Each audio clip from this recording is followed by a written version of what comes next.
Good morning. Congratulations on the new baby.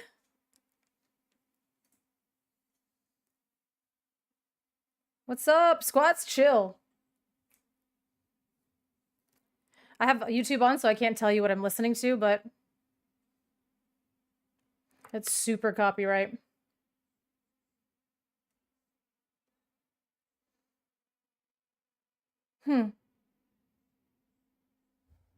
Oh, well. So, what's everybody doing this weekend?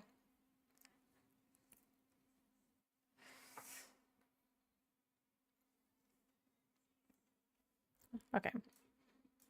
All right, I have to turn that off. It's very distracting. I wish I could just listen to whatever music I want to, but YouTube gets very upset when I do that. Set champs! Everybody's going to set champs this weekend. I need to check on my set champs. I need to sign up for the ones that I actually have available to me, because I don't actually know how many there are. That's one of the things. So is everybody playing dogs? Is that what you're doing? Let's look in this Ravensburger playhub. She's very cuddly. How is your wife doing? She just had a whole human. How's she doing?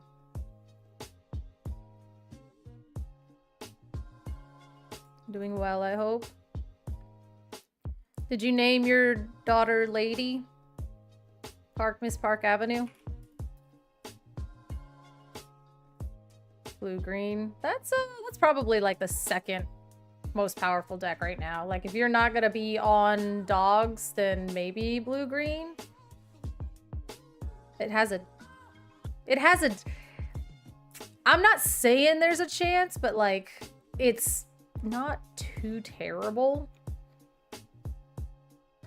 Oh, that's good. Nice.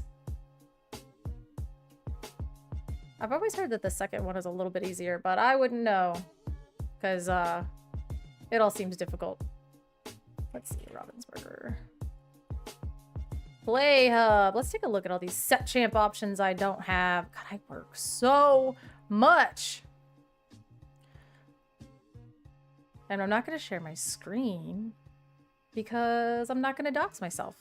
Oh, well, I failed to load anyway. The Emerald and Sapphire strategy fits your style better than dogs. Yeah, I mean, and that's the thing too, is like dogs is pretty intuitive, but at the same time, if it's no fun to play, you're just gonna kind of like throw caution to the wind and just play whatever you think is right. And it's like, if you have more proficient with another deck, you can play it. And I don't know really how many like locals are gonna be playing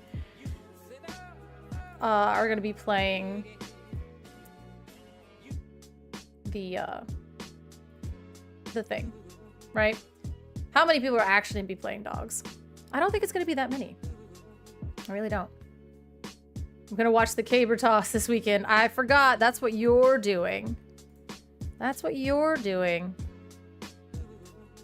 There also is going to be Dortmund is this weekend. So we have our first Infinity DLC.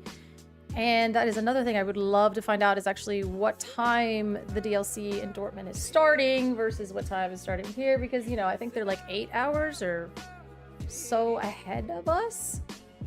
So, you know, it'll start at like 4 in the morning or something like that. Oh, these EU DLCs, you always get me because I'm always awake super, super early. But then later on Saturday, I have I have a CCQ in South Florida here, so that I will be casting with Willowbees. So there's a lot of Disney Lorcana going on this weekend. Let's see, where is it? It's in Dortmund. Dortmund, we'll say 9 a.m. to Eastern Standard Time. So we'll go at 3 a.m. So if it starts, so what time does the broadcast start in Dortmund? Let's see, DLC, Dortmund, start time. It is, woo, it's thinking. It's gonna start daily at 9 a.m. with run pairings and gameplay beginning promptly at 9:30. So that's 3 a.m. my time. So at 3 a.m. it'll start, and then I'm not gonna wake up, you know, that early. Some people do. I know that Fumbles wakes up really early a lot of the times. JDZ might, but like 3 a.m. JDZ is literally midnight, so he could probably just start watching it at midnight. But who knows? Who knows if people are gonna do that? But you guys aren't gonna be doing that. You might be up. Yeah, you might be up with the baby, so you might be able to watch a little bit of the beginning of Dortmund, especially if you're on baby duties. And then midnight your time isn't bad, Hoppies, but the rest of us are probably gonna be sleeping. But no, we're just chilling today. I don't want to fight about dogs today, so I'm gonna open up Twitter. Flawless victory. Fatality. Oh, that was actually an accident because of my screen transitions, but it is funny because I said Twitter and then it played the fatality music. That actually was really funny to me. Just me though, probably. Let's see. Here we go. And here we go. I've heard enough. I've heard enough. And then the first thing that happens is we open it up. Lurkana players can't find the guard that build it. They just look at you like, okay, well that's one for that. Imagine if I was tipping the way to scale. Okay. We're banning it. There we go. Fairy Queen Tink. Starting out the morning with just banning it. There we go. It's banned. Can't even say it. Imagine if I was the tipping point for the scale for getting a card and Lurkana banned. That'd be a great legacy to have. So excited. Oh, Ed is going to be casting. An amazing team. They're starting Friday. I keep thinking tomorrow's Friday, but it's not. It's not. So that's upsetting and unfortunate and all these things, but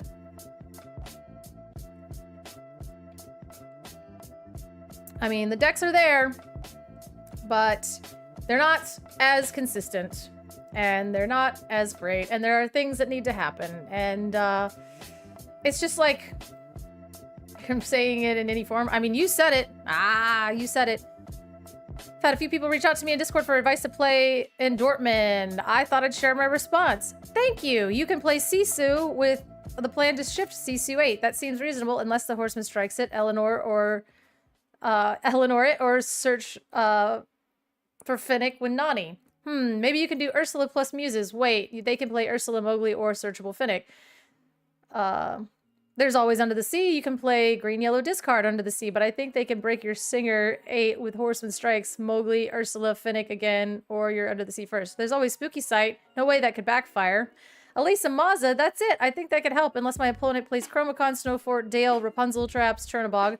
But I heard the top level players are just not trying hard enough to beat it recently from somewhere. I guess Amber Steel is 45-55, so that's something. Maybe if you put anti-dogs cards in your deck, that would do the trick. You can Under the Sea your opponent before he Under the Seas your dogs. Well, I said the word, but... Alright, so apparently that's all anybody's talking about. Okay, I did, I said it! I said it!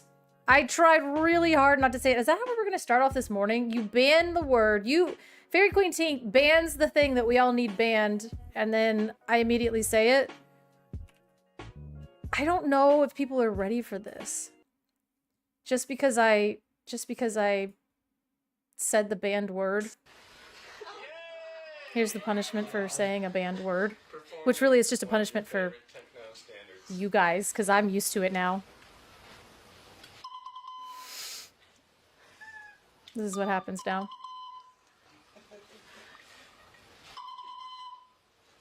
All right, so we banned a word. I said the banned word, and now we're doing the punishment. That's really just a punishment for you guys. We need good item removal options in Amber Ruby. I mean, yeah. Do we even have any? I'm trying to keep a straight face. As if this wasn't happening. Alright, don't ban any more words. I can't listen to this 400 times today. 5 squats if I say the word? That's way worse. I'd rather listen to the sandstorm played on the recorder.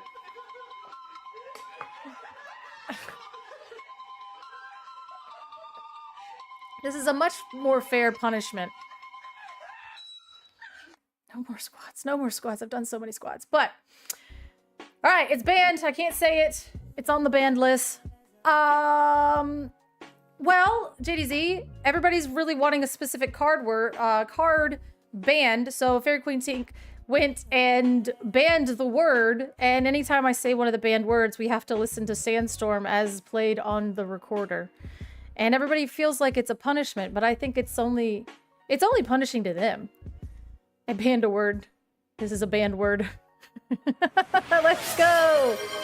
Don't ban that word. How are we going to talk about the game? You actual fool. Fine. Fine. I'm going to call it the Disney Hobbies. I swear. I swear. That's the banned word punishment. I haven't said it again. It's the game. And you just lost it. Is that what it is? I was like, I don't want to talk about this, but then let's open Twitter and it's just the game formerly known as Disney Famous. That's what we could call it. I really wanted to be able to get through this without talking about banning Tramp. Did I say it? That one's not banned yet. All right. Oh, this is rough. Have we talked about this yet? That there's only 550 attendees on Friday versus 1,200 on Saturday? Like, you guys want to go to Dortmund Friday? Well, and then the fact that it's only 1,200, right? Like, normally, isn't the cap 2,000? So only 1,200 people are registered out of the 2,000, and then on Friday it's literally 550 people out of 2,000.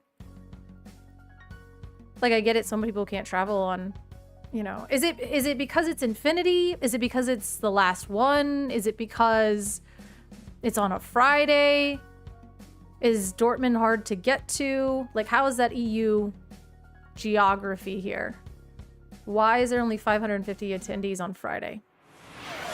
And it's been banned. Thank you. We've banned it. NA always full, EU never full. Okay, okay. Is this lower than it is on normally though? Like, this seems super low. Let's see. If the card were to get banned tomorrow, what would the final attendance number be? Do you think this would go up if they banned it? Or do you think it would go down? Or let's just use Indy. Who was I saw supposed to be chaos with Monday? 20 squats, by the way. I know! I'm stalling. I'm trying to have a conversation with you guys. It could have something to do with a surge in fuel prices globally. Oh yeah, there was a little bit of an issue with the planes as well, right? Like, there was some, like, UK travel and as well. I know that Zenulus was going to try to come to the CCQ here in Florida, but the tickets were like $700. So, no, that won't be happening. So just flying to Dortmund in general and just getting anywhere that isn't the state that you technically live in is just truly unfortunate. It could be I don't know, man. But if I lived in Europe and I could take a train to Dortmund and I saw this, I'd be like, hold up, I'm gonna go win Friday. A ton of people had to cancel. That makes sense. Because, like, they went to go buy their ticket, especially, like, EU. Like, in the States, we know, let's buy our tickets, like, 2 months in advance. Because if we buy them 2 months in advance, they might be reasonably priced. But in the EU, you guys don't get, like, cooked on plane tickets like we do. Frankfurt is... I don't know how close to Dortmund and Frankfurt they are. But, I mean, Frankfurt is probably cheaper to fly in. And then you could take the train to Dortmund. The trains are really nice. Especially from Frankfurt. So, that is a possibility. I wonder if I've been to Dortmund. I went to Germany in college and spent quite some time there. Because I had a friend in the Air Force. And they were getting a divorce, so my roommate and I went to go visit them.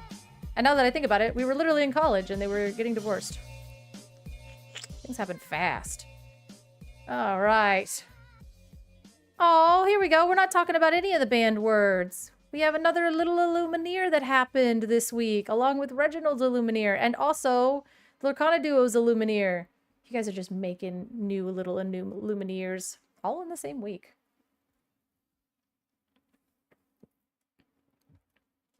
Regidad. Regidad times 2. How would you fix the lack of excitement for Infinity? I was driving into work today and was trying to place myself in Ravensburger's shoes. The obvious answer that people will say is banned beep, but I'm talking about at an even more fundamental level. As Dan, jeez, I didn't expect this. As Dan pointed out yesterday, there are barely 3 references on the entire Lorcana website about Infinity, and also the Dortmund DLC hasn't even sold half of the tickets. As a counterpart, the Illumineers pointed out that Dortmund is simply a data point. I wonder what that means. I believe that both things are true. Dortmund is a data point on how to move forward with Infinity. Oh, they're trying it out. But Ravensburger has also done a terrible job at getting hype up for the format. I mean, I think they just needed to they're basically, okay, I don't know. Listen, I don't work for Ravensburger. I don't I got nothing. I got nothing but tinfoil hat theories and my own personal experience. So, but this all feels like a pacifier. Like season 2 feels like a pacifier. The CCQs, like they're trying to keep us calm while they build the future. And I think that Infinity was the way to keep us calm. And, oh no, you're working on a spicy tier list that'll be in the feed soon. Oh gosh.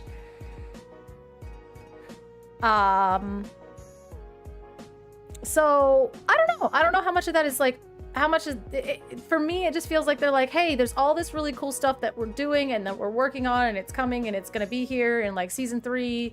And then also oh yeah, we got to keep you guys happy. But we have a view of where we want everything to be and what we want the scope of the competitive scene to look like. And then we have where we are. And we have this transitional period where we're trying to build towards that. But oh yeah, you guys also need something to do while we're working on this. And I wonder, part of me wonders how much of that is playing into it. So they're like, oh, it's rotation. You guys never really dealt with rotation. Here's Infinity. Here's a format. Let's do a DLC to support that. How you have a reason to play it. And anyway, we have a lot of really important stuff we're trying to work on. I don't know. I have no idea. Because I know that, they're obviously doing a lot forward and it's improving better and better. So, but it's is Infinity something that they threw out there just so we'll have? And that it's they're going to refine it over the next 5 years kind of thing? You know? And using Dortmund and using Indy as data points for it. So they're you know, our focus is literally anywhere else and everywhere else. So let's just get through this.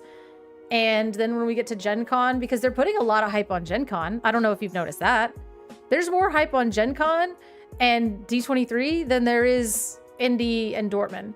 Dortmund and Indy, in my opinion, they're happening. And there's some amazing people that are coming together, broadcasters, production, everything that's coming together to make these events very wonderful and very special. And I'm very, very, very excited about the high level of what a high level of show and production it's going to be. But anytime we talk about what's happening, it's almost and Dortmund is this weekend, and then Indy is this weekend, and then we'll be there. And then guess what we have for Gen Con? And guess what we have? And Gen Con, we're going to do this. And in Gen Con, we're going to do that. And then we're going to do this. And then, oh, guess what? We have D23. And in D23, we're going to do this and that. And we have all these, so it's it does feel like Gen Con and D23 are where all the exciting effort and stuff is going. And I kind of understand that from a perspective. Obviously, they have the VIP thing. They're working diligently on that. They're trying to improve the experiences for everybody. But it seems like a lot of the effort is going into the DLCs are going to happen and we're going to get through them together because we need it. We're gonna need it. But like Gen Con, because Gen Con gets how many thousands of extra people that don't even know what Disney Lorcana is, and we are trying to get more people. We all know about the DLCs. We're gonna go to them. Especially, you know, we saw Strenuous was saying like EU sometimes sells out, but like NA, it always sells out. It's like, you know, we're gonna go. EU is like, yeah. DLC is specific to Lorcana. If you're there, you're a player. If you're here, you're in the game, right? I think that's something else I'll probably get sued for, but you're already there. You're there, you can get the VIP package, you can play, you can hang out. Gen Con is a doorway. D23 is a doorway to more Disney people. So like Gen Con is like gamers that are like open and willing to do card game things. Maybe they just haven't found their game yet. And D23 is Disney people. They're already obsessed with Disney, or you just wouldn't go to D23. So it seems like a lot of their efforts and the excitement and the big changes and big things are, a lot of it is geared toward the thing that is going to get and get us new players. And I'm kind of okay with that.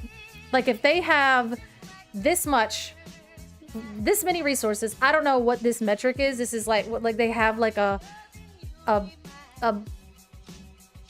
I don't know, whatever this is. They have a bubble of, that's my use of measurement. They have a bubble of resources they have for marketing and for like, you know, stuff to get tournaments done. DLCs, I'm sort of fine with them being like, here, we're obviously going to make this special. This is obviously a DLC. We still have the production and we want the experience to be good, and we're kind of fine tuning that. But if we have like only 10 people that are dedicated to this thing, maybe 2 people keep the DLCs running and smooth, and you let us know if you need help. But the rest of you, I want you focusing on Gen Con and DLC and D23 and the GameStop little thing, and then the quests in the parks, and like all of these things that are going to help people get more eyes onto this game. Because that's the thing, is like you're always going to retain a certain amount of people, and you're always going to lose a certain amount of people just for life reasons, right? So you need the influx of people coming into the game to be at least double the amount that are leaving the game, because people are going to leave because they're angry, but also people are going to leave because their life situations change and they don't have as much money, or they don't have as much time, and there's just going to be things that you can't. They're going to leave not because they hate the game, but because just things outside of your control, and you can't do anything about it. So you have to constantly have more people coming in, and the more people that know about it, the more money that's put into the game, and the more cool things that we get at DLCs and stuff down the road. So if they're not focusing a ton on Infinity, I don't think, because Infinity is not for new players either. So like, it is kind of bad to say that like there's a portion of their focus going into new players, but I think that those of us who have been playing the game for a long time realize that we're here and you got us, and we've been through some hard times, but as long as I have the time and the means, I'm going to be a part of this game. So if we're in the growth phase of this game, if we're in the growth phase of this game and they only have a finite amount of resources to develop these situations and experiences for us, I would rather them focus on the experiences that are going to get us new players. Because I don't think we're at a space where we're like, no, thank you, we don't need anybody else. Like we're still building. We're still growing, guys. We're literally only 3 years old. We are a toddler TCG. So if they didn't advertise Infinity as much as it needed to be advertised, if they didn't, if they didn't put a lot into getting this out there, if you're in the game, you know about Infinity. If you're getting into the game, you'll hear about it because, people like us will talk about it. And then if you want to go, you'll make it happen, right? But what we're looking for with all these other bigger, cooler experiences like Gen Con and D23 and like even that GameStop thing, that ain't for us. That's for new people. Like all of that effort, I think is well placed. And then potentially, if we continue to go through this growth period and we continue to like get new players and more ICS and collectors from D23. Maybe they don't play the game, but they say, oh, now I want to collect these cards. And all of that will equal out to, in a few years, this game is massive. So basically, we're just seeing the building blocks. What's an infinity? I don't know. And beyond, man. I don't know. There's a little bit. The stream is the commercial. Yeah. Yeah. I mean, there's a little bit push and pull to it, right?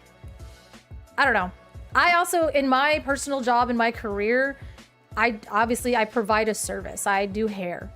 And doing the service is such a small part of my actual job. Like, doing a haircut is such a small part of what keeps my business successful.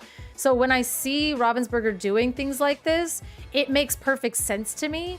But then I realize not everybody has drugged themselves into the horrible just job that is owning a business, right? Like most of my expenses for my job is marketing.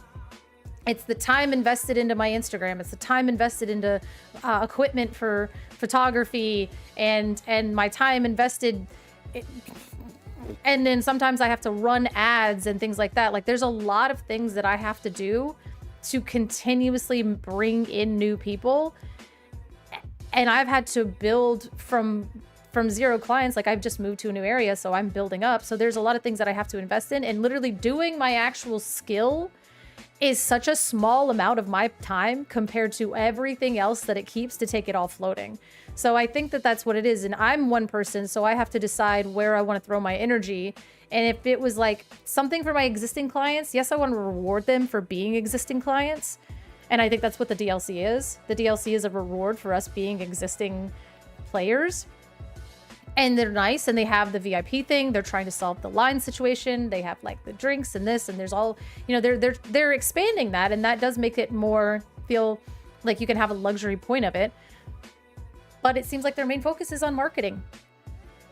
So those quests in the park are a really cool experience. GameStop, you cannot pay me to walk into a GameStop, not even with the Minnie Mouse promo, but that's okay. It's not for me. So that's cool. That's all right. We got him on the cruise ships. We got D23. We're doing Gen Con. Like, all of that effort. I think if you want to go to those experiences, realize that they're not for you, but I bet that they'll be really cool at the same time. And you'll get to meet new people, and you'll get to take your passion and meet new people and just dump that all on them, so they either get overwhelmed or they join us, right? So it's like, you know, it's got to be fun. And I think D23 too is also like, it's like,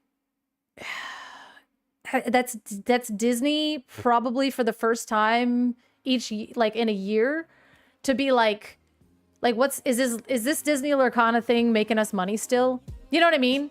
Because like, there's gonna be, this is my tinfoil hat theory. This is me literally in my own head imagining that like Disney probably like hears about Lorcana and they're like, is it doing good? And then they see it on a spreadsheet, and then they're like, yeah, okay, fine, we'll continue to support this. But then like going to D23 and being like, oh, oh, it's doing well, and like the booth is crowded and people are loving this, and let's put this more in the park, and this is also a way for Ravensburger to prove to Disney that the game has exploded and that it needs more support, and it needs more and more, and we can get bigger and bigger. So that's my completely baseless, with no facts except for my own personal bias and experience. So this is how flawed it is. But that's probably why they haven't seemed like they've put a lot of into Infinity, because that effort is going elsewhere. And there's still like a team of like a handful of people. You know what I mean? So let's see. I think we bring new people, so it's going to be flashier. Yeah, sometimes a DLC feels like a punishment. Listen. Sometimes this game feels like a punishment. We still play it, right? My goodness. We can step outside of GameStop to teach people. Wait, we can set up outside of GameStop to teach people to play after they get those cards. That might be a little overwhelming. And that's something that I've thought about. That's something that I've thought about often. was that, like, the quest in the park, you're like, oh, I wish there was, like, a place to play. But, like, can you imagine you're at Disney World with your family, and they gave you these cards, and you're collecting them, and you're like, da-da-da. And then all of a sudden, somebody's like, okay, now let's sit down and play this really complicated. And it's just like, okay, bro, it's like 1,000 degrees outside, and I just wanted the card that had Cinderella on it because my kid got excited. Like, don't try to teach me a complicated board game when I'm dehydrated and it's 90 degrees outside. So I kind of like what they're doing about that. That's kind of the vibe I got at Epcot event at the Festival of the Arts. I had to explain the game so many times and people had no clue about the game, but were solely interested in the Disney aspect of it. Okay, yeah, it kind of just goes back to what I was saying. Like, there's a game that you can play, but sometimes people are not in... It's like if you go to your friend's house and they're like, hey, do you want to learn how to play this really complicated board game? And then you just, like, weren't in the space for that, right? And so now... I'm gonna hate the board game because I'm trapped, and you're like, okay, and then it's called inking. You know what I mean? And it's like, some people just aren't in the space to intake that information, but getting the cards in their hand to be like, oh, this is cute. And then eventually they might read it and be like, you know what? Like, hey, like, why don't we sit down and play this? This looks like a easily digestible game. It isn't complicated, but if somebody's never played a card game before in their life, or like a lot of people that are playing aren't even like tech quote unquote gamers, right? So it's right, it's complicated for non-gamers. And like, and you'll be surprised the things that people, they're like, oh, do I draw every turn? And you're like, yes. You know what I mean? So it is kind of like, there are people, I think the people at Gen Con are going to be more willing to physically play the game. So I think that might be somewhere where they've, again, this is all baseless hypothesizing, hypotheses, because this is just my own thoughts. But like the people at Gen Con seem like they would be more in a spot to where they could learn how to play the game. So maybe having a learn to play space at Gen Con is what they'll do, and it'll be like a really cool collection quest, and then we can step over here and we can play Pack Rush and it'll be fun. And people are really kind of in the mood for that. At D23, it seems like less people would probably be in the mood for that. So maybe it would be more of a focus on the collection aspect of it, and then a smaller learn to play thing, like if you want to, not to stress you out in the middle of your convention where you're buying 1,000 Disney purses, right? Like, just if you want to, there's a cute little thing that we can do. And I've even seen them playtesting things where they're only using 1 pack instead of 2 packs. So, you know, there's like ways that they're trying to simplify it, which I think is just, it's all great. It's all good steps. It's all kind of what you want to see to get our game just out and about, right? The old Marrakesh restaurant was like, yeah. Sadly, majority of D23 is all about getting exclusive things to resell. Then part of D23 is the panels that talk about everything Disney. Yeah, and that's kind of like, everybody's there because they're collectors, so you really want to like lean into that.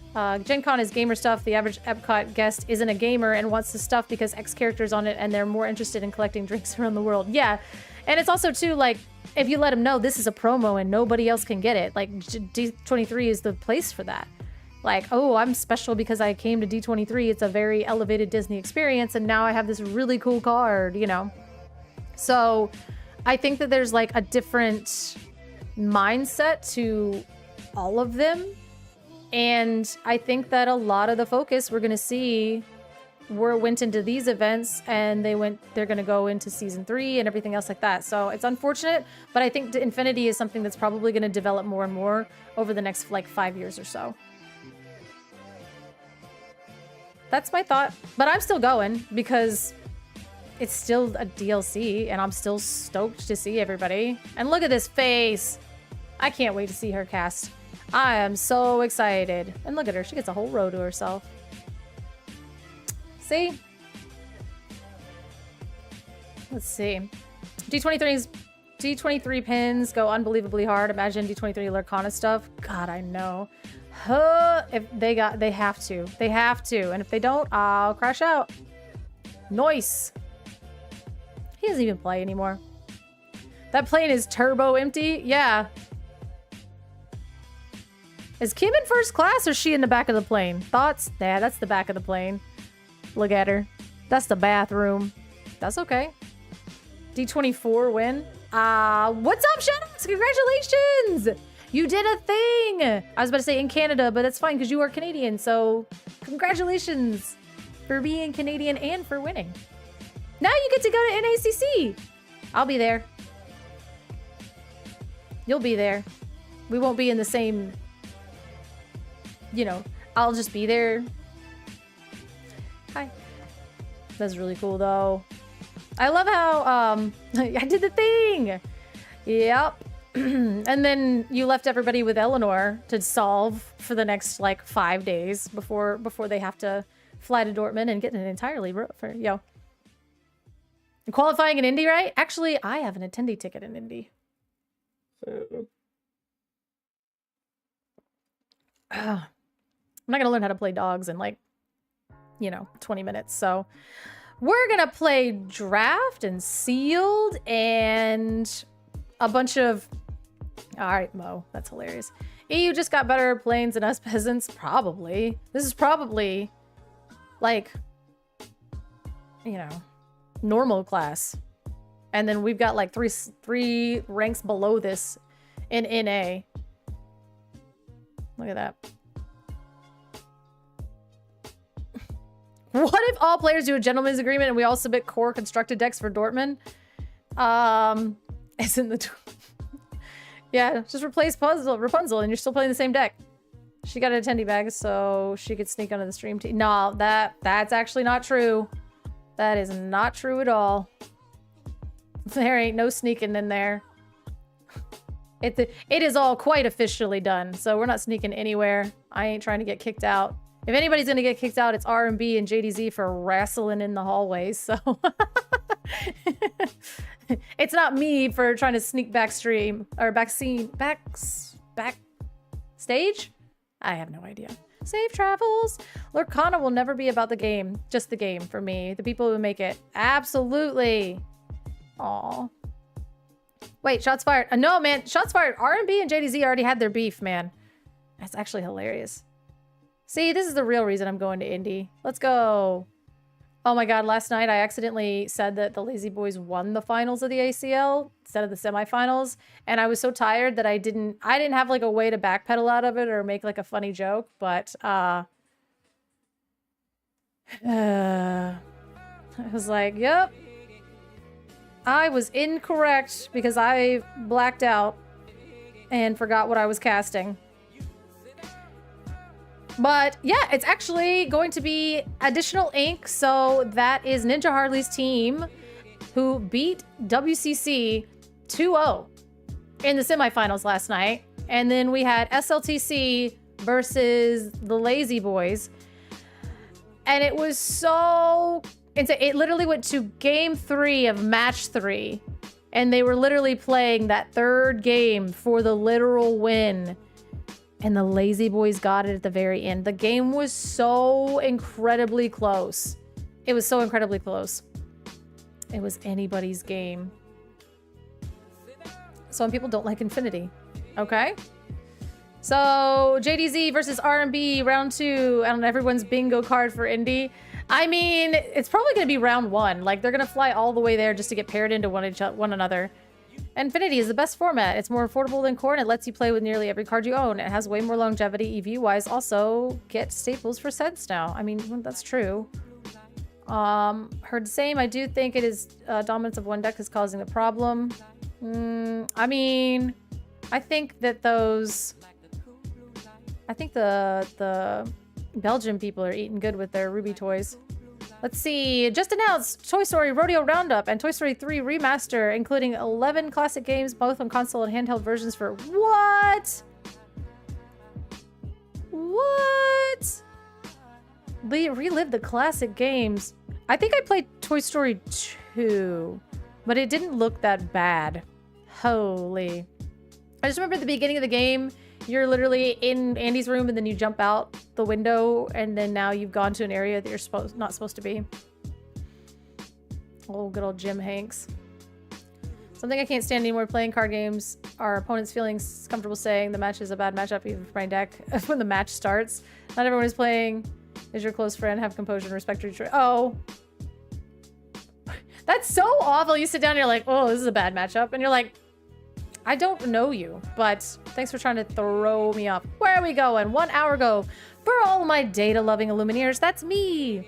Here is a week-to-week comparison. In theory, if Amber Emerald was known of adversity, the decks could adapt to counter it. However, we see the decks not only stabilizing, but converting even stronger. Hey. Week 3 of Infinity, we have ETB CCQ, 212 players, and then Lowland CCQ, 133 players. We had... This was just insane, honestly. 1, 2, 3, 4... 1, 2, 3. Not 4, but 5. And there we go. Items. This was a crazy deck, but it's all okay. This one had Chicha instead of Oswald, and it ran really smoothly, and I think it looked better than Oswald, but that's my opinion after having to watch it over and over and over, and it just beat the pants off of everybody else. Week 3, there's the top 8 based off of ETB. So now, last week it was 33%, now it's 37%. So it's gone up. Ruby Sapphire, 31%, and Amber Steel has gone down. So I think this is based off of the fact that this DLC skewed so heavily. But I mean, so did this one, so it's like, oh my god. But I will say, this had a 10% conversion rate for dogs, and this also had a 10% conversion rate for dogs. I did do that math, and that was really upsetting. So, the conversion rate was 10% at ETB, and it was also 10% at Lowlands. So, gross.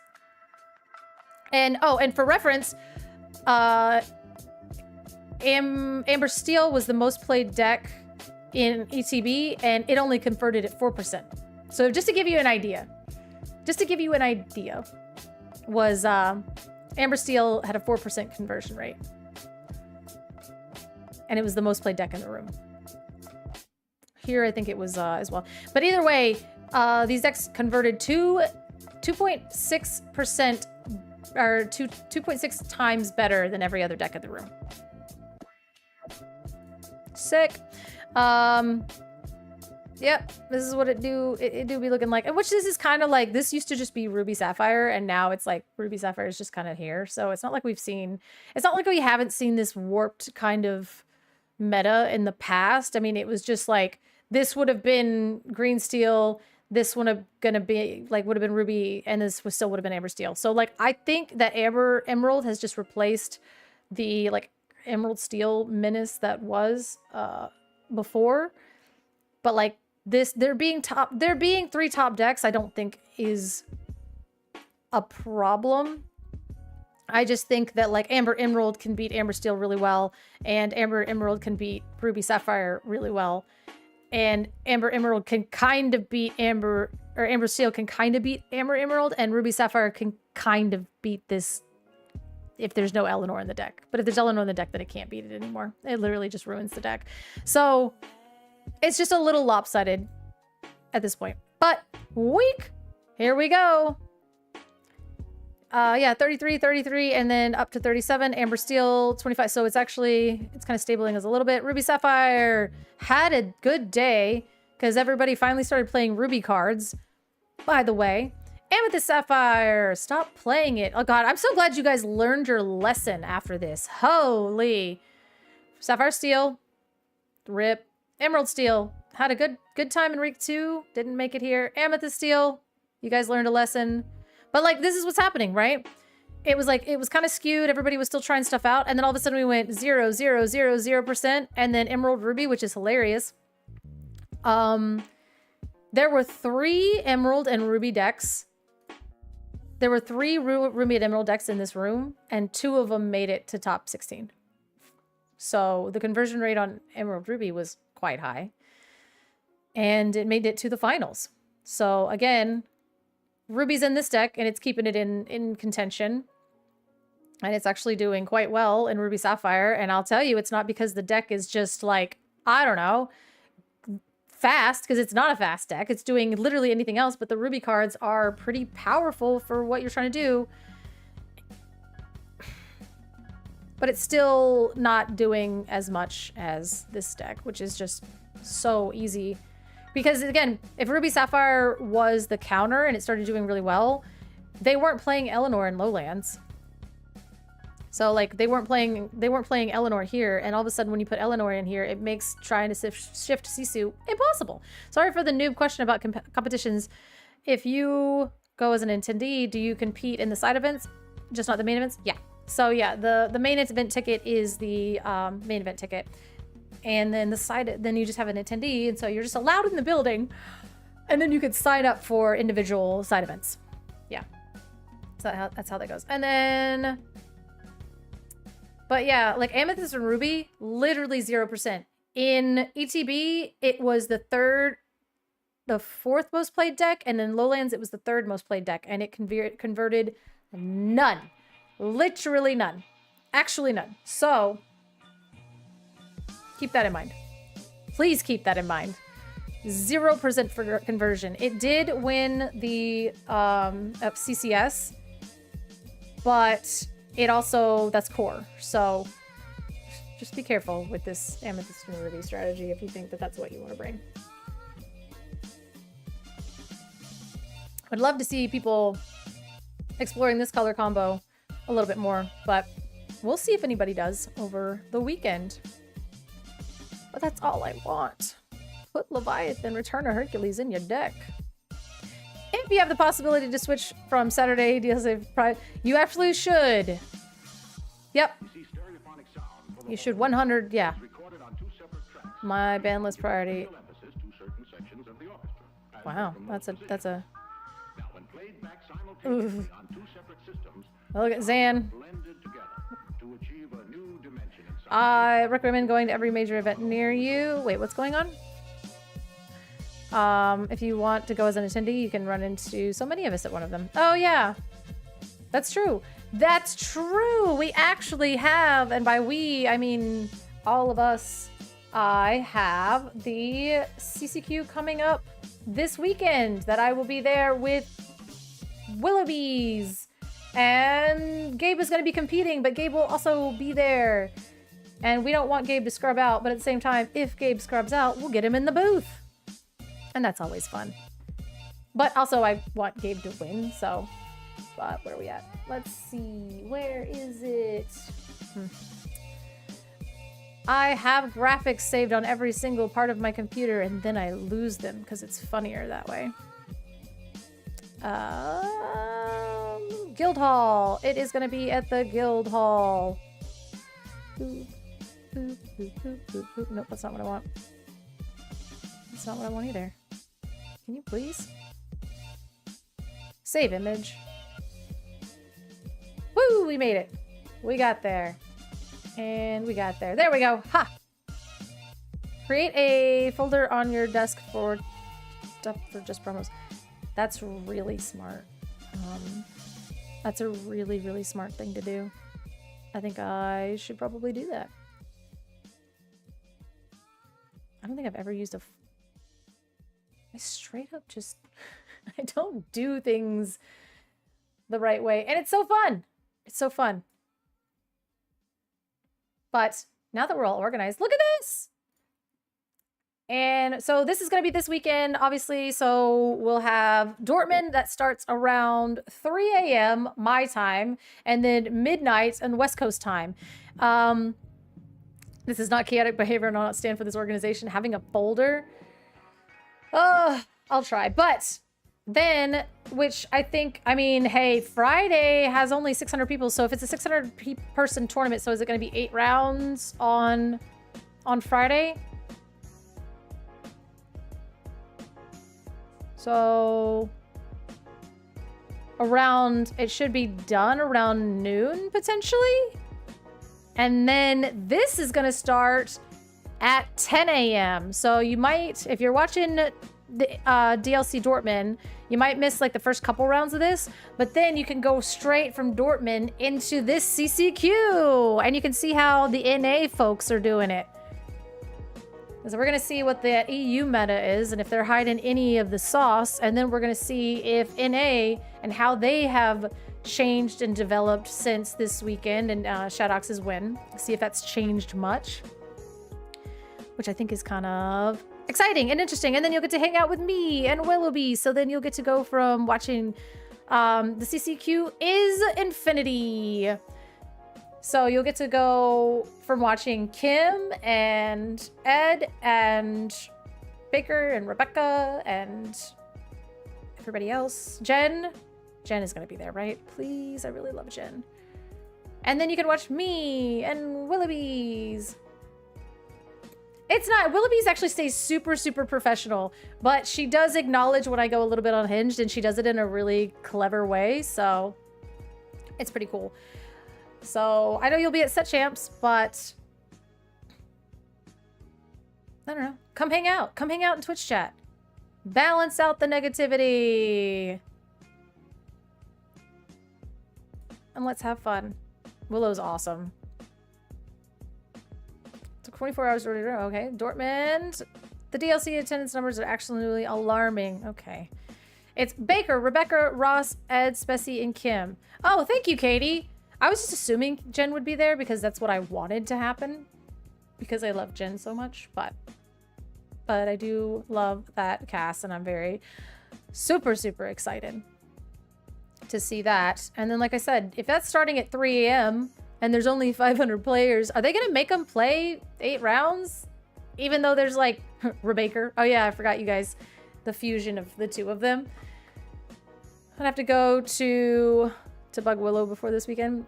I mean, what's COC? What's that?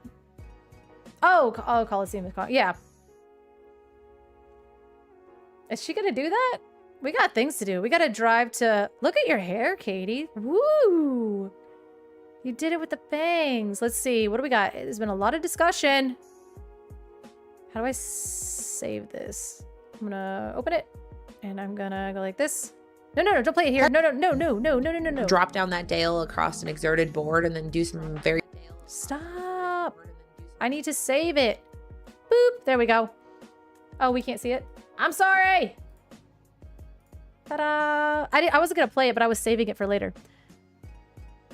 Oh, sorry. Your hair looked really, really good. Here. I was like, look how long and those bangs. Did you grow them out? I don't know. Just like you. You're like, where? What are you talking about? I was like, the thing you literally just posted. You just posted this thing. Curly hair is a journey. Yeah. It's a never-ending journey. I just got my first curly cut for the first time, and she literally just picked up my curls and snipped at it and then dropped it. And I was like, oh, okay, we're just gonna, okay, that's fine. And then she just picked up another one and cut at it, and I was like, yeah. I was like, just like gripping the handles up here the whole time, because it's just not how I, but I mean, it feels good. It curls nice, except for like this little noodle. I don't know who she is, but it's fine. The guild hall is still displaying. Oh yeah, well, I got rid of that. But yeah, I went ahead. We saved this. We liked it. Let me throw it in the chat. That way you guys can go save it, like it, watch it, do all the things. Do all the things. Only positive things. I'll stand for only positive things. Beep. There we go. Yeah, it's like, ugh. Hello, yesterday's to tomorrow. Yesterday to tomorrow. Yesterday, tomorrow. God, I just keep adding things into it every time. Respectfully disagree. It's not a failure, even if it doesn't sell out. Too many people focus on the short-term objective rather than the long-term strategy. Ooh. Creating Infinity DLC does several things for the game. Even if it doesn't sell out, this is about showing that the format will be supported and exploring the format a year post-rotation. Ooh, Disney Con will be around for many years. Whether this event sells out or doesn't sell out won't matter in the long run. It gives us data either way to allow organizers to calibrate in the future. Not supporting the Infinity season would have been the wrong call. There you go, Liam. Forward thinking. Short-term thinkers, you gotta lock in a little bit. And that's kind of what I was talking about too, is like if they're not really going ham into the affinity thing, is because they are like, I like that thing. They're trying to get a data point for the future. So like we got to start somewhere, and then when we're starting somewhere, we're also trying to get new people in. Like there's a lot of working parts going on, and when you have a business that is like this capacity, you think of things in like, what's your 10-year plan? What's your 20-year plan? And if things that you're doing right now don't support your 10 to 20-year-old plan, then it's not worth your time. And again, we don't say it, and I know we hate saying it, but it is all about a business. So, you know, chill. Anyway, I mean, still have opinions and still be mad and still have feedback and like still, you know, express your right to say things, but also, you know, there's two sides to a story, I guess. As a hairdresser, okay, do you have a hard time finding someone to trust to do your hair? Is it easier because you can communicate what you want in terms of what they would know? It is really, it is really hard. It is really, really, really hard. So typically if I'm getting my hair done, it's because it's somebody that I've watched do hair a lot and I like the results that they've done and I agree with the way that they're cutting hair, which is really weird. So I wouldn't have sat down in their chair to begin with. So then after I sit in their chair, I typically kind of relinquish control a little bit because I know who I've chosen is capable of doing what I want. And it's also really hard to like diagnose my own hair, right? Because I'm like, I think I should do this. And they're like, well, that's going to make this piece stick out weird. And it's like, oh, okay, yeah, good point. So I make sure that I choose the right person, which is obscenely hard. But once I've chosen the right person, I'm like a little bit picky, but at the same time, I don't know, dude, you're good. You're good. I wouldn't have sat down if I thought you were bad. And I am wildly judgmental of hairstylist skills. Anyway, still grab your pitchforks and cause a ruckus is what I heard. I mean, you hear me say that no matter. Sometimes you hear what you want to hear. You know what I mean? There is money. There is money involved with this game. I thought it was all about shiny cardboard. For us, yeah. Like we spend our money. I have not loved my haircut by any person I've gone to in ages. That's so loaded. There's like, that's so loaded. I don't even want to get into it. That could be a couple things. I'll get into it. That could be a couple things. That could be some people will like move to a new area and they're having a hard time finding a new person. That means that maybe the places and the method that you're using to find people that cut hair are not the most optimized, or that means that you are not good at explaining what you want and communicating your needs, or you're never happy. So it could be a spectrum of things. So when somebody's like, oh my God, I haven't, you know, gotten my hair cut by somebody that I liked forever. And like, I just can't find any, like there are some people that's like, listen, you're just too hard to please. Like what you're asking, your expectations are through the roof. So, but, or it could be like, you know, the way that you're trying to find people is difficult, is like you're just not finding what you need when you need it. There's a lot, like I said, there's a lot of things that could be. But I like part of it is, you know, victim shaming. This has nothing to do with, this has nothing to do with short-term versus long-term. However, an event that doesn't sell half of its available tickets absolutely could affect a long-term. Many do not expect China to have DLCs this year, certainly not 3 of them. Sales will always be a point for long-term. What did that even... Color could make bank at DLC's cutting hair. Ain't no way. Ain't no way I'm spending that. Also, I've been doing hair for 20 years. My body hurts. I can't stand there and cut hair all day, especially on a weekend. Ugh, it's literally the actual worst. I can't find someone who does men's long hair, in my opinion, but also probably partly because my fault for not driving to the good places an hour north. Yeah, that's another thing too. Sometimes if you live in like a smaller town area, the skill level kind of drops off because the people that actually have experience and stuff are living in more populated areas where, yeah. So... And also, the more style that you're wanting and the more up-to-date stuff that you want, you probably want to go into the city to get your hair cut, you know, because they're more up with what's actually going on instead of just giving you a women's haircut because you have long hair. My wife has always hated my haircuts, so she started cutting my hair herself, and it's been 20 years. Well, there you go. I need a haircut for real. As someone with curly hair, I have a lot of bad haircuts in my life. I don't trust most people. Curly cuts are insanely difficult. They're insanely difficult. You have to pay attention to a lot of different things, and people that specialize in them are very, very difficult to find. And when you do find them, they charge a lot of money. So, but the good thing about curly hair is you don't really have to get your hair cut like every 6 weeks if it's long. So just, you know, pay the extra money to get the curly hair specialist to cut your hair. It's worth it. I promise. I promise. You know. Okay, so, okay. We'll do a little PSA. We'll do a little bit of a PSA. All right, let's see. This is how you find a hairstylist. All right, you guys watching? You guys watching? We'll do a PSA. Just once. You go to Instagram, okay?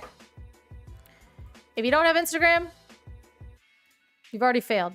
You go here and you write... What is your, let's say, we'll say Chicago. So Chicago, hairstylist. All right. Chicago hairstylist. And then you go through and you find hair that looks like what you're looking for. What does he have to say? So Chicago hairstylist, this person, if you want like this kind of hair, you basically go until you scroll and you see somebody that has hair that you kind of like. So let's see.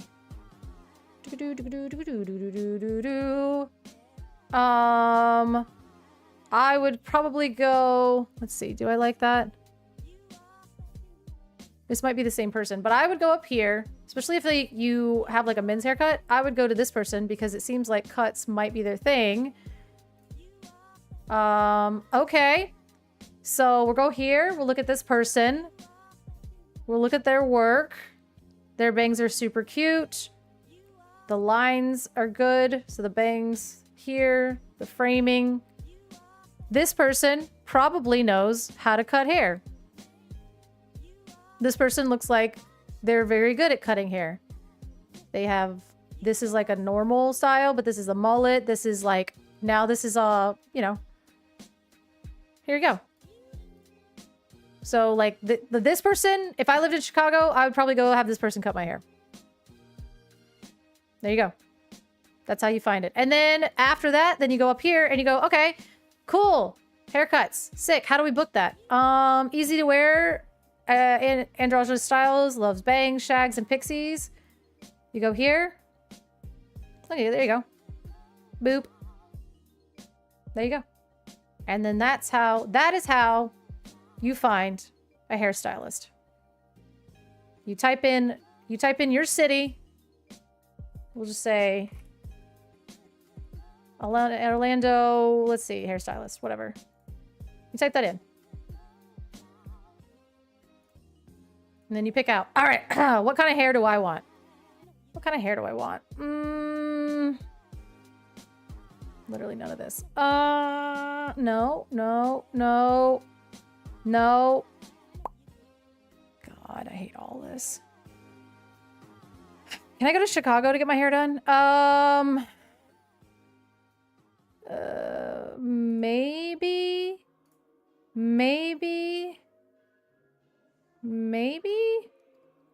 Nope. You lost me. Oh, well. Okay, so maybe this is easier for me than it is for other people.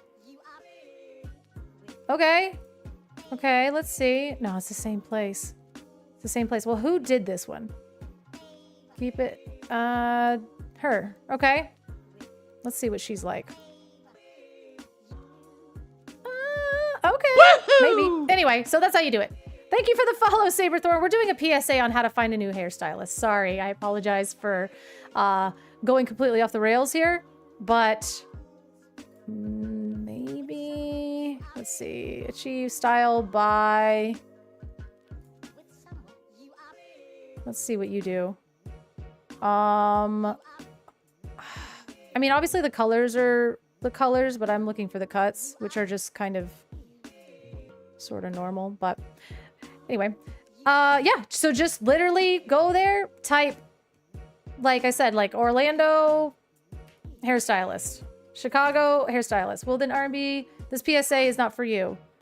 And then you go through until you find somebody's hair. I'm gonna say this with all due respect. Hey, that's not something that we discuss here. We don't talk about Bruno. No. No. So, none of that.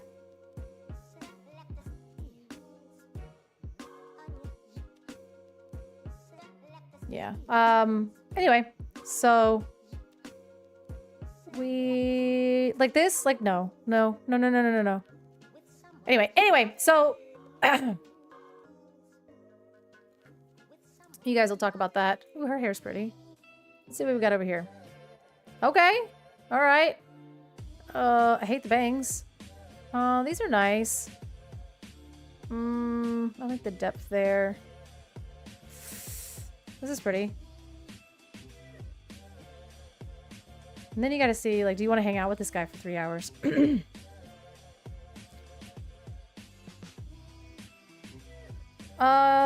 does nice work. But the thing is also, too, it's like, oh, do you do nice work or are all your clients cute? Look at this. That's another thing that's really difficult. This is like another thing that's like really difficult. Like if all of your clients are like young and gray, cute and have great hair, then like your portfolio is gonna look incredible. Oh God. Like if all of my clients walked in and they had hair like this, like half of the time people walk in and they're like, hey, can you do my hair? And I'm like, yeah, sure. What do you want? And they're like, this. I'm like, I can do that. I can do this if you want me to. They only do work with one. Yeah, like they be working with models, you know? And I'm like, oh, okay. And they're like, oh, do you want like a blonde thing? And they're like, yeah, can you put like a red chunk here and a red chunk there? And I'm like, sure. Or, you know, they're not models and they've, you know, they're like, they've been smoking for the last 20 years of their life and they're not exceedingly photogenic anymore, you know? Like, let me get like 10 of her to where I can just take photos of her all day and plaster it up there. Anyway, I'm getting off on the rails. I'm getting off the rails. These are the things I have to think about. I don't go into this side of my career often because I've been doing it for so long that I have really wildly jaded like opinions and thoughts on the entire thing. Like the fact that there are some people that are completely talentless that are 100 billion times more successful than me. And that is a fact. And it's because they are better at marketing themselves and their work. The world is weird and I need to get off of this topic. Woo, but let's see.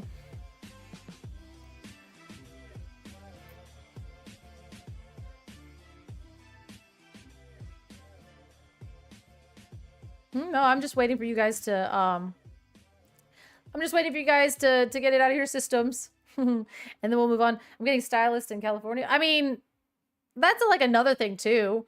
Rapunzel, great hair and good in Infinity. Rapunzel has great hair. I would charge her so much. I would charge her so much money. A bad stylist turned my wife's hair orange once.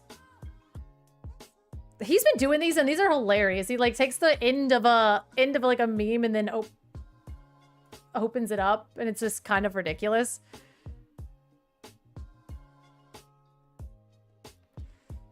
Yeah. And if your wife has, a foil queen, it is a KO on that one. Sorry. Yeah, if your wife has really, really dark hair and they tried to... Oh, he took out that other kid after taking off his glasses. That's crazy. Yeah, if you have like really dark hair and you don't lift it high enough, it will turn orange. And everybody's like, I have a lot of red in my hair. Fun fact, everybody has red in their hair. Well, not everybody. If your hair's dark, then it is red. It's cool. Hair's actually cool, you guys, but if you don't want a science and a chemistry lesson, then we'll keep moving on because Atlantis came out 25 years ago. That feels painful.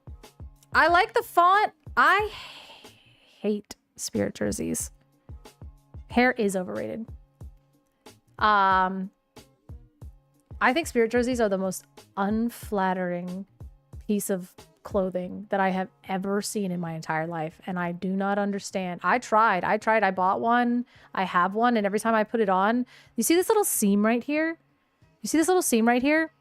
It's literally in the inside of it. It's uncomfortable. You have to wear a shirt underneath the spirit jersey. But by the way, we live in Florida, so like now I'm wearing a shirt underneath my sweater, and it's still Florida. And it's like this like little sensory nightmare line right here that is just like, like it's just, you know, they're so uncomfortable. The fabric is like, it's very stiff, and then the cut of it is like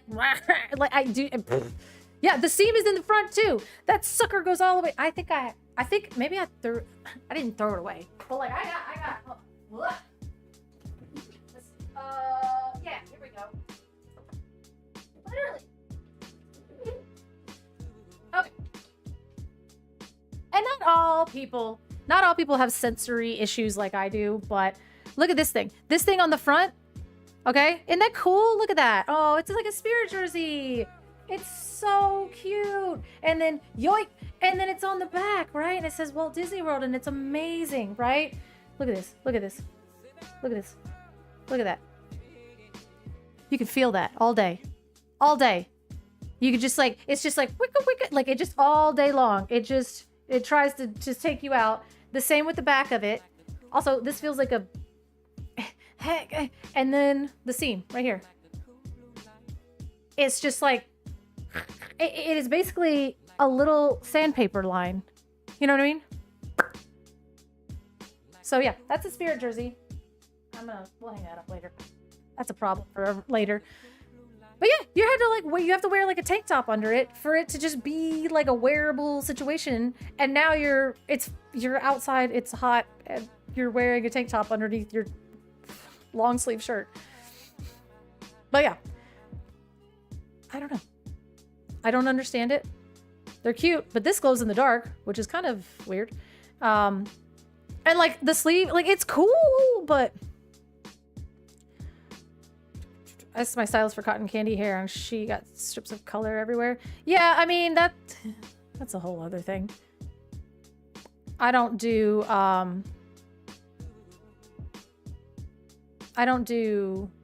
I know that Enchanted Kim does hair, and she does like the rainbow hair and everything. I don't do that. My brain cannot perceive those colors properly. Just because I'm old and stuck in my ways, and blue hair, get off my porch. No, I'm just kidding. I love the way it looks, but working with it is very particular. And basically the area of study that I've dedicated my skills to are not that, and that is its own skill set that I just haven't cared to dedicate any time to. So I'm not excited about it because I don't play Magic anymore. New nostalgia parks. These dresses always seem like they're very, very uncomfortable. But again, we already went over. I have like sensory issues a lot of times when it comes with clothing, so I'm just kind of like gym pants and yeah, anyway. Super cute though. It's really, really cute. When you play test with your partner and they keep winning.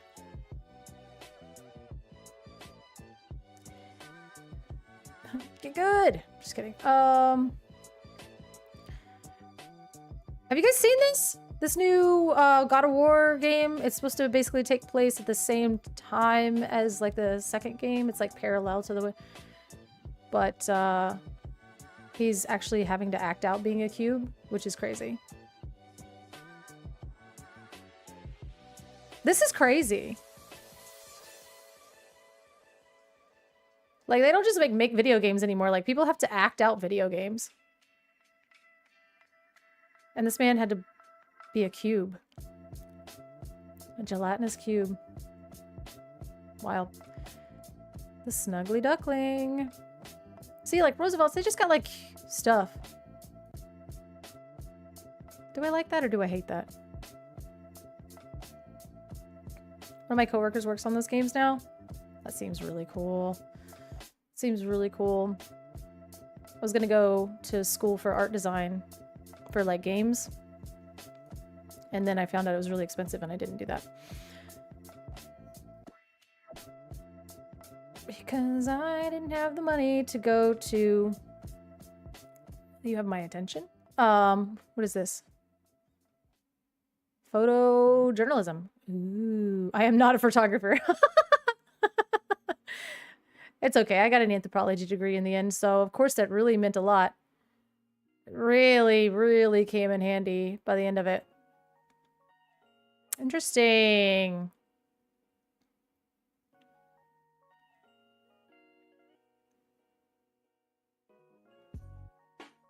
Is it Phase or is it Fair? Oh no, because that's Loki's. Okay. Wait. I gotta play God of War again because they did some weird stuff with the lore that I'm like, you just took a lot of stuff and did a bunch of other stuff, so...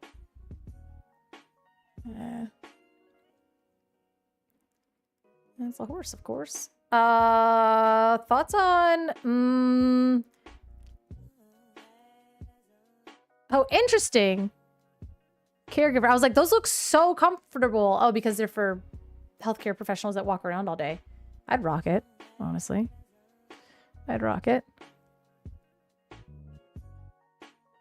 So it's just a big stream deck? Alright, well, whatever.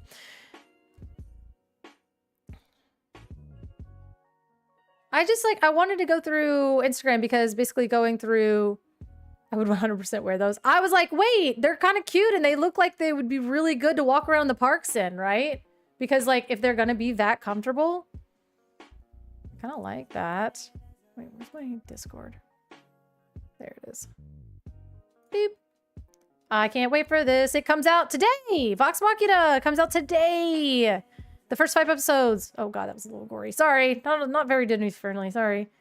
Thoughts on the Euphoria season finale? I have never once watched Euphoria, and I had it in my mind this entire time that it was a show with high school kids. Yes, it updated today. And so I thought that it was a show with high school kids, and then I saw the commercial for the season finale for Euphoria, and I was like, what is this? This is not... I don't know what I thought Euphoria was, but that season finale commercial was not at all... I got my blue gator. It was not at all what I thought it was, but I have not watched it, so... After 10 years, we're... Until Dawn 2? What's Until Dawn? I can't read that. I got the blue gator. It was super exciting. Let's try English versus... Français. So my card is Saucisse au plane. It's from the new chapter and it's Ranger Plane. But the French version literally translates to Sausage Plane. I'm gonna have to go with Sausage Plane. I know, right? That's amazing. Even when you look at the picture, you see it. You see it. So Rabbit versus Coco Lapin. I like Coco Lapin. It sounds less generic than Rabbit. Well, when she said Yeah, rabbit, Pudge versus... Doo-doo. That's a good one. No. That's a very good one. Doo-doo is the word we use for that little blanket at the time when you're a baby that ends up being just a piece of old material that you carry with you when you sleep. I'll give you Pudge. You can have Pudge. Just know that in France it's Fane's favorite. Like during the pre-release event, anyone who would open a doo-doo would say, "Oh, doo-doo!" It's just such a Lilo name. Like I imagine Lilo naming Pudge, not Lilo naming him Doo-doo. Yeah, English speakers like it. It's Tamatoa Bling Bling. Yeah. Oh yeah. What? Tamatoa Bling From chapter Bling. 1. Yeah. Tamatoa the crab that says Big so Ben. shiny Yeah. in English. And to be honest, it has come to the point where foil French version of the cards were getting more expensive around the times of the DLCs because people from Everybody abroad wanted the- will try the to bling bling. will try to get some bling bling Tamatoas. Oh, heck yeah. I want to This is get some interesting. bling bling. There you go. Big veins Hey, are hard to Tinky. find. Aw, that was it. Salut, c'est Berenice. Let's try English. Aw. We did that something like that with J-Bomb, where he was like top 10 foreign cards. And he said that the audio was fried when we recorded it because it was me, Katie, and Garrick, I think. We were reacting to all the different foreign Disney Lorcana cards. And there were some really good ones that he found in there. What's up, Cobet? Let's see. That's a big Lord of the Rings t-shirt. They are like really going hard about this God of War thing. I'm gonna deck. Well, it feels like everything that everybody's talking about this weekend is, I mean, it's like, oops, all dogs as soon as I get on here. Oh, let's, oh yeah, there's this argument. However, yeah, that didn't make any sense to me. An event is an event. An event doesn't have to be at full capacity, but not even half capacity. If they capped it, they wouldn't be having this discussion. We're just, it's like, again, think about the future. Everybody starts somewhere. Oh, I love it. We love ETB photos. Oh, the actual, love that. Going in full cosplay costume. I love that. Can I, yeah, you can send it to us here, or if you don't want to share it, then you don't have to. Is this your Set Champs deck? I was like, you can share it here if you want, but if you wanted to keep it a secret, then you can DM it to me. And unfortunately,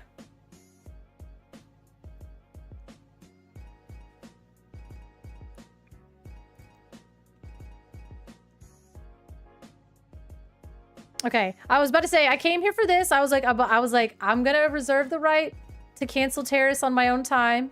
But the casters are amazing. Thank you. Meta and gameplay, absolute sleeper. I think Pile generically good card design is really starting to wear down my ability to watch it for an extended amount of time. When you compare the viewing experience to other games I mentioned, it has such variety in decks and heavy emphasis on theme synergy, which brings excitement to when watching two decks clash. I hope the next rotation. Well, yeah, obviously rotation. Come on now. Rotation. It was last Set Champs deck. Are you wanting to play it again, or what was are you trying to like revamp it for this time?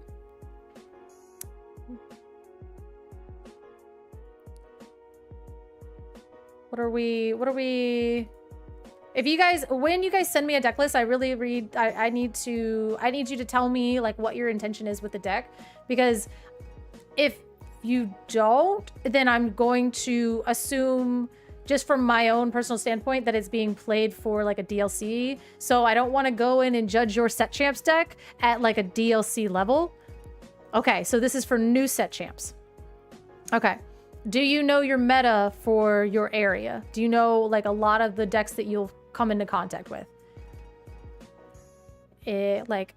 Because I will say right off the bat, if we're using cards that you already have, then, you know, we're like, then you can only do so much. However, Amethyst Steel has had a very bad showing in core this set, like horrifically so. So if you have the ability to go for something different, but if you don't, then obviously you don't. So if you don't, you don't. But I will say, even in core, it has definitely, Amethyst Steel has fallen way, way behind. So the curve seems very aggressive. That seems good. The unequal count is pretty high, but if you're going really aggressive, it's probably fine. We got Olaf, Palace Guard, we know good cards. Honey Marin, Lilo is really good. Lilo is, yeah, okay, so we're just doing aggressive things. The Fire Cannons, potentially very good if you want to keep your stuff here. Magical Maneuvers, return, exert chosen character. Magical Maneuvers, I'm not really sure what that's doing. You could probably take that out. And Up to 2 characters can't ready the starter checks next turn. Magic maneuvers, you're bouncing, but I don't really... I mean, I guess if you're trying to bounce your Cobra or bounce your Honeymaron, that's probably fine. There's only 2 of them. Zootopia. Dwarves is fun, but it's just so incredibly like fair and low powered compared to whatever like everything else is going on. I think if you're gonna run this, you almost want to run the more burn variant of this deck. Because this deck is almost trying to I find it weird because Amethyst Steel I thought is good into dogs. The data would say no. Amethyst Steel has converted 0% over the last few weeks here. Castle Wyvern is kind of interesting. No, I really wanted someone to Infinity to use dwarves to be prep on turn 4. Well, the thing is like, why would you do that, right? Like, there's not a lot of things on the board that you're really wanting to be prep by turn 4. I mean, maybe, I guess, but like, I guess dogs potentially. But if you have Ruby at your disposal, just... Is that even worth it? Is that worth it? Because then you go 1, 2, 3 into Grumpy. You could quest your 1 and 2 drops, and that's sort of fine. And then Grumpy can sing B prep on turn 4, which is probably fine on the draw. But then they just, like, their whole hand. Yeah, Emerald and Sapphire. Like I said, if Dogs wasn't the top deck in core, Emerald Sapphire would be the top deck. Brian is Ruby Steel with your changes and is kicking my butt. Oh dear. Oh dear. Let's see. Yeah, like it's gonna, because see you're playing 1 willpower things, so like the steel version of his deck is just gonna eat that stuff. Yeah, like anything aggressive into Ruby Steel is actually gonna feel pretty bad. I don't know how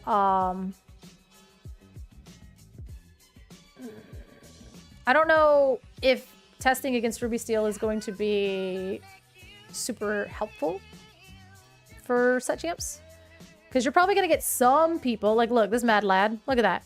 There's a Ruby Steel deck on the very front page. It's super fun to play. Leviathan Slayer, Eliminated Tunnels, Zootopia. This might actually be really fun. But let's see, dwarves, princesses. Let's see. The goal is to take advantage of right behind you. And then here's this deck, you know.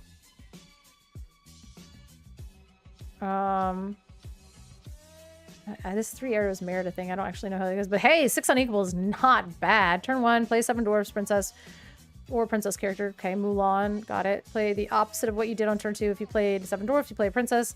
Play right behind you and get the high cost 7 dwarfs you have for free. Try to keep both a princess and 7 dwarf character on the board. Good luck with that. So you can make use of right behind you when you draw it. Don't be nervous is another great action that uses 7 dwarfs and princesses to gain lore. Don't be nervous. Search your deck for a princess card. I mean, yes, obviously you're just, yeah, throwing all that stuff in there. It just feels like I am playing green-purple because I honestly don't care for the set. Yeah, that's kind of rough. Popular? Let's see, trending. This is the dogs deck. You could do this. But I mean, if you don't run into a lot of dogs, then you're kind of just playing cards. Because this is the most heavily tuned red purple deck I've seen. Like they said that they're gonna be hitting one thing. Oh, this is the deck that I'm very interested in. The Emerald and Amber toy deck. This sucker is gonna slap. I don't know if this is going to be When they shift cow, you're welcome on a big dwarf. It's just sad. And that's kind of the thing, right? Like if the dwarf deck is really unfortunate because if the most powerful thing that your deck is doing is throwing at a 7 cost 7/7 with 2 lore on turn 4, And then that's it. And then you're welcome it, or you just use your 7-cost 7/7 with 2 lore to sing Strength of a Raging Fire because that's what the deck really wants to do anyway. That's like super underwhelming. So, what is this one? This is the Amber and Emerald toy deck. So, I mean, yeah, you're gonna have like oops, all new cards in it. I don't know how. I don't know. I mean, I think this is like a themed deck, which maybe. I don't know. I haven't played with those. I haven't played with those locations. They don't read very strong to me, but the deck might be fun. I know that there is a Amber and Emeralds. Oh, it's an upgrade to the starter deck. So this is the starter deck that they have upgraded. That makes sense to me. I doubt that the deck is very good in itself, but this one is probably better. Let's see. Okay, yeah, this one's better. Okay, this was just better because it has the Grandmother Willow in it. It has Angel, so you can get to these songs quicker. This one is probably less thematic, but stronger. Whoopsie. Less thematic, but stronger. So that's good. I just get the card keys at the point of the game. Yeah. It's like, okay, sick. I did all of this stuff. I shifted my boy. I got my boy out there, and they're like, anyway, you know. And there's just a lot of things going on right now that makes it a little bit worse to try to handle it. But that's what I sleeved up last night to take to locals. And how did it go for you? Did it go well? Did it not go well?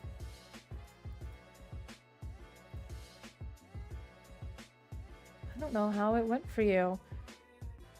Oh, man. Let's look at some more lists here.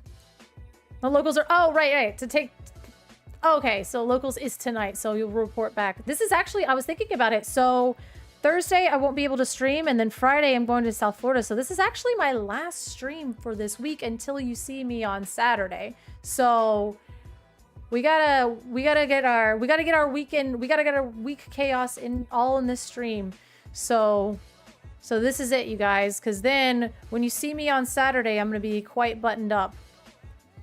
I'm gonna be uber ultra CCQ professional. So yeah. All right, let's see. This deck is sort of fine. It falls apart. I've seen it. I don't like it because it relies so heavily on shift targets that are literally 2 willpower. And so these suckers get blown out of the water all the time. And so you're never shifting. Start the chaos. The colors, Duke! The colors! Oh. Colorblind kid. What are we changing the colors to? That doesn't...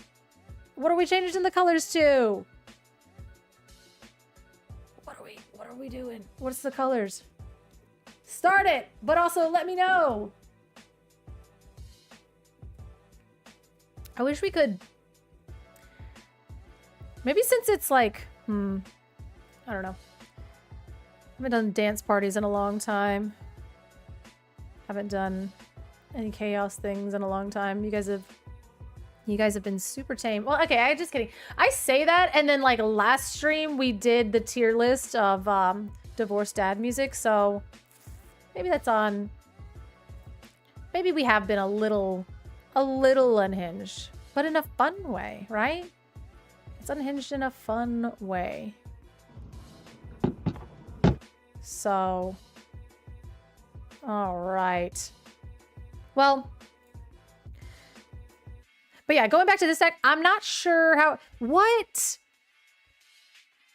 You changed the colors, but like, what are we changing them to? You gotta let me know. You gotta let me know. What are the colors that we should change them to? If you don't let me know, then I don't know. Okay, somebody just throw it out there.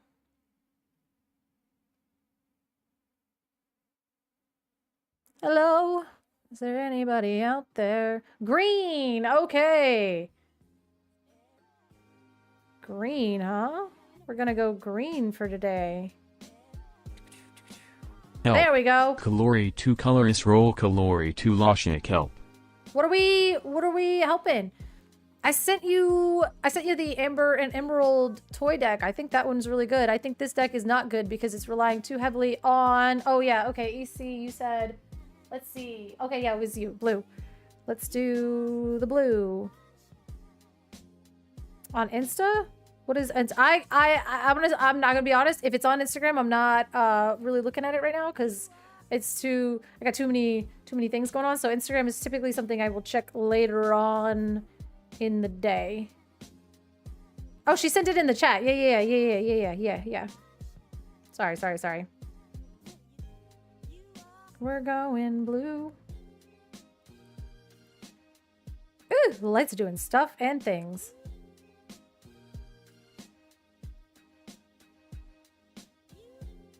Yeah, it sent in the chat a few minutes ago. Is that blue? That's blue. And more blue.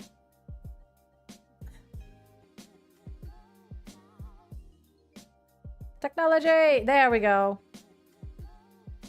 It's super blue. Alright. Save. Save. Ooh. Got a bit of a blue vibe. And then, of course, those lights. Those lights do what they want to do. And I tried to update... Oh, this is hard. I tried to update these earlier today, and, like, the firmware failed, and a bunch of stuff happened. So those are, like, on there, you know. How working, I had the stream muted, so I didn't know how to pick from here. Oh, yeah. Sorry. You're good. I just saw that needed to be updated. So we got blue. We're blue on a Wednesday, not green. Sorry. But again, yeah, I don't like this deck. I saw it get blown out of the water entirely too many times because of the 2 willpower on all of these shift targets. And then you're just holding these things. And also, I think shifting Mr. Incredible is not that impressive. It really isn't, because it is only 4 willpower. So a lot of things like Liquidator can literally just trade with your giant thing, and it makes Mr. Incredible seem very, very lackluster in this format. So, and then you went literally 1 drop, 2 drop, shift onto Mr. Incredible. I don't know, quest. When you challenged in, you potentially lose him, and then when you lose him, you draw a card, which he replaces himself, but he doesn't really, because you already went card negative because you shifted him. And so then you just have your 2 drop on the board and an extra card in hand. And it's turn 4. You know what I mean? Like, it's just not a lot of stuff that you really want to be doing. So, I do find this deck to be kind of underwhelming. It's fun if you can kind of get where you're needing to go, but if you just get all of your shift targets under the seed, then you're sad. It does stuff sometimes, though. But not all the time. Let's see. What are these popular decks? We're just going to go through some of these. Yeah, it's kind of sad. Let's look at this deck. Welcome back. Okay, time for the off-meta Jack location. This deck has so much to play. We're hydrating. I have soda. Is that hydration? It does say canned under the authority of carbonated water and high fructose corn syrup. You know, it counts. It counts. This deck does look fun to play because obviously you're leveraging the Jack ability and you're just kind of maximizing the amount that you can just like start pinging people. It's got Ferguson in it. Like, this has all the cards that it would seem like are very, very fun. And I have a really hard time evaluating a location deck, because like location decks are just like as good as, you know, it's gonna be as your red steel locations work better. I mean, do you have Jack in it? Because I think that's just sort of fine with Jack. You kind of don't want to, like, yeah, you have Jack in it and then all of those locations. Could be fun. Touch the Sky seems so busted in a deck like this, especially with Luminary Tunnels. I'm waiting for a few cards to come to play into this deck. It looks super fun. It looks super fun. I mean, this Pocahontas is like better. I mean, it's just not better, but I like this one better than the uninkable mini that when you ink, you can get it back. but like at least Pocahontas is inkable. But let's see. So rate my... What are we... Okay. Rate my good deck. I mean, the Null isn't it. The 69 inkables is insane, but... I mean, you got Benja in there. Yeah, Powhatan. I mean, if you get lucky... If you get lucky, you get lucky. Amber Steel aggro is not great right now. Tiana, don't love her typically.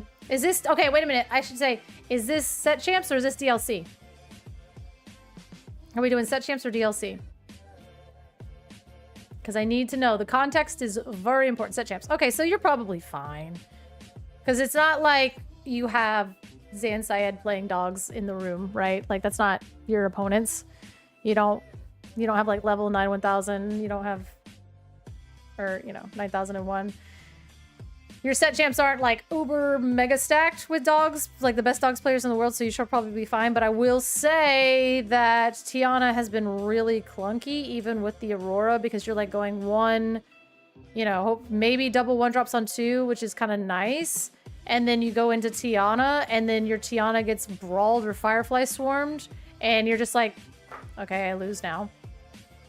I don't know. It seems... Tiana just doesn't... I don't know. Again, it feels kind of slow, but this does seem like a very Fable era Amber Steel aggro. Powhatan's pretty good. But Benja, Pete, Keep the Age Aways are... Yeah, like if you're going faster than dogs, and then you're playing, Tiana and... Powhatan, kind of.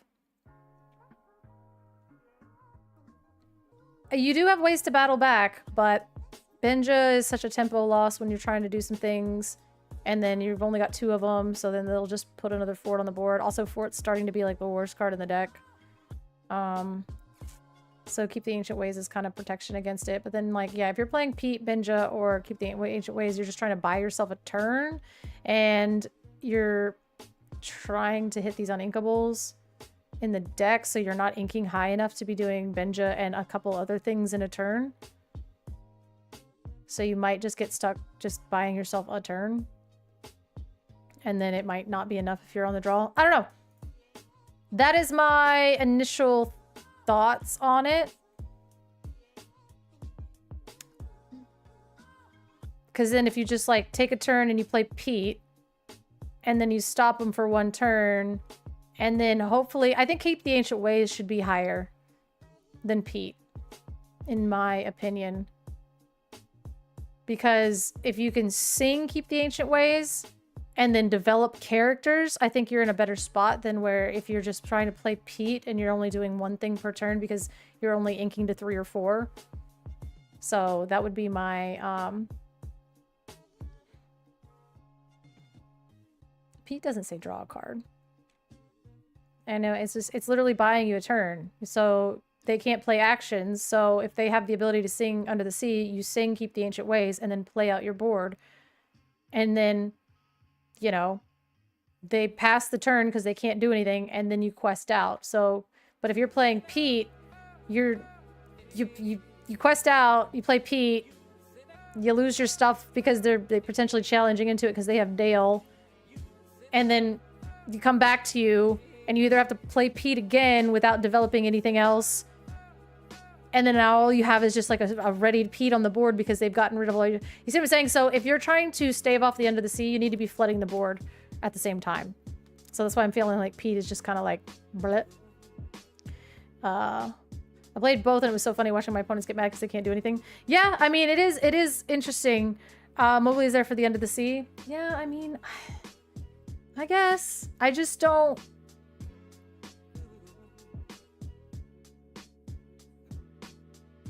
Mowgli's a bit better, but then they're just like, oh, sick. Anyway, here I got a snow fort and Under the Sea. I'll pitch the snow fort, and then I'll keep the Under the Sea, and then you're fried.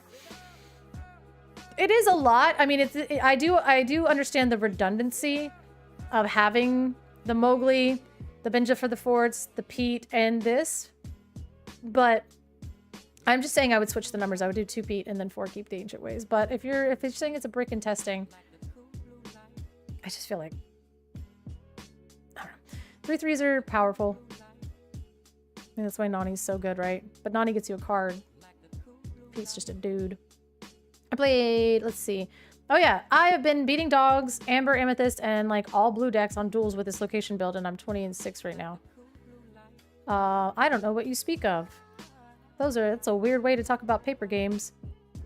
Ah, I love this Vanellope so much. I love this Vanellope. I'm so glad you dug her out. Launchpad! You're gonna make Reginald so happy with this deck. How often are you getting to 6? Be honest. Be honest. I know I read it and I didn't. I didn't even think about it and I read it. Whoopsie. How often are you getting to Fergus? Is Fergus like a nice to have, but he's like not part of the game's plan? But if the game goes long, he's just kind of there, kind of thing. Usually get to 6 against blue decks because they, yeah, holy yeah. I'm like, it's Bruno, right? Like, I'm not gonna, it's not like it doesn't exist. I'm saying it's like Fight Club or Bruno or those things. Like, that's up, like, it's basically something that you guys are allowed to have an opinion on. But, yeah. But at the same time, I don't have to bring attention to it and I don't have to endorse it. So, you know? I'm not fooling anyone. It's not for you guys. It's for the people that are like, what's that? And they've never heard of it. And then people start talking about it, right? It's to the people that, by discussing it and talking about it and you know, and being like, oh yeah, blah, blah, it's like, well, people are like, oh, well, what's that? And then it encourages people to, do more like research into it. So the less that you talk about it, the less that people know about it, except for people that are just talking about it, you know. The thing is like, we'll just move past it, right? Like,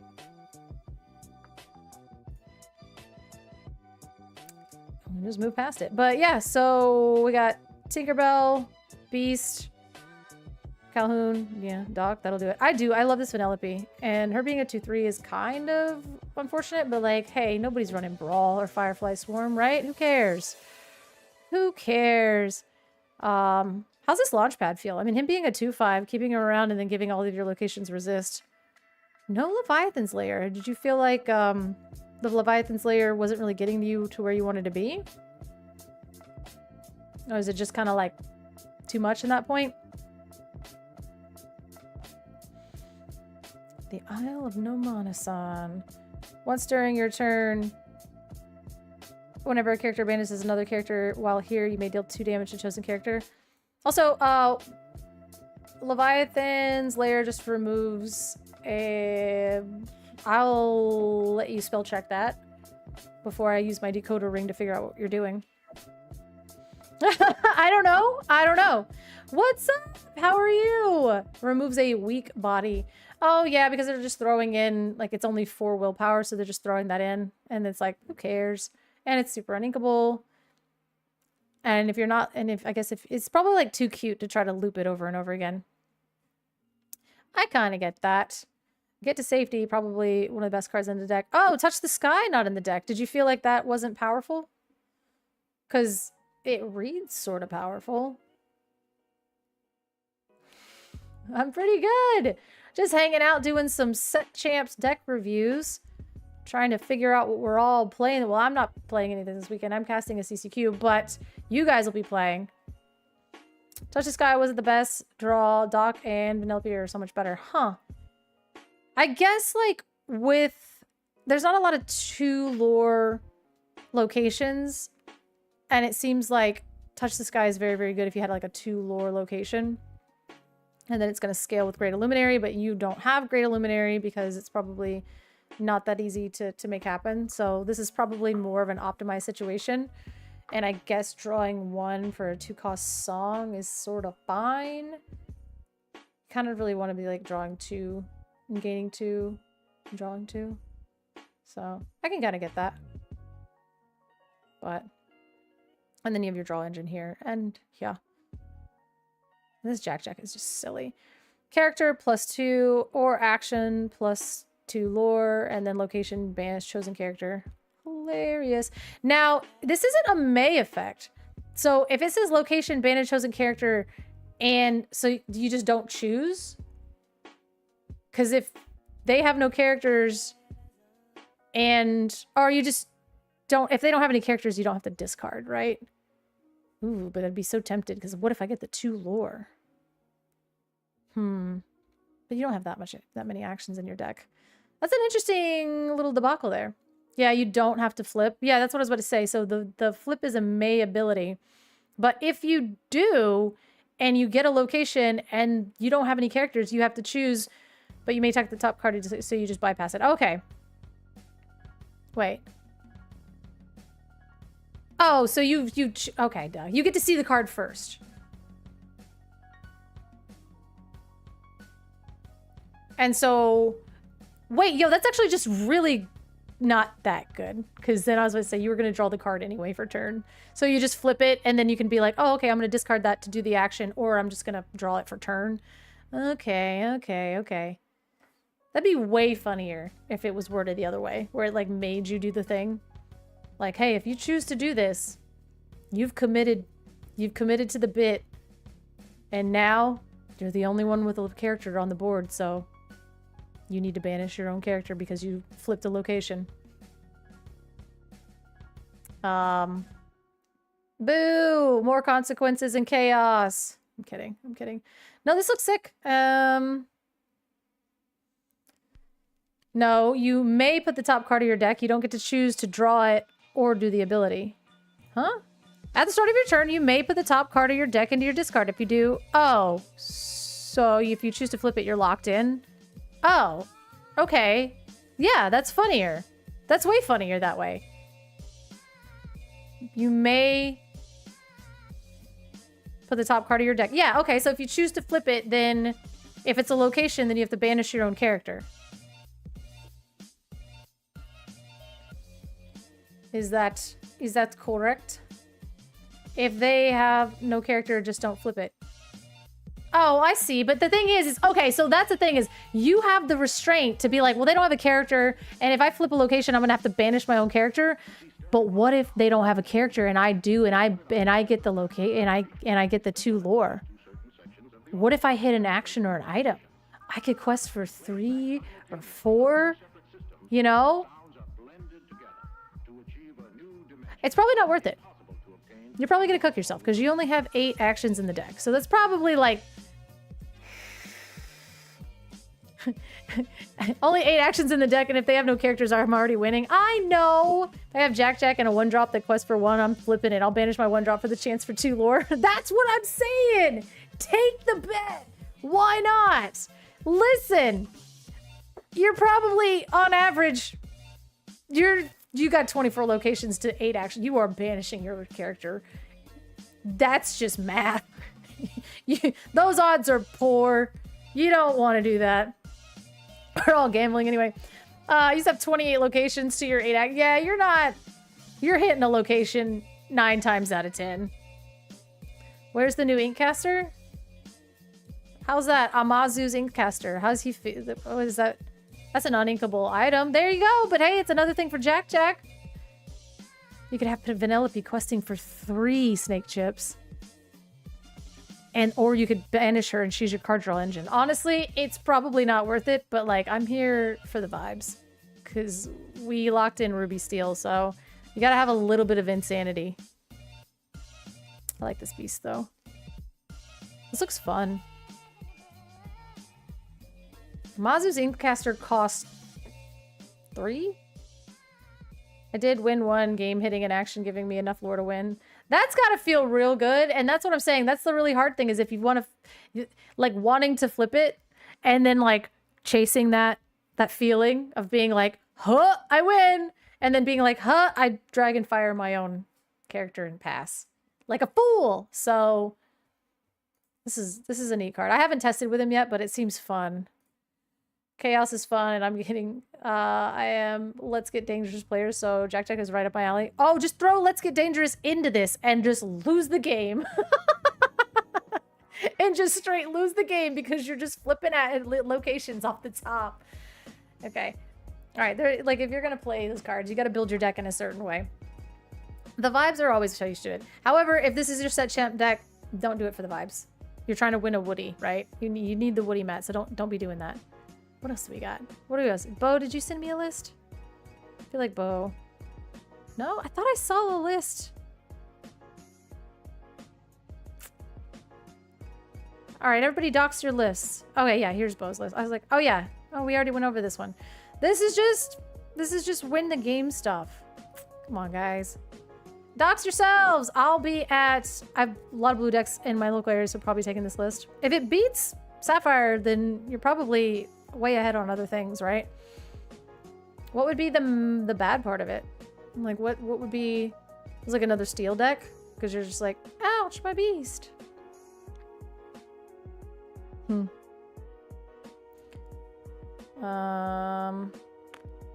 What's the weakness of this deck? A Mr. Incredible. After I'm like, that card's terrible. Well, if you're running this many locations, a Mr. Incredible might actually be pretty good. Because how you getting them? Oh, this is the other one. This is the other one. This is the Dream Board one. And you know, if they're like popular and they're posting, they ain't playing these anywhere. That's not what they're playing. Ruby decks are the weakness. Raw strength. Oh, yeah. Like I said, the Mr. Incredible deck that I was like dunking on a second ago would probably just like smush that into the ground, which is unfortunate.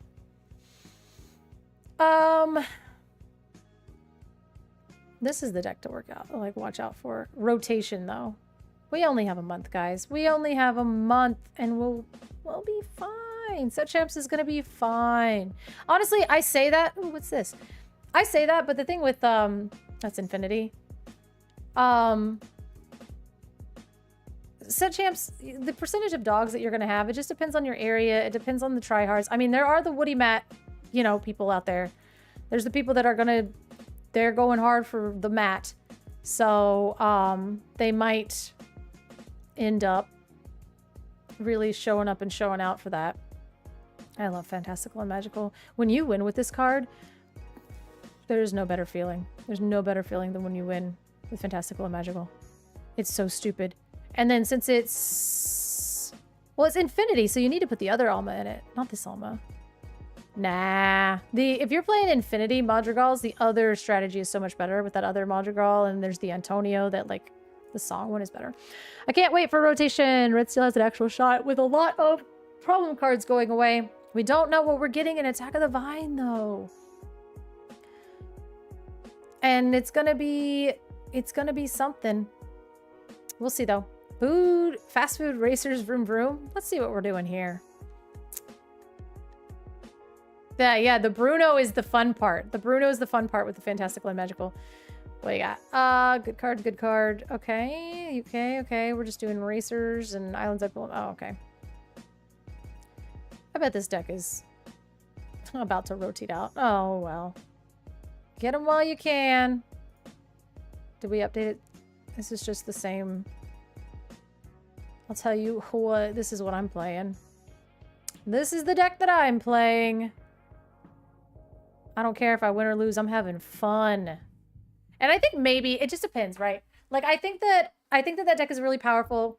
I don't think that I can outpilot the other people in my area that are also playing that deck. So I'm in a unique situation where Humble is from my area, and a lot of people are playing this deck.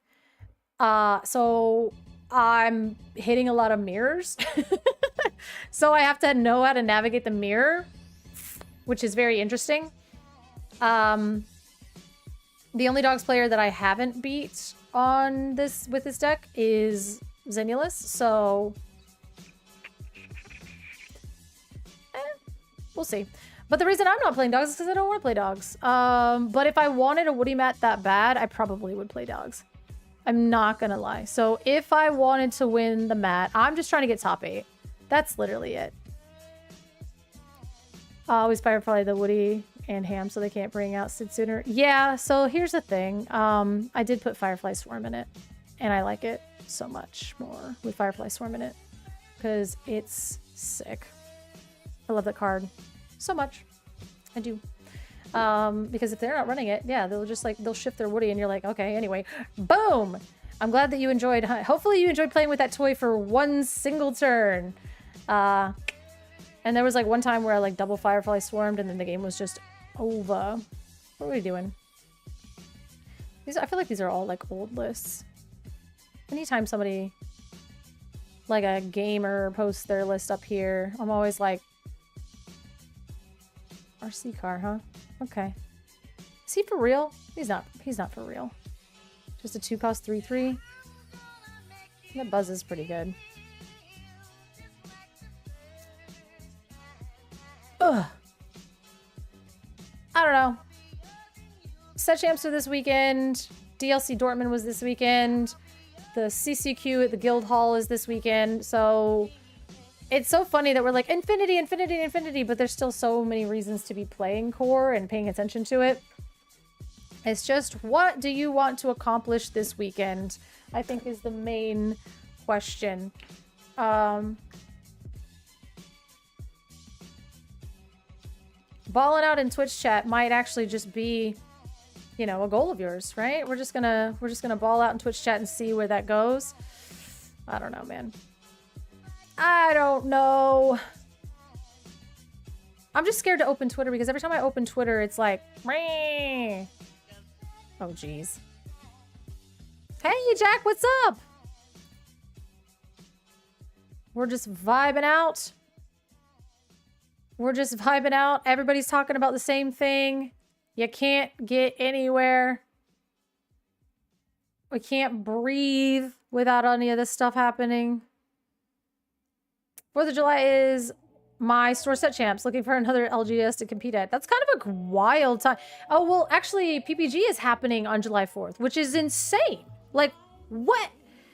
It's a whole tournament. And I think it's a CCQ. It's a CCQ in Dallas for PPG on July 4th.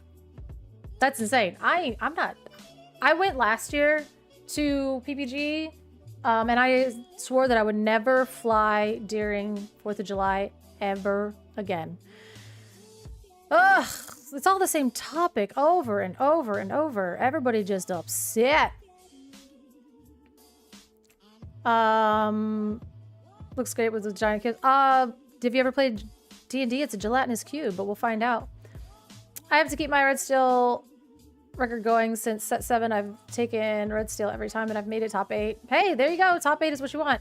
I found one June 8th. Oh yeah, that's like June 28th. That's what I wanted to do. I've been trying to log into Ravensburger Play Hub forever. And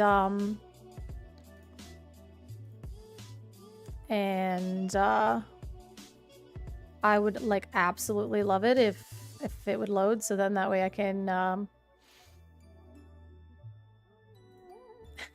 way I can actually schedule and figure out when I'm going, because I have 0 time, just like negative amount of time to be able to play in the set champs this time around, and I definitely super ultra mega need I need to make top 8 at least once. I have no delusions of thinking that I'm going to be able to lock in hard enough to win a Woody Mat this time around. I just don't. I don't have it in me this go around. This summer is so incredibly busy, which is exciting. I'm very, very grateful for that. I want it to be that way, but at the same time, that does leave me a lot of non-getting to do cool stuff. It makes sense when you think about it, I promise. What in the world? Oh, you guys are watching me just like clear that out. Boop, boop, boop, boop. There we go. Reload. We're accepting. We're accepting. Ugh. I realized not to dox myself this time. Okay, is it working? Is it working? Is it working? Okay. It is. I need a calendar. $10 for set champs is not so bad. Let's see. We've got June 4th. June 4th? Are they serious? Oh, it's like, oh, I was like, what the heck? Yeah, sure. We'll allow it this time. Okay, well, it's turned off, so I can't allow it. Let's try not to. I was like, I'll dox myself, and then I was like, ooh. No! So many sounds. It's a sensory nightmare. Palm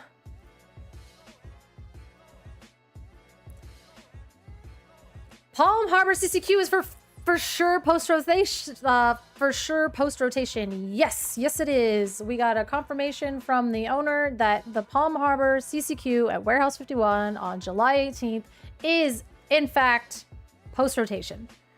I'm also glad. I had a few people. I should probably start shouting that from the rafters a little bit more. It is post rotation. Also, that is the weekend of Attack of the Vine set release. Literally, Attack of the Vine comes out on the 17th. The CCQ is the 18th. So if you plan to ongoing to Warehouse 51 for the CCQ on July 18th, make sure that you have pre-ordered your product or you have a way and you kind of know what you're going to be playing. It's really crazy, but listen, here's the thing. Let's not pretend like we're not practicing and anytime we see a card that we're starting to think about these things. So hopefully that's going to be like our post-rotate. It's going to be our first post-rotation tournament. And that's insane because you have about 24 hours to build your deck, essentially. Like it's got like we're rotating and then acquiring cards. And I do believe I'm gonna have to double check and see if they're gonna have singles for sale at the store. It might just be sailed product, but I will absolutely email and reach out to the owner and see how long it takes them to get back to me with that information. So if anybody else has a way to do that more efficiently than me, then it's gonna be great. It's gonna be great. I'm excited about it regardless because I can't wait for it to be. That's gonna be the most fun event of the year. Interesting. Well, because I mean, it is like everybody's like, oh, it's post rotation, right? Like that's what we're all dying for. So, you know. Flawless victory. Fatality. I love that it keeps doing that. It's really good that it keeps doing that. Let's see. I really waiting to figure out Saturday morning, Wild Unknown set champs. That's gonna be okay. All right, I'm gonna freak out for a second because I'm just gonna show you what's happening right now. Please.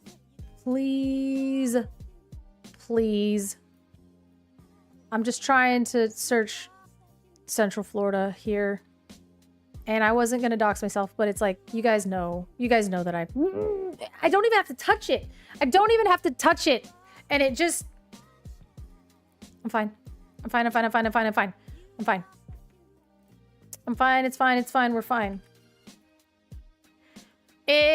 We're fine.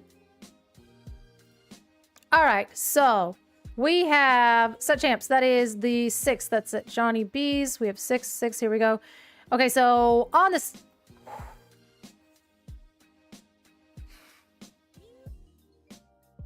Please tell me. It does this to other people, right? It just seems like anytime I go to like perceive it, it decides to. Is there a reason why it's doing this? Can somebody help me? Can somebody help me out? All right, we'll just do it quickly. So that's not what we want. So here we are. This is the wrong part of the country. I have never seen this before in my life. It just be like that sometimes. I'm gonna lose my mind. Okay. And the thing is as soon as I perceive what I need to do, like looking at it and being like, okay, so this one is, okay, so they're on the same day. So that's actually on this weekend, which I will literally... It's in the morning. Oh, 1 p.m. I might be able to do this one. Maybe. Ooh, that's going to be a long weekend. I might be actually fried in half, but I might be able to do that one. But that one's actually usually... that one's usually really stacked and really, really difficult. So we'll see what happens. We'll see what happens. Also, that's going to be like coming off of a weekend of me traveling from down south, so I might be fried in half. But if I can just keep up my energy, I might be okay, and that might be the literally only time that I can play. Sometimes my Iris only shows me events in Sweden's. Yeah. You live in Illinois. Yeah. Mine is like, as soon as I make eye contact with it, it likes to just error, and I'm like, I have someone local that makes a graphic with all the set champ states, and it's so much easier to play. That's crazy amazing. I'm in like 4 different Central Florida Discords. And ooh, thank you for the follow, Peter Pans. All of the Peter Pans. Every single pan. Peter of Pan. Welcome. We're just fighting with this website. There is one. I always like to go to this store. It's like not, I mean, I guess it's like it's close, but it's not close.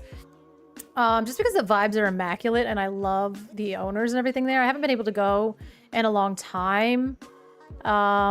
Free to plug, because they play heroic and they play all kinds of just like alternative formats. They do all these really cool things, and the vibes are just really, really good all the time. But I haven't been able to go to their set champs in a while, which is tragic. And do they even have it scheduled? Where is it? Oh, Sunday afternoon. Well done. No, oh, it's full. Okay, well, rip. Oof, and it's $20. Vibes are immaculate, except for what has happened here. Huh, interesting. And eight per... Come on, guys. I was just saying nice things about you. I was just saying nice things about you, and it's an 8-person set champs? Bruh! Strenuous! What's going on? What's going on here? Let me in! Let me in! But then again, I literally, like, ruin it for you guys. What? You guys! Diabolical. I can't imagine being back in Florida and seeing somebody set champs around. I used to live in Orlando, but I moved away before getting into Lorcana. No, that was a complete throw. Come back. Come back. It's awful here. Except for we have so many set champs. Strenuous, I see you. I'm gonna just show up. Is anybody gonna no-show that day? Ravensburger Play Hub, I swear to... Strenuous, if you're here. He's probably not even here. I'm just gonna yell and be like, let me know if anybody no-shows that day. Let me in. I'm just gonna like show up and be like, I know you guys are full, but just like tap on the glass. Let me in. Let me into your 8-person set champs. I'm trying to play toys, and I'm trying to get a Woody. 8-person set champs is what I'm looking for, you guys. Don't make me play against Golden Mickey winners. I'm breathing through this, but internally I am...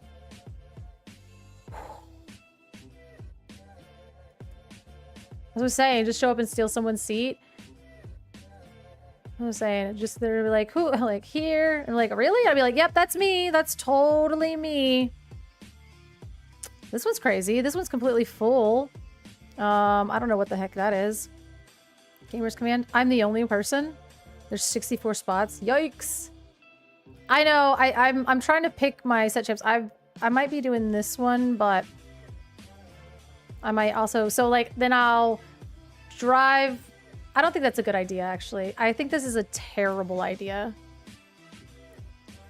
This might be a terrible idea. We'll see. Let's see. The 7th, 8th, 9th. Okay, yeah. So then we're gonna go Next weekend. Flogo shop. Could do that. Wait, it's free?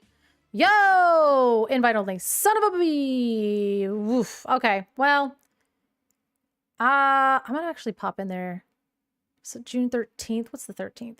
The 13th is a day of all days. So it's Saturday and it starts at 10 a.m. I think I worked that day. Yeah, I might be fried on set champs, you guys. I might be actually fried on set champs this time around. How interesting. And then the 13th. Yep, I work. So I work there. Okay. Let's see. So June 13th, we're fried because it starts at 1 p.m. Can I make it? Can I make 1 p.m.? I might be able to do 1 p.m. $25? Chill. All right, what's the pricing? What's the pricing? Let's see.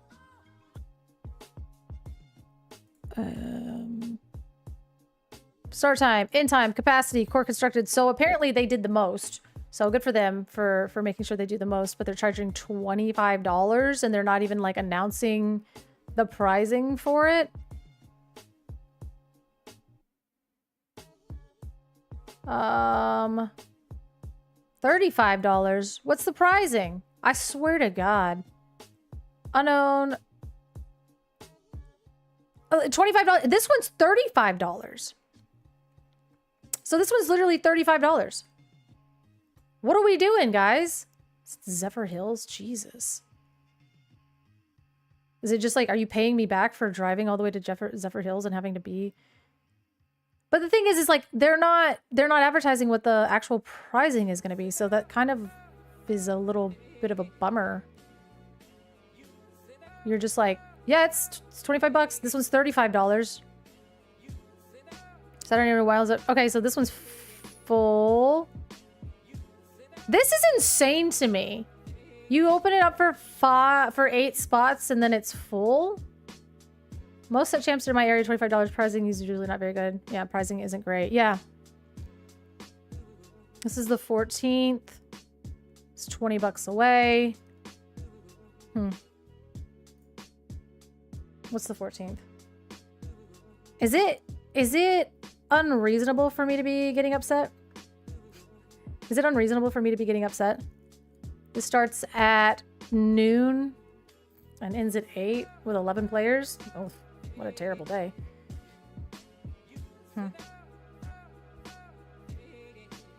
$20 is potentially reasonable.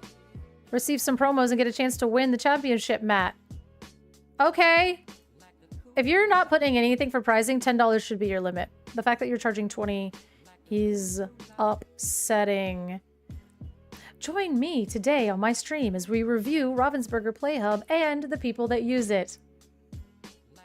This is actually probably really rude of me, but I'm getting a little tilted.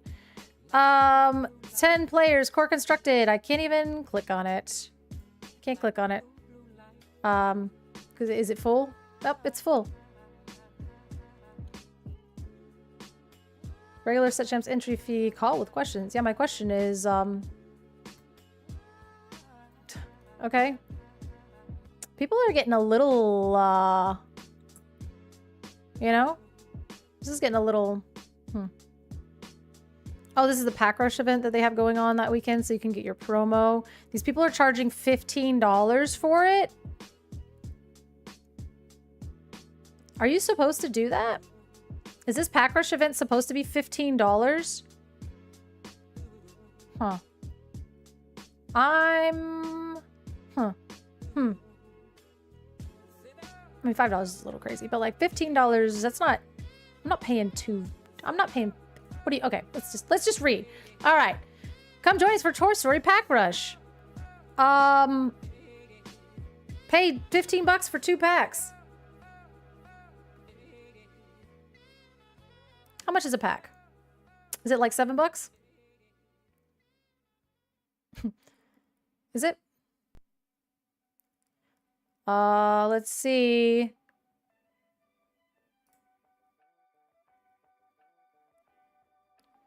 It's like, there's... Okay, here we go. Here we go. Sign-ups must occur in-store to guarantee your spot. Be sure to sign up early. This will fill up. Limited to 48 players due to space. We will be playing best of 3 top cut. Price pool will include 3 Lorcana packs per participant or $12 store credit should they be unavailable. Additional prizing, guide, second promo, all participant. Oh, okay, well, so... I mean, but look, you're paying $20 and you're getting 3 packs.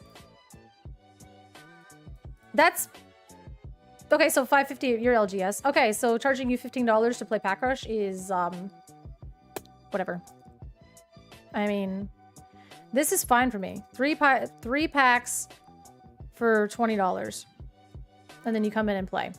So you're playing a little bit for like actually being physically in the space, and you're getting your 3 packs. So it's like, how much space and energy and lights and stuff is it to really like have and host this? Your store was going to be open anyway. So you're just paying like a little bit extra in labor for somebody to run a tournament. Wilds Unknown Pack Rush. $20. How much is Pack Rush at a DLC? Nobody's going to that. How much is Pack Rush at the DLC? Somebody let me know. I want to know. Can you help me?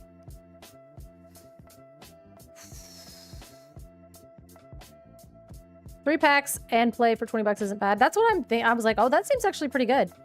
Let's see. This is so June 6th can't go to those. June 6th can't go to those. This one's full. That's kind of nice. So June 6th can't go to those. June 7th. Let's see. 10 a.m. Nope. 11 a.m. Can't do that. 12:30. There's a lot here. 93 miles away is crazy. That's an insane thing. 93 miles away is wild. $15, I think, at the DLC. And you're at, like, the DLC. I feel like $10 is fine. But, like, 15 is crazy. But 20 is actual ridiculous. Well, it's unknown set champs. That's so far. We got Sunday afternoon. The Goat Card Shop, 16 out of 16. Interesting. That's full. House Rules Gaming. You can't even sign up for it. Saturday morning. We're going on the 13th. Core Constructed. Can't do that.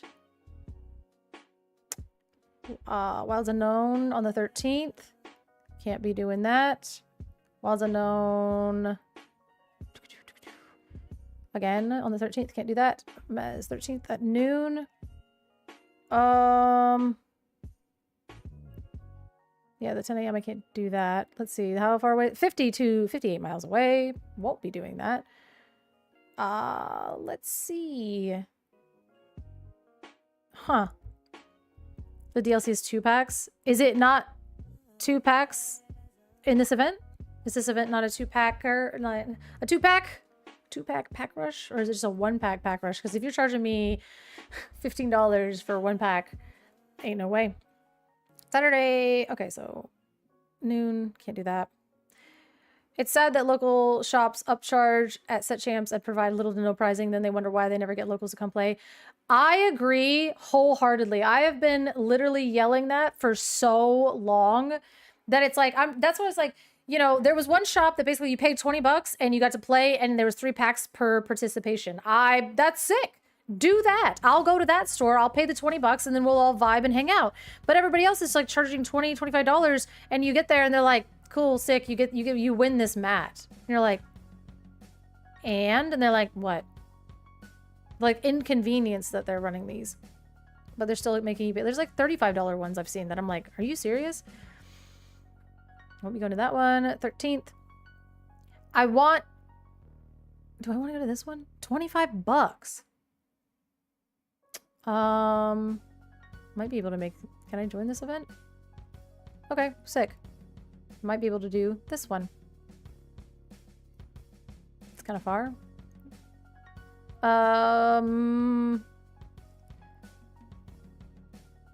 Let's see, the 13th. Let's see, 12. We got 1. 45 minutes away. This one is $35. What? I mean, yes, I am. This is the soapbox that I like to. This is reasonable. Look at this. Saturday afternoon at just $10. They're not gonna give you anything special, anything extra. They're not capping it at 8 people. They're not capping it at 2 people. This is an insane thing. Also, Strenuous, hey, help me out here. Not nerdy needs. Hook me up. Hold on. Where is it? Come on. Yeah, this one. No, not this one. Where is it? Oof, I don't want to go to Sunshine Games. Oh, it's always $12 is a crazy number too. Sunshine Games is so incredibly difficult. Where is the one I want to go to? Don't ever go here. These people suck. June 20th. It's the Nerds with Money, Strenuous. I want to go to that one, but it's full. It's 8 out of 8 spots are taken, which is insane. It's full. 8 out of 8, huh? There was 8 spots available, and you guys whispered it. I wanted to go to that one. Stuff in Tampa. Boo! Orlando. What are we doing here? You signed up 2 weeks ago? I didn't even know. Yeah, this one. You signed up 2 weeks ago, and it's literally full. I like them, though. I'd give them my money. Look at this. So I was like, what? You guys, let me in. Let me in. You're gonna have to, like... Somebody no-shows. I'm just gonna come and then just, like, stare at you guys. And then if somebody doesn't show up... But there ain't no way. There ain't no way that somebody is going to sign up for an 8-person set champs and, like, not show up. That would be truly insane. That'd be truly insane. Let's see. Yeah, I can't, It's getting hard out here, man.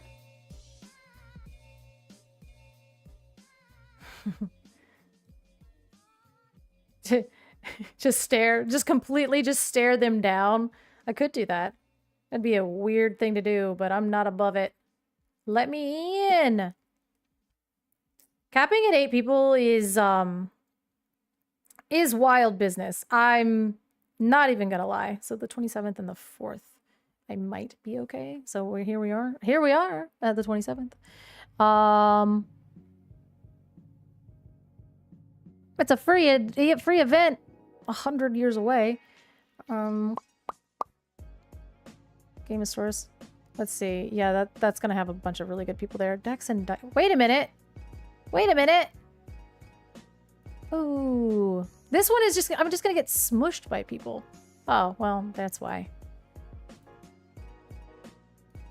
I might actually get to go to this one. Oh, it's gonna make me pay right now though. That's crazy. Ah! I didn't think I was gonna do that. That's crazy. Dude, chill. Get out of here. Could be Flogo and do invite only, and you have to play 3 times a month along with it, yeah. Flogo, I can't do Flogo. I can't. Okay. For Dex and Dice or for... Because I was like, I can't go to Flogo. I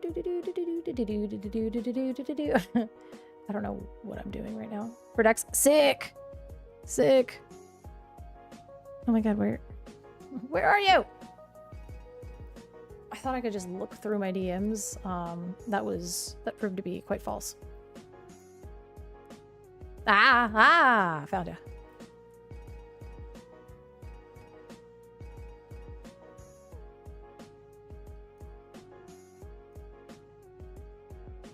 Okay, that's enough of that. Every time I look at my Discord, I'm like, what in the world is this? Okay, sick. Hooray! I might, this one, because this one's on a Saturday. But then again, wait, this isn't the weekend of the DLC, is it? No, it's the weekend after the DLC. Sick! We're gonna be all Disney Lurconed out by that time. Nevershift is gonna be sleepy and tired. And then I'll get you guys. No, I'm just kidding. That's how I win. We come right off of a DLC, and I have an attendee ticket, and you guys had the main event tickets, and you're tired and sleepy. And then I win. Yes, that is my strategy for this set champs. Huh? Huh? I'm doing 2 weekends plus indie. Yeah. Part of me was like, ooh, what if I do a set champs this weekend? In the afternoon on Sunday, and I might, let me see. My events. So these are all events that I'm gonna have to literally,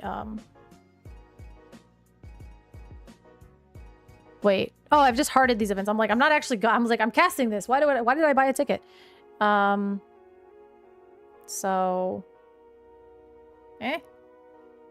what? This website is wild. I don't got this. First of all, I don't got this, but I want to try. Upcoming, completed, upcoming. So, I might be able to do this one, but it might be insane because then I'm going to drive to South Florida, and then I'm going to cast all day Saturday, and then I'm going to drive back from South Florida, and then immediately go to the set champs.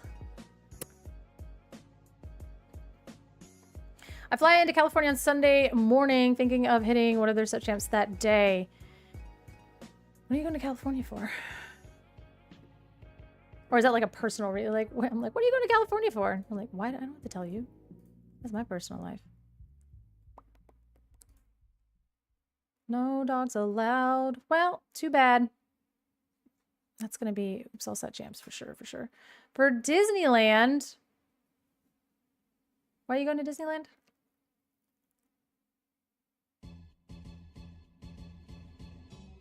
I mean, like, why not? I would.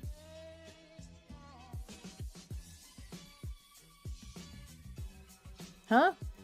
Oh, I was like, I don't know what I'm looking at.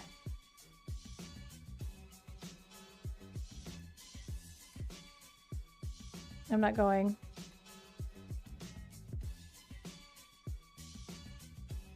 Oh. My God. Every time Grandma's 90th birthday party, Disneyland and Legoland. Hey, that's actually a great day. Okay, come on, guys. I can't even open this without. But let's figure out the gelatinous cube thing. Like, I think that's the point. It's spelled Frank, and it's one of my favorite theories about him is he's connected to the mythology in Metatron's cube. Look at, see? Get after it. I'll be going to Disneyland in whenever the NACC is, so that's what I'm doing at. I think I'm gonna stop trolling through, are they really? That's crazy to say. I know there's like this whole West Coast, East Coast, West Coast thing going on. And let me tell you, Florida CCQs are, or CCQs, the Florida set champs feel like CCQs. I'm kidding. But it does. It is insane. But here's what I'm going to do. All right, so we're hanging out. We're basically just vibing. Every time I go through Twitter, it is an actual dumpster fire of just like ban dogs, ban this, ban that. And I'm actually truly and utterly sick of thinking about it, right? So what I'm going to do, and did I buy D23? Did I buy the entirety of D23? I'm going to D23. That is something that will be happening. There we go. Ban Tramp. I can't with dog. Angel. I can't win with dogs. Angel nukes everything. Listen, everybody, that's all you guys keep saying. Every time we open it, every time I open this dumpster fire, the gold membership is with the gift. I'm not sure. It was done For me. I'm so sorry, I have no more information. But see, and then they're like, okay, then they're fighting about this.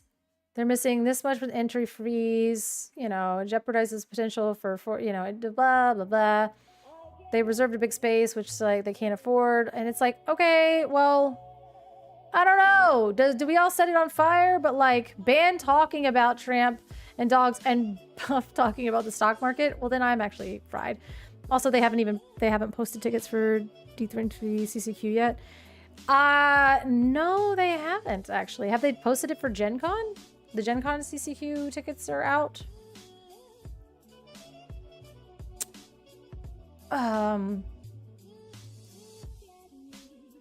But wait, so D23 is actually, that is like August 14th, right? So, the tickets for that is probably going to come out a little bit later just because that one's all the way. That's like the last thing of the summer. So like I know D23 is literally the beginning of season 3. So that's probably something that they're kind of working towards, and they're trying to probably just get through this next couple weeks. So we'll probably start getting some really cool things. Just be like me and pick the package that gives you everything. That's pretty cool. Let's actually take a look at it. So D23 event. I don't know, man. I don't know. Events, D23. Upcoming events. You got all this stuff. You got the Gold Theater, you got all this stuff. Advanced screenings! Oh yeah! Advanced screenings! But wait, no. It's literally afterwards, so... Oh. All right, duh. I was like, wait, no! But it happens afterwards, so that doesn't actually help us any at all. Ooh. Oh.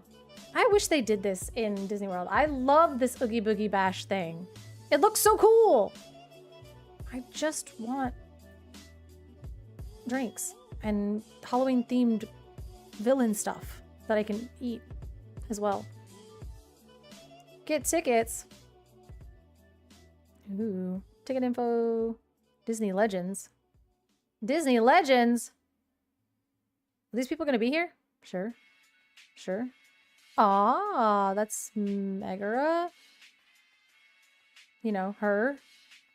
That guy. Oh, The Rock! Thank God! The Jonas Brothers are gonna be there? I need someone to bring back tiny storybook journals from Disney. What are those? What do those do? Alan Tudyk is gonna be there! Ryan Seacrest is hosting it. I literally don't know what to expect. I have no idea. Week-long events. Ayo? Ayo? Saturday, the 8th, capturing life... Reading characters, D23, packing district. Oh, you have to, I don't want to go to a baseball game. Ew. Thursday, day at Disneyland Resort. Colors are park pickup person at Disney World. Wait, what? What? They are journals that look like storybooks at the beginning of the old Disney movies like Cinder. Oh, that's kind of cute. Anaheim Convention Center, immersive experiences, panels and presentations, exclusive shopping. Disney Entertainment Showcase, Disney Entertainment Showcase. I was like, if you say it a third time in a row, that's actually messed up. I firmly believe that Ryan Seacrest has no life or has a clone. Yeah. You need to know anything, I got you. Oh, I'll have so many questions. Because, like, entertainment... Is this just, like, all one... Like, it's just, like, all in one big room? Everything just announced by the... That's right. It's presented by... Okay, well, 6 months away is a wild thing to say. New ticketing options, extended hours, 3 nights of Marquee Showcase, hunting fleet. Night here, night there.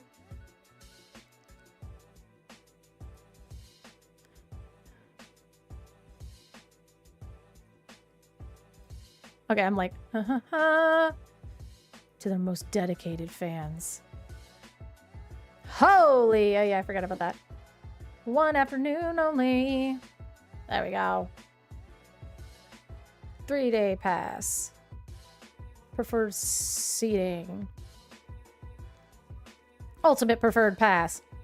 What's RSP access to limited edition pens? Oh, wow. Yeah. Woo, jeez.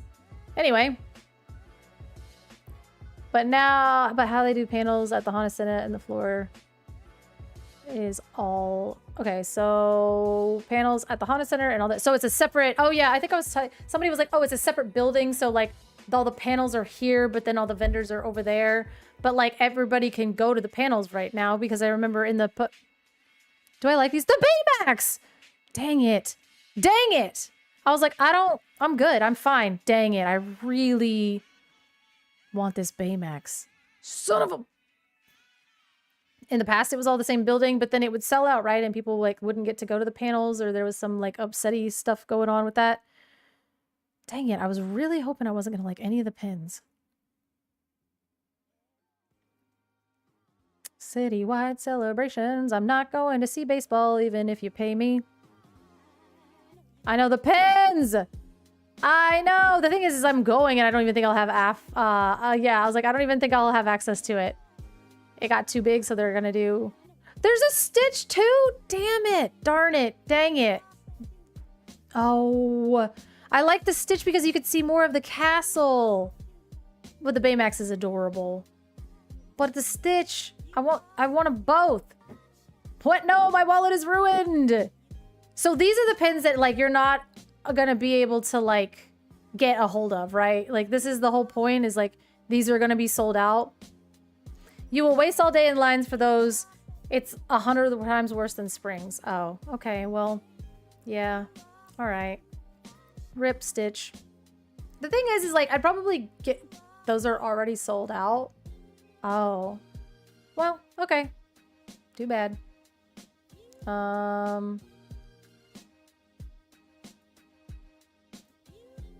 But if you do get one, the upsell is not... Yeah, that's what I was saying. I was like, I'll get one and I'll love it and then I'll forget to sell it. But then I should have sold it to, like, you know... The weekend we're going to hold more than 50 panel presentation created for fans. Blah, blah, blah. Da, da, da, da, da, da. I just want to know how to get the most out of it. Like, if I just go and sit down for the panel stuff, am I going to be excited? Or... The honorees. Oh, I can't wait to see The Rock, I guess. Fantastic prizes celebrating the unrivaled passion of Disney fandom. The Ultimate Disney Sweepstakes Fantastic Prizes returns with an unforgettable reward and a once-in-a-lifetime opportunities. Continuing the tradition of delivering exclusive experiences that only Disney can offer. A few. Be among the first to sail in the inaugural...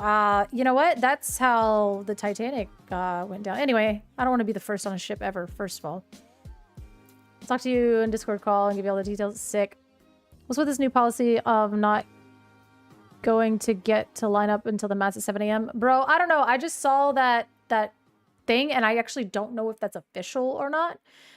People just keep sending me the actual graphic of it, which if it's just the graphic that's getting circulated and that's not real, that's diabolical, and that's like wild metagaming. You know, it's not just a boulder, it's a rock. Nice. Chance to embark on the National Geographic journey to Kenya. I don't want to go to Kenya. I don't want to go to Kenya. I don't want to be the first person on a boat. Win a 3-night trip to Los Angeles. There we go. To attend the red carpet world premiere of... Okay, I'll do that. I want to do that. That's the one I want to do. People are camping the sidewalk outside the garage. God, and it's hot. That's hot out there. They can't... Yeah, they can't kick you off the sidewalk, I guess.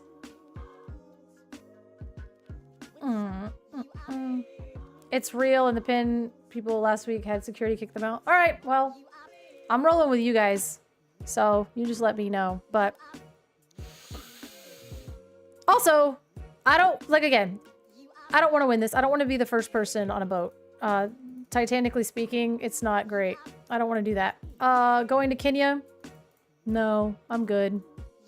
I don't want to go to Kenya, but I will. Hey, a 3-day, 2-night trip to go to see the, you know, world premiere of Doomsday. I'll do that. I'll do that. You would love the cruise.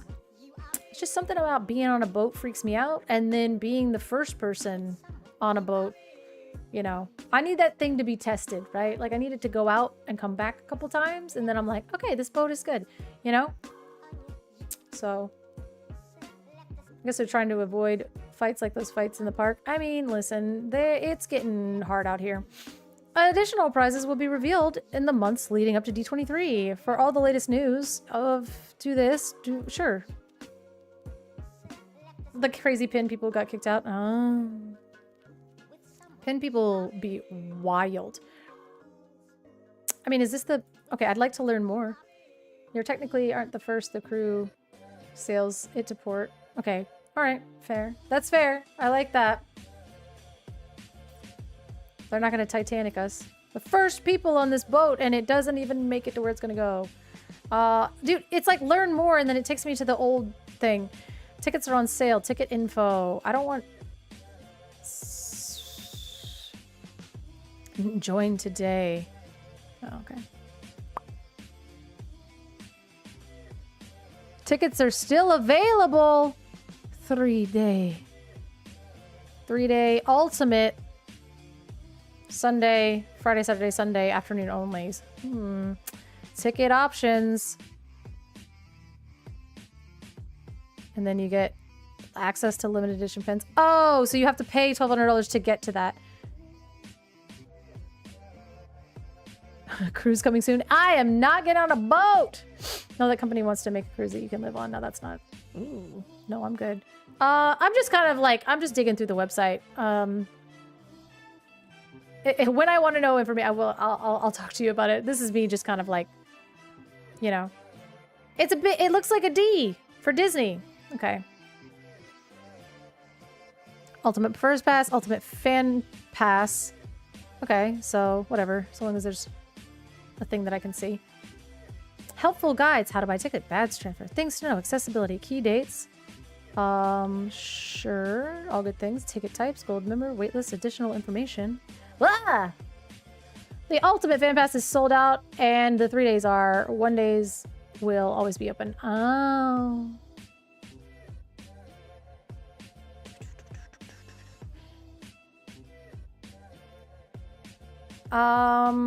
Cool.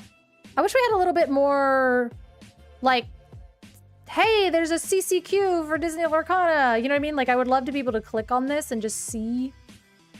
How do you enter? View sweepstakes. Announced, and entries will open on July 23rd. Fantastic. No purchase necessary, only legal. Blah, blah, blah, blah, blah. Okay, but how do you... okay, whatever. They're like, we'll give you a teeny bit of information. Fan favorite events return. It's a hat. It's cool. It's more hats. Ooh, okay. Okay, this is helpful. The Simpsons. I don't really care about that. Mickey's doing, okay. Jazz hands for...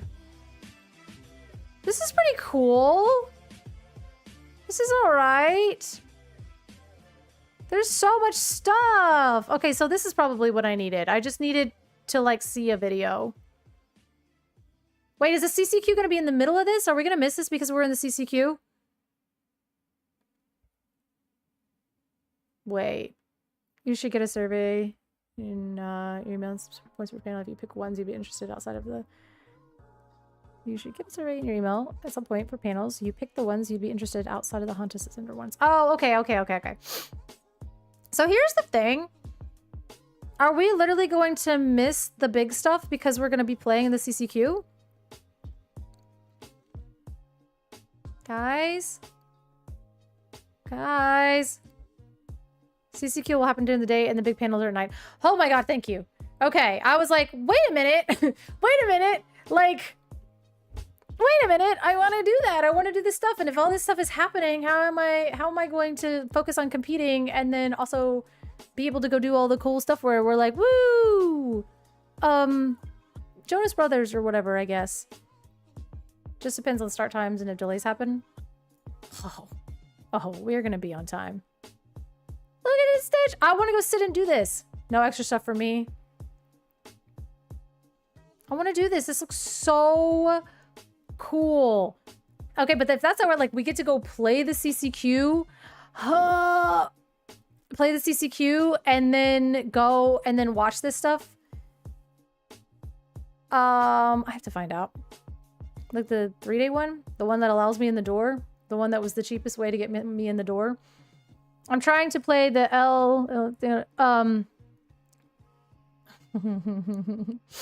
Ruby Amethyst is insane because it won the one thing in core, and then people are like, hey, is that gonna win in Infinity? And it's like, no, dude.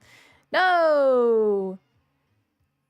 I thought you'd be on the team to stream. Sorry. Oh. That's the problem with big tournaments during the conventions. You miss everything in the convention, but you still have to buy the ticket. But that's what I'm saying is like, if Sterners is saying like the big stuff, if that is at night and then the CCQ stuff is during the day, then you don't miss it. And I'm assuming, listen, there is like, yeah, the major panels is at night. So that's the thing is like, I'm assuming if like, okay, this is a Disney experience, right? This is a Disney CCQ, okay? This is at a Disney convention. There's no way that they're just gonna run this CCQ to where it destroys your D23 experience. And I have to believe that, right? Like maybe the CCQ starts earlier and it might be like a 2-day event, but we're getting done in the CCQ area with enough time to then like actually go and enjoy some of the things that are going on. There ain't no way. You know what I mean? Because you're gonna see me like in round 6 and I'm gonna be like, what panel is it? Scoop? You know what I mean? So they've gotta, I trust that there's gonna be some, you know, they take you over in buses from the expo. Little panels during the day. He got everything. He got them all. Awards ceremony. Would it be funny if they're like awarding these people and then they're not even there? Oh, I know. I do have a lot of faith. It's because I'm literally gonna scoop it up to go do some cool stuff. The fan favorite event returns. Oh, we already watched all that. How to book your hotel, receive email updates, special thanks to our sponsors. Sure. Just hang out with you and your mom. Okay. Sick. Are you guys playing in the CCQ? Or are you just straight doing the event? No matter how many times, no matter how big you make the font, you're not going to get me to go sit and watch a baseball game. You can't make me. This is the way. This is why I'm struggling to buy Gen Con, because I don't want to pay for Gen Con and I miss everything just to play the CCQ. She'll be exploring. Oh, that is such a good idea. You're bringing your mom, so she'll like be exploring and shopping while you're qualifying. Oh, that's the way. This is the way. I'm like, I need to send somebody out on recon for me so then I can play and then do the CCQ, and then I can send somebody out to do all the fun things, and then you get to see the main event. Other way around, she's bringing me. Oh. And he's like, you go play your card game. I'm going to do my thing. Are we shopping? What are we shopping for? Show off your fandom. No, I don't like any of this stuff. I'm so picky when it comes to like this kind of stuff. Meh. Rip. Oh well. This looks cool though. I'm super, super excited about it. Let's look up Gen Con. Gen Con. Gen Con! This... I am not going to go to Gen Con because I was like, I want to go to D23. But at the same time, I feel like I'm going to be so super bummed. I'm going to be so super bummed the day of when I'm like not at Gen Con, because it always looks like so much fun. Events. Let's see. Costume, cosplay, charity events.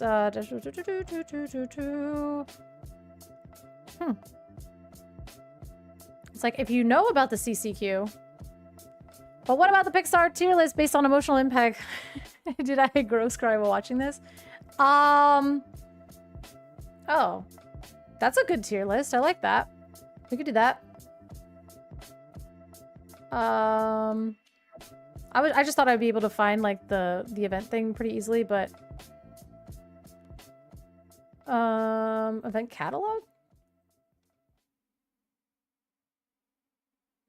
Intellectual property for 101 for game designers. Oh, geez.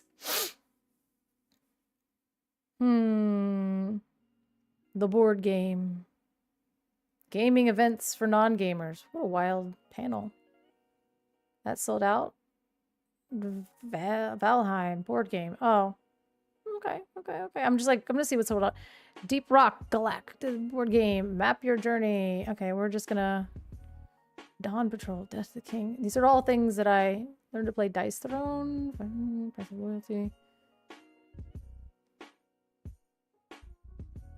Okay, well, that was fun. What are we doing? An emotional devastation tier list of, we'll say, Pixar movies.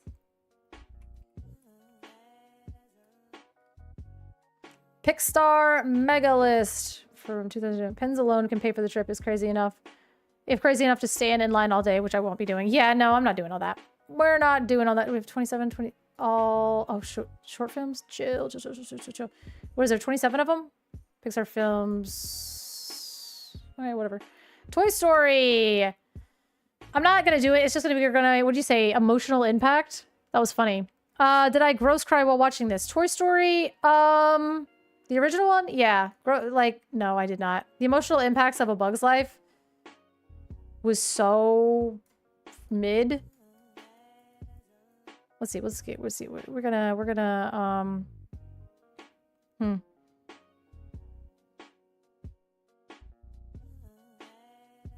It was real. Let's see. We're not gonna say timeless. We're gonna say, whoops. Chill. Come here. Oh my God. We're gonna say ugly cry. Perfect. And we're gonna say tears. And we're gonna say felt something. We're gonna say, what should this one be? Like mid, yeah. And then we're gonna say, ooh. Okay, there we go. Yeah, sniffled. Oh, I think it was like sniffled. You know, oh, they were get the Kleenexes, yeah. Okay, Toy Story 2. It depended on the dick. Got Toy Story 2, the part with Jessie. I ain't never cried a day in my life. Let it out, Spartan. Let it out. What is wrong with you? The part with Jessie and like Emily. Yeah, no, I ugly cried with that one. Did I feel something? I don't feel like I felt anything with Bug's Life. It was a cool movie, but it's like it didn't get me. Monsters Inc. Emotional impact. Yeah. Did I felt something. I felt something. Finding Nemo. The beginning got me. The beginning messed me up. Yeah. The Incredibles.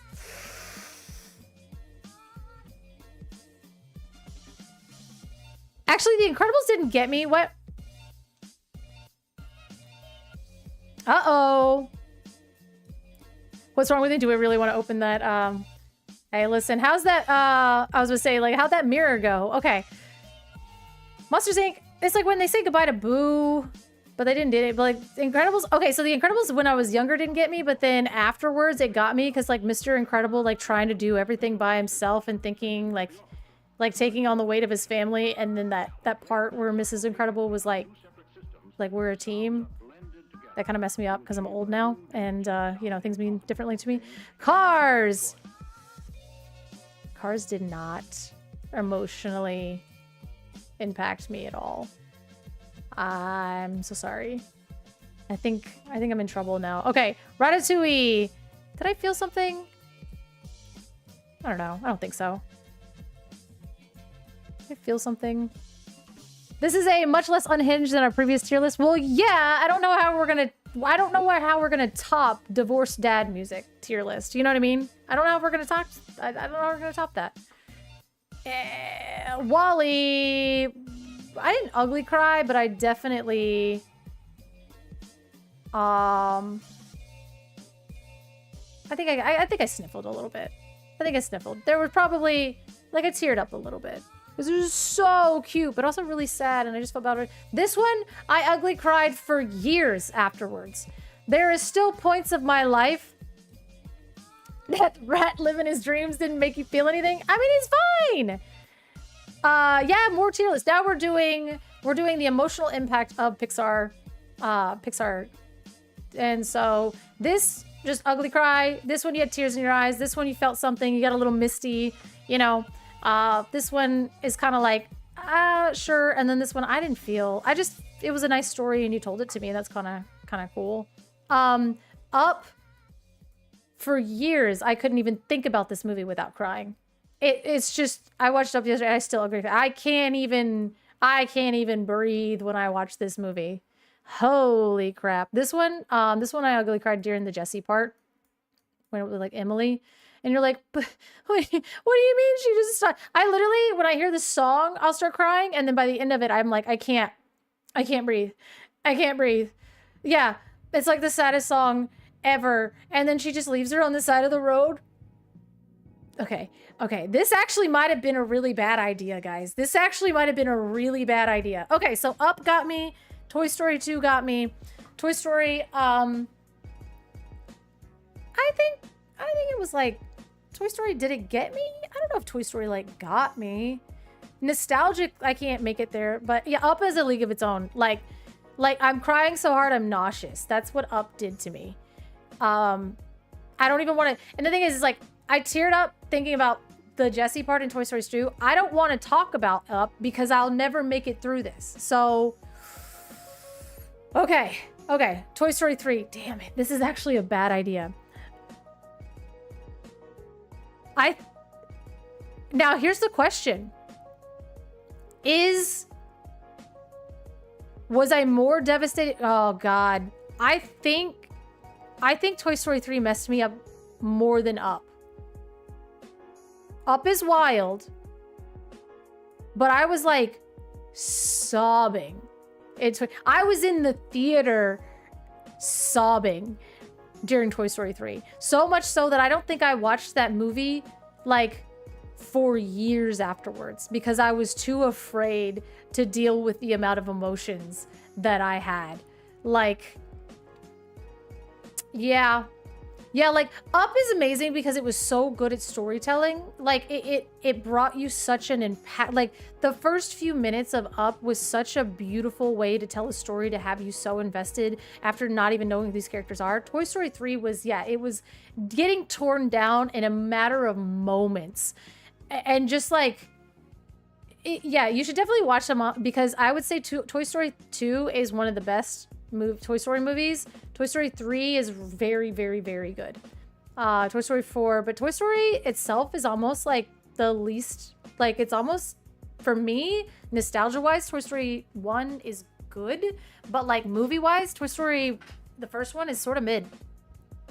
And Toy Story 2 clears it, and Toy Story 3 is an actual...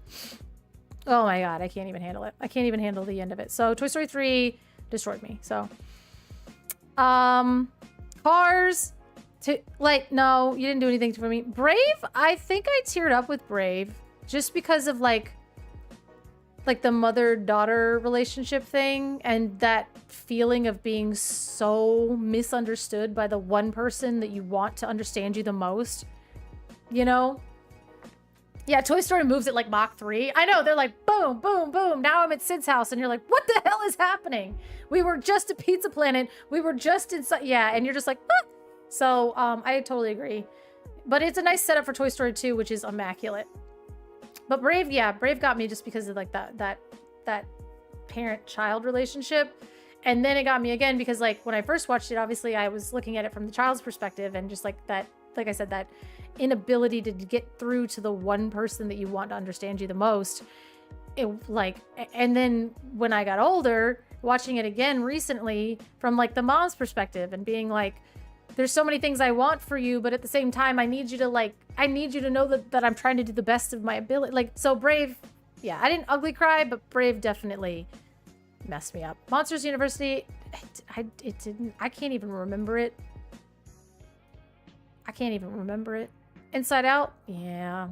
It didn't get me nearly as much as Up, but I definitely, yeah. No, it didn't get me as much as...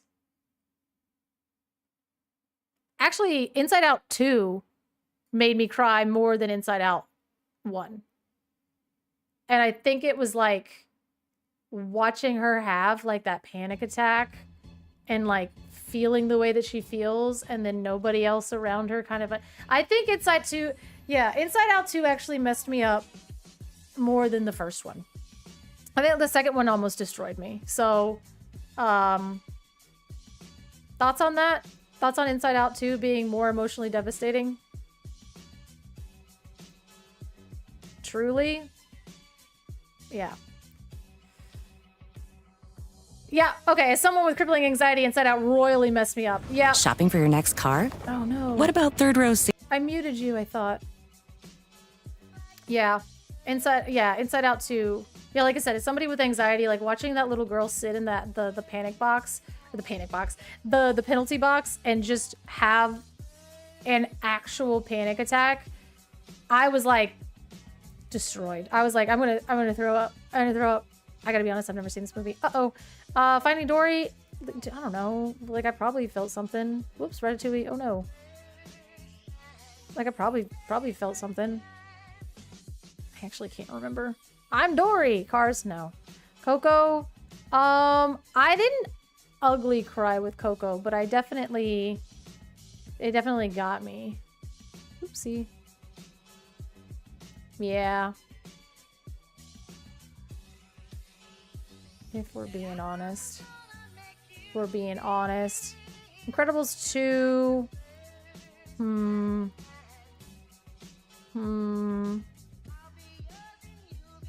I'm just thinking. I'm like, Incredibles 2. It's so good, but like, yeah.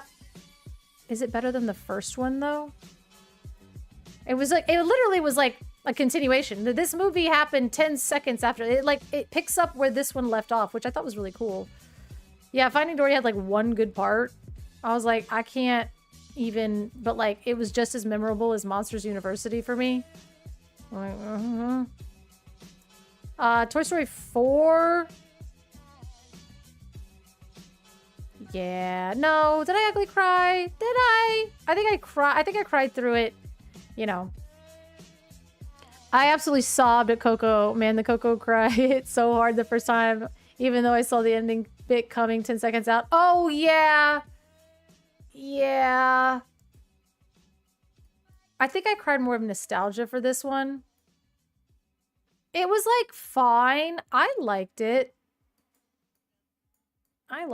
Although my daughter has made me watch it approximately 3,000 times, so I'm starting to find the beauty in it.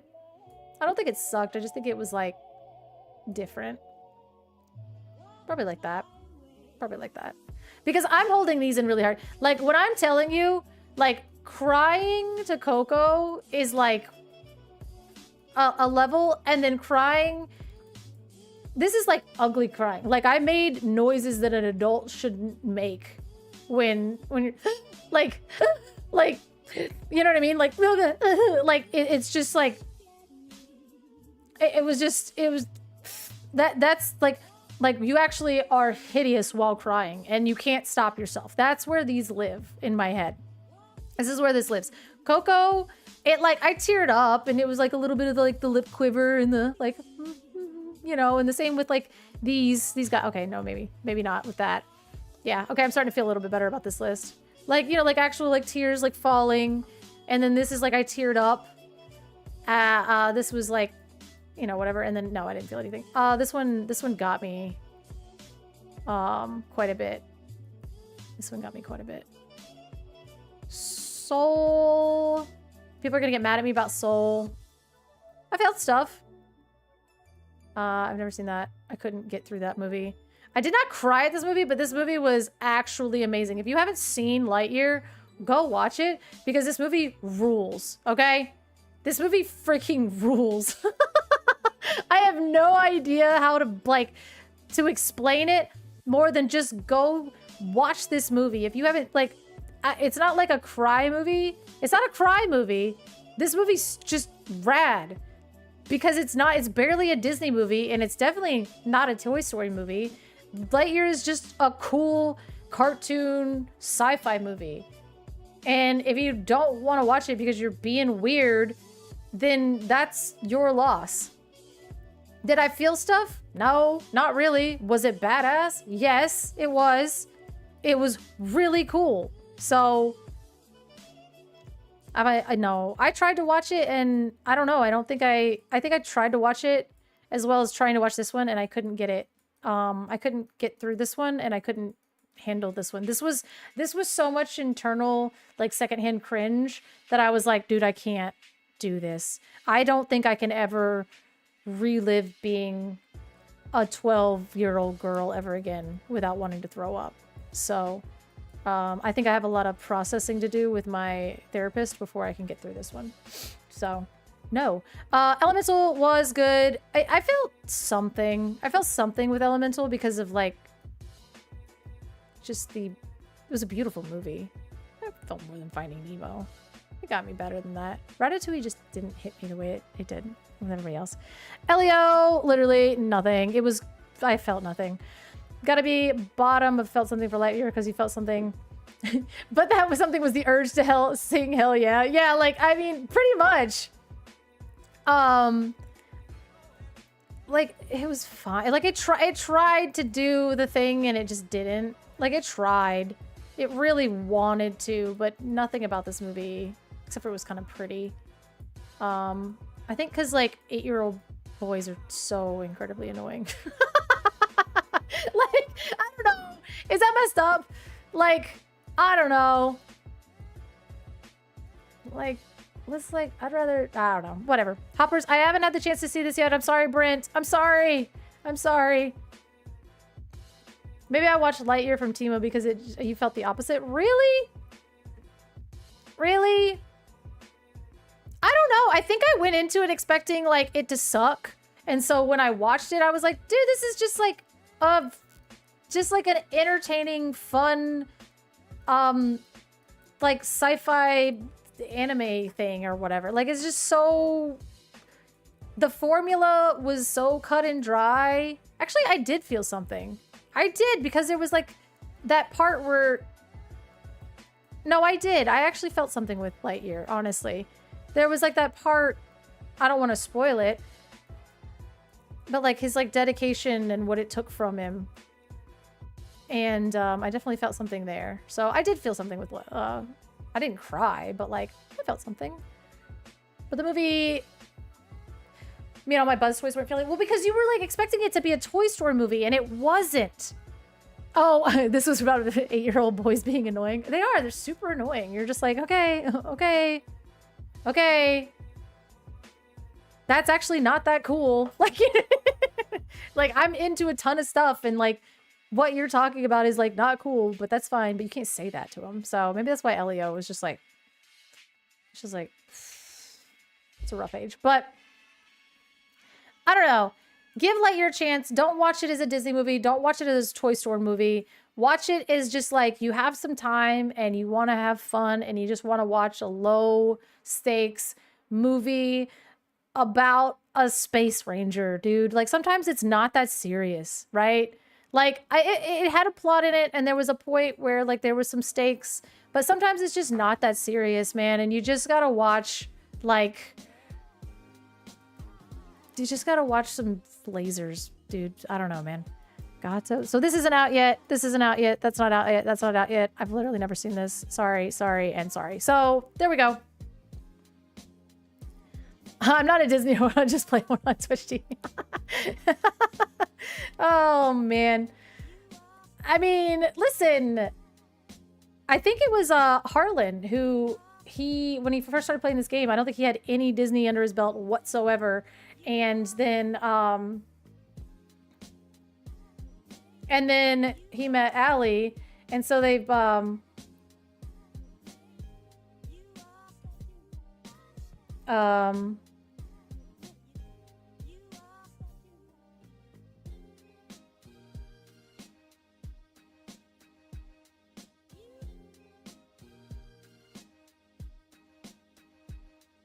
Sorry. Let's see. Oh yeah, and then he met Allie, and then after Allie, he's like watched a few movies, and it's so funny to hear his perspective of it because he's been watching these Disney movies from the perspective of an adult that didn't have like the huge nostalgic backing. So his perspective is actually like one of my favorites because he's just like, what is this movie? I mean, it's like, well, you know, kind of like I never ever saw, the first time I saw Top Gun, I was like 25 years old. And let me tell you, that movie sucks. Like, Top Gun is one of the worst movies I have ever seen in my entire life. And not like, oh, like, it's such a bad movie. Like, no. The pacing is dog. The dialogue is dog. The like the plot is non-existent. It just jumps from idiotic thing to idiotic thing, from like something, you know, this like overtly masculine plot line to this overtly masculine plot line, and then there's like this, and then it's just so, it is everything. And listen, I like bad movies. I like dumb action movies. I think it's great. But the thing is like, it was so incredibly bad. Okay, and again, I'm saying this from the perspective of somebody that did not grow up with it.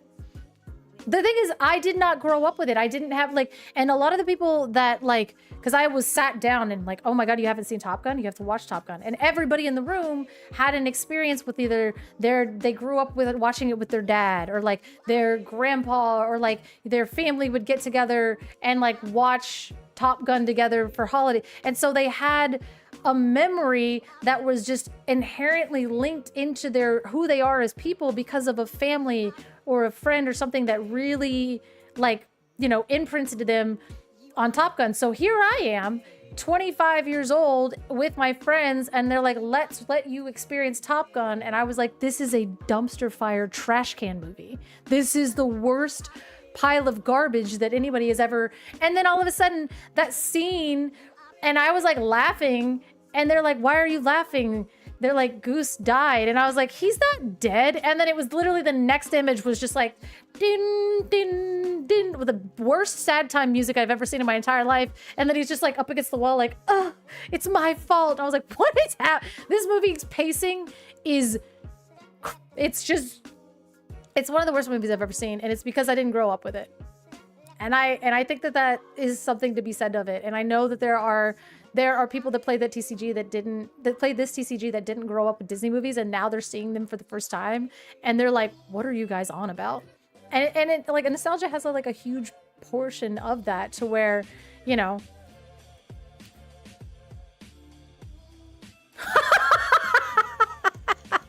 are you sure you want to send this? Yeah, apparently, you know. I completely agree. That is the accurate take on it. And when you watch it, it gets worse. You watch it and you're like, how is this a plot of a movie? Because there's literally at one point, like, he's like, so the, like, I'm going to tell to you about my, oh, maybe I'm not. What's up, Raiders? We were talking about super awesome things, totally 100% Disney things. We are not discussing the quality of the movie Top Gun. That's not something that we would do here because this is a Disney Lurkana stream. But sorry, I feel like we were talking about something silly and a bunch of people walked in and you're like, oh, sorry, but welcome. How many of you were Disney adults before you started playing this game? I guess we could start there. I think I would like to know that. How many of you actually watched and enjoyed Disney before playing this game? We're not talking about it because there's no quality. Yeah, the thing is like, I think that was my analogy, as I was in my mid-20s before I saw Top Gun, so my perception of it was like completely warped. So I'm wondering if there's like somebody that was playing this game, almost like what Harlan has done. So where like they just started playing the game because the mechanics are good. And then maybe as time progresses, they watch more and more. But like, you know, okay, being a Disney nerd, yeah. I feel like I've enjoyed Disney a healthy amount. So like, okay, that's what I was saying. Like, have there been movies that you were like, oh, I wasn't really into Disney, but I started playing the game because the game is like well designed and I, you know, whatever reason you started playing it. And then you like watched a movie that everybody's like, oh my God, you have to see it. And I think that even for a lot of us too, I feel like Snow White and those movies are maybe even like that for us because like our parents made us watch them and they're so old that you watch them now and you're just like, So I'm like wondering, I'm like, what like Pixar movie or what Disney movie that you watched and you're like, oh my God. Or like, it's probably like Fantasia where you're just like, bruh, no. The game is why I remembered I never actually watched Atlantis or Treasure Planet. Atlantis and Treasure Planet are very good. And I've rewatched them recently and they're still good. So I love that. Except for like when I was little, I used to get Treasure Planet and Titan AE mixed up. And I'd be like, oh yeah, it's that one movie. But, you know, they were ahead of their time. They were very good though. But yeah, moral of the story, Top Gun sucks. I feel like the Raiders have all left, so we're good now. I fell asleep during the overly long opening credits of Snow White. I know! I'm so glad, you know, that they've switched up the way that movies kind of flow through the pacing. That's just how, yeah, it's just how it was done back then. But like by the time you get to the movie, I've forgotten what I'm watching. I haven't read any of the names on the screen. I do not care. Atlantis is pretty good. I like it. I like it. If you're just watch it for the story alone. But then there's like parts where you're like, why did they animate Kida like that? That's crazy. But again, the story's still pretty good. It's very entertaining. I think, I don't really know because I haven't looked into it, but the Tarzan thing I think has to do with like licensing and stuff like that. So probably never. Oh yeah, that one. So the idea was never. So none of these movies made me cry. I'm sorry. You didn't make me cry. Ah! Maybe. But yeah. What else we got? What else we got? Let's see if we can stay on topic. Disney Channel, Disney shows, television, all movies of Walt Disney. That's 162. That's insane. Walt Disney animation films through. Here we go. Tarzan would go so hard in Attack of the Vine. What is this? I actually don't remember this one, but I remember watching it a lot when I was a kid. Cinderella. You guys are gonna get mad at me. I'm gonna do this fast. Alice in Wonderland always scared me. It always scared me as a kid. Peter Pan. Here we go. Lady and the Tramp. You guys are gonna get mad. We're just doing these quickly. There's a topic? Never! There's never a topic. This one's like sort of fine. Sword in the Stone. I liked Sword in the Stone. Jungle Book. I did not like Jungle Book. Aristocats. Super racist. Like wildly so. Like good God. Literally Robin Hood. There we go. Winnie the Pooh. Yep. Rescuers. Yep. Fox and the Hound. It made me cry too hard. The Black Cauldron. If we're being honest, this movie is also terrible. What did I just say? What? The Black Cauldron is like, it's... The pacing is so bad in The Black Cauldron. That was another one that I didn't see. I didn't like The Jungle Book. I didn't like it. I don't know why. I actually haven't seen it since I was a kid. If you ever want to play a movie themed deck for fun, you have like 12 of them built and ready to go. Nice.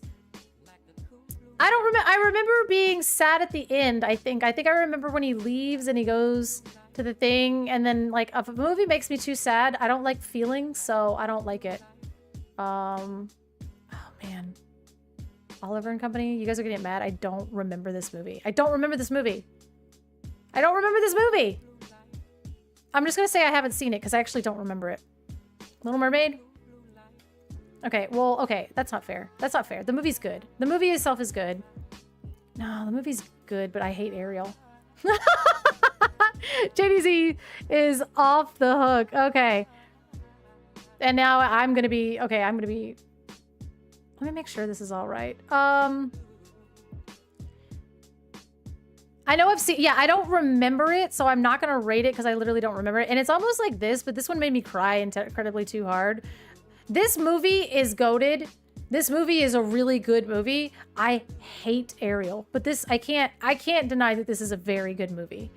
Rescuers Down Under, probably like that, honestly. Beauty and the Beast is S tier, but it's gonna be like that. Pinocchio, I can't remember it. I don't like Ariel. I've went on my tirade about Ariel so many times. RB, you're just like threatening me in 1,000 different ways. I tend to get Rescuers and Secret of the Nim and all the. Yeah, I was gonna say Secret of the Nim slaps. Okay, first of all, Secret of the Nim clears Rescuers. 100% clears it. Like super ultra. The only reason I'm saying with this Alice in Wonderland is because it scared the crap out of me as a kid. I actually couldn't watch it. I was like so scared of it. Peter Pan's also kind of a little jerk. I don't know if you guys have watched this recently, but like I don't know why Wendy has the patience of a saint, but Peter Pan is like borderline villain. I'm not gonna lie. Peter Pan is a jerk. Okay, Peter Pan is a little jerk. Like it's like wild. It's kind of wild. Aladdin is S tier. Lion King, also S tier. Dang, I have to put it somewhere. I want to put it after Aladdin just for the vibes. This is why Peter Pan was a villain in Once Upon a Time. Peter Pan was a super, he was just like a little, like, Peter's Nightmares, that new movie. Personally, I can't stand her as an adult because she's so painfully a teenager. Yeah, and I think that's probably what it is. Like, but daddy, I love him. You're 16. Sit down. Stop it. Did your dad have to wreck your room? That's obviously insane behavior and your dad needs to get like a handle on his feelings. But at the same time, like, dude. But the movie itself is good. I'm sorry. I'm sorry. She sucked. This movie was sort of mid. It was like kind of mid. It's like one of those movies where it's better than Cinderella. I mean, actually, is it? I think Cinderella's only good because like she just for some reason really likes Lucifer, even though that cat is like needs to be given away. Kind of like that. Hunchback of Notre Dame, I don't remember it. I'm so sorry. I don't remember it, and I'm scared to watch it because I remember it like was just really, really sad. So the ones I don't remember, I'm gonna say that I haven't seen them because I don't think it's fair for me to rate something that I can't remember. But like Hunchback, it made me feel a type of way that made me not ever want to watch it again. And so maybe I need to go like run it back as an adult and see if I can handle those emotions, which this one probably actually the same. Because I just remember this one made me really sad. And if like as a kid and even an adult, if a movie makes me really sad, then I automatically cannot stand it. Like, even if it's like, oh, it's like the ending is super sad and then it's like this much of it, the ending was like a happy ending. It didn't make up for the fact that you made me super sad. So Hercules is freaking, it's like S tier. Is it better than Aladdin? No, it's not. No, not for me. Mulan. Dang it! Like top of A tier. Dang it, this is hard. Probably like that, just because Ariel stinks. And a Cinderella themed wedding. I think she's like a fine princess. She's not as bad as this princess. This is this one. Mulan number 1. Mulan's pretty good, but I think, does it clear Great Mouse Detective? I don't think so. I don't think it clears Great Mouse Detective. Hercules is, I don't know. I'm having a hard time. I just know as a kid, I liked Aladdin a lot more, but like,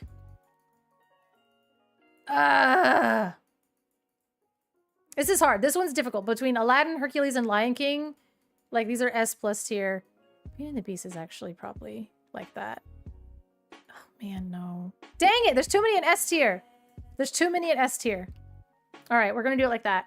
We're doing it like that. Tarzan? Okay. Don't get mad at me. This is another one I cannot remember. I can't remember it. I can't remember Tarzan. So I think I probably need to do this watch order. Like if this needs to be the watch order. I don't remember it. I'm so sorry. Like, there's too many in S tier because there's fire in that area. Yeah. Yeah. Rescuer's Daughter. God, I watched this a million times. I'm a firm believer that Aladdin was only S tier because I was Robin Williams. Aladdin was probably my first cartoon crush. I'm not gonna lie. Like, I was totally... This is probably why I've dated so many men that lie to me, because Aladdin was... You know, he was just kind of it. So... Anyway. Lion King 1.5 is Lion King 1, low-key. I did like that one, though. This does not look like Divorced Mom Rock Band. Oh, we did forget to do this one. Fantasia, I don't remember it, but God, I remember it was too long. Dinosaur, I haven't seen it. Sorry, guys. Oh, God. There's a lot I haven't seen. Emperor's New Groove. Ooh, it is S tier, but does it clear Winnie the Pooh? Huh. That's hard. Does it clear Winnie the Pooh? Winnie the Pooh just makes me so happy. It's just like, it's one of those movies where you watch it and it's just nothing but it feels good. And I think that that's important. My department chair was the head animator of The Sultan, so one of our guest speakers was the head animator of The Genie. Oh. Like, it's just, this movie just makes me feel good every time I watch it. And I think that's why I love it so much. Fantasia. Bro. I can't with this. Ooh, dang it. Dang it! S tier is getting really difficult. I think I could just still say this, though. It's very, like, it's so close. Because I need to start being a little bit more... S tier just can't have, like, it can't be just, like, flooded. I mean, it can be. It's my list. Dang it! This is hard. Lilo and Stitch is, like... Is this Lilo and Stitch better than Hercules?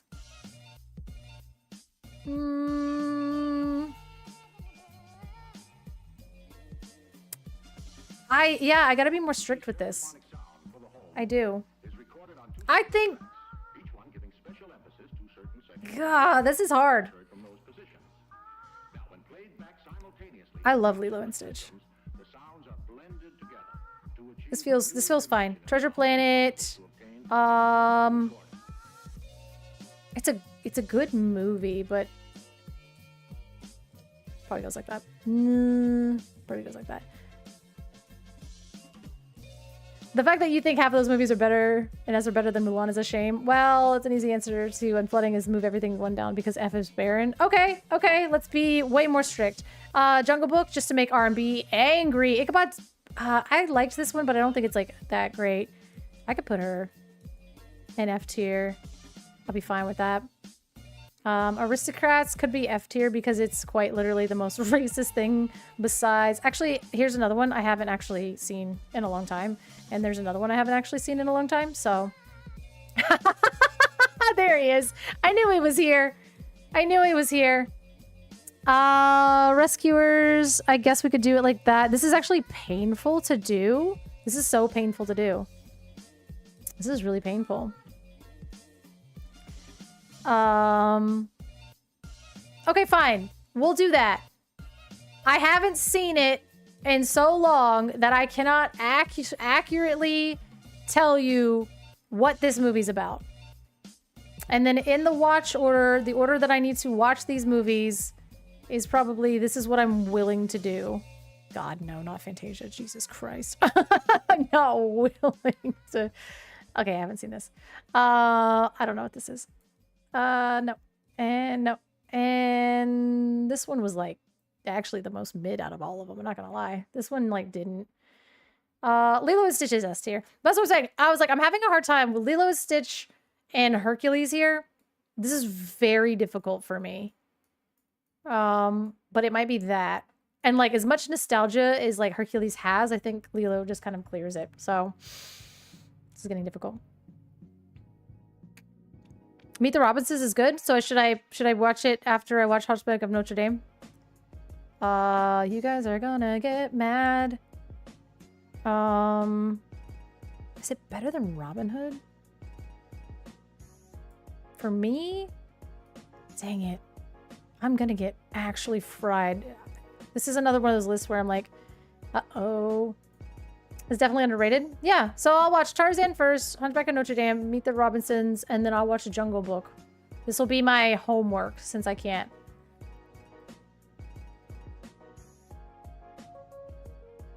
Notre Dame? Sorry. Hunchback of Notre Dame. Dumbo. I hate this movie.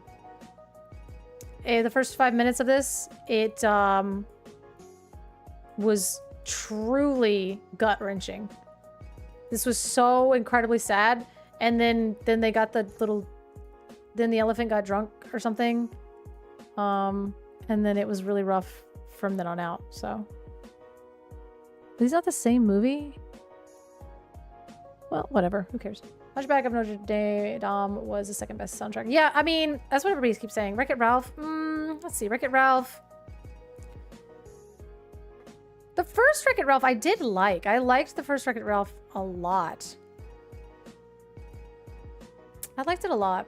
I liked it better than Little Mermaid. Did I like it better than Treasure Planet? It was funny. I liked it. It made me happy. Frozen. I'm so sorry, guys. I'm so sorry. I'm so sorry. I'm so sorry. I'm sorry. I'm really basic. I loved this movie so much. Big Hero 6. I love this movie, but I'm like, this is getting difficult. Holy crap. I'll do it to her. I don't care. Fine with it. Ugh. Ugh. God, this is so hard. It's getting messy! It's getting messy. Zootopia's pretty good, actually. Zootopia's pretty good. Moana! Dang it. There we go. This is so incredibly annoying. Treasure Planet is probably one of the most faithful adaptations. Wreck-It Ralph was better than Cinderella, but like the second one, it was like fine. I don't know. Tangled was cute, but I didn't like it more than Zootopia. You know. Frozen 2, probably... Frozen 2... less than Tangled. I always fall asleep right before Tomato's part whenever I try to watch Moana, and I don't know why. That's the best part, especially for like Flight of the Conchords. Raya, Jesus Christ, this movie, bonk. Encanto, dang it! That movie was so good. That movie's so good. Who are we knocking out of here? Not Winnie the Pooh. Yeah, I think I feel good about that. This is actually kind of rough. Encanto is so good. This tier list is gonna get... I haven't seen this. I can't. Wonk. Dude, you guys are killing me with these. Okay, well. Okay, so Aladdin, I think it's S tier. I mean, it honestly... I just get, like, for emotional reasons, I don't think I can do it any different. It might kind of be like that for me. Again, I'm sorry that I'm so basic, but Frozen... It just depends on the day. Like, Frozen and Moana are, like, so interchangeable, depending on the day. Depending on how much Anna has annoyed me that day, I suppose. Lilo and Stitch, goated. Dang it. No. Big Hero 6, Hercules. I feel like I'm okay with these. This one's difficult. I gotta stop staring at this list. This is upsetting me. This is upsetting me. You see, show your Encanto collection. I think I saw Rebecca actually just completed her Encanto Enchanteds.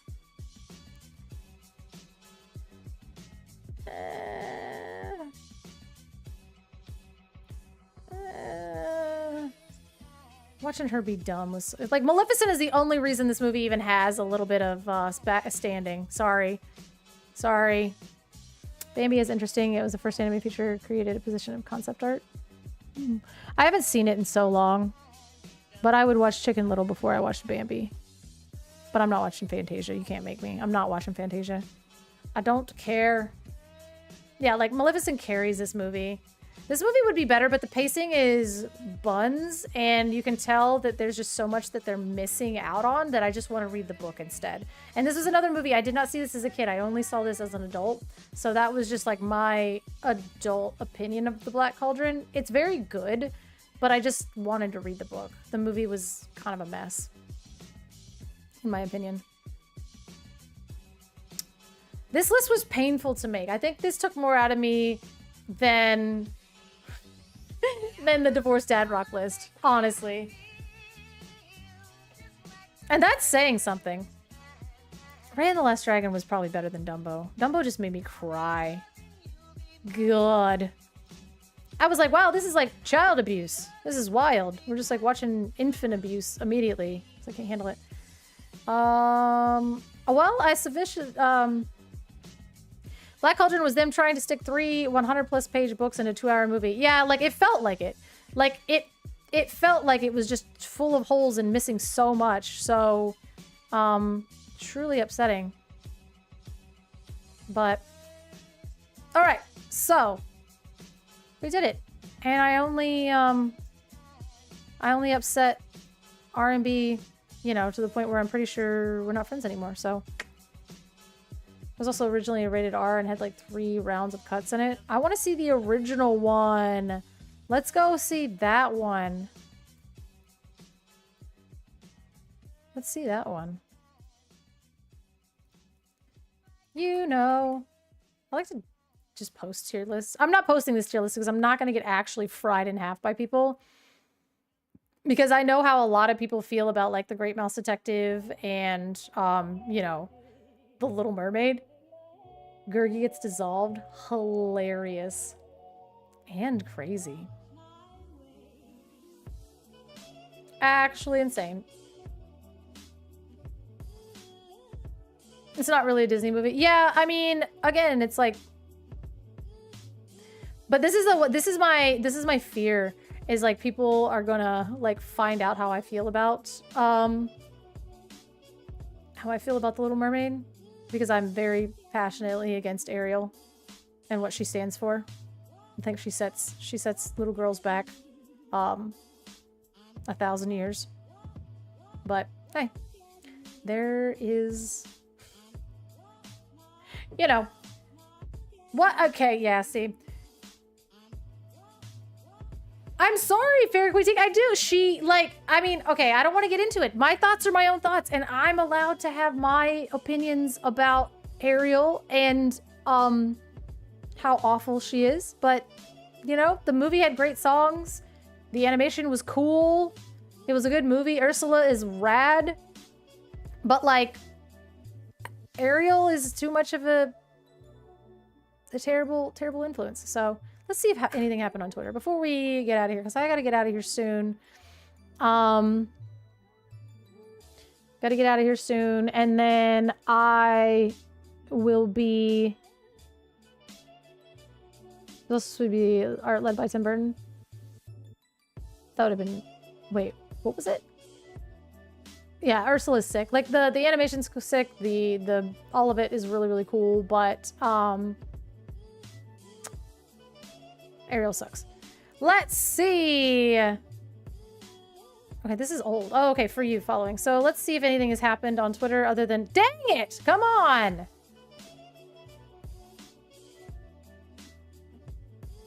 Intervening. I don't want to read this. I'm bored. I'm bored of that. 4 stages of infinity testing. Okay, that's fair. Okay. Uh-oh. Pixar films by emotional impact. How badly did the girls cry while watching? Let's see. Up, Toy Story, Coco. Got it. Toy Story 2, Toy Story, Ratatouille. Really?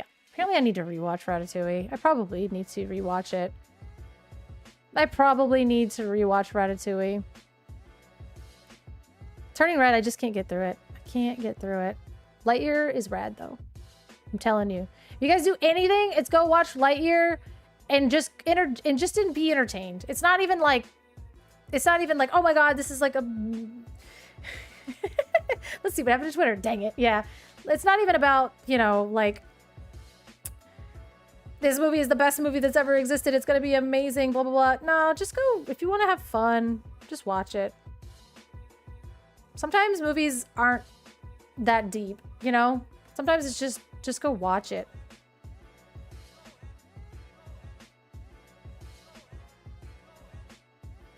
Ban calls on the timeline, and I'm seeing Blurple on the ladder. You guys. What are you doing? If I see you guys registering Blurple, I swear to God, I'm going to call you out. I'm gonna call you out, okay? I'm gonna call you out. And that's the thing is, like, the CCQ is going to be here in Florida, and it's gonna be, like, decent players. There's gonna be good players at the CCQ. There's gonna be good players in Dortmund. And so if you're doing it, it's like, come on.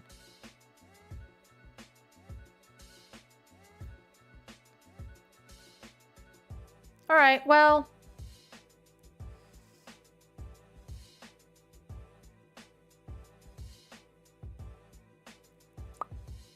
Blurble got hands. Blurble kind of. This picture makes me sick every time I see it, but you know what? I'm happy for him.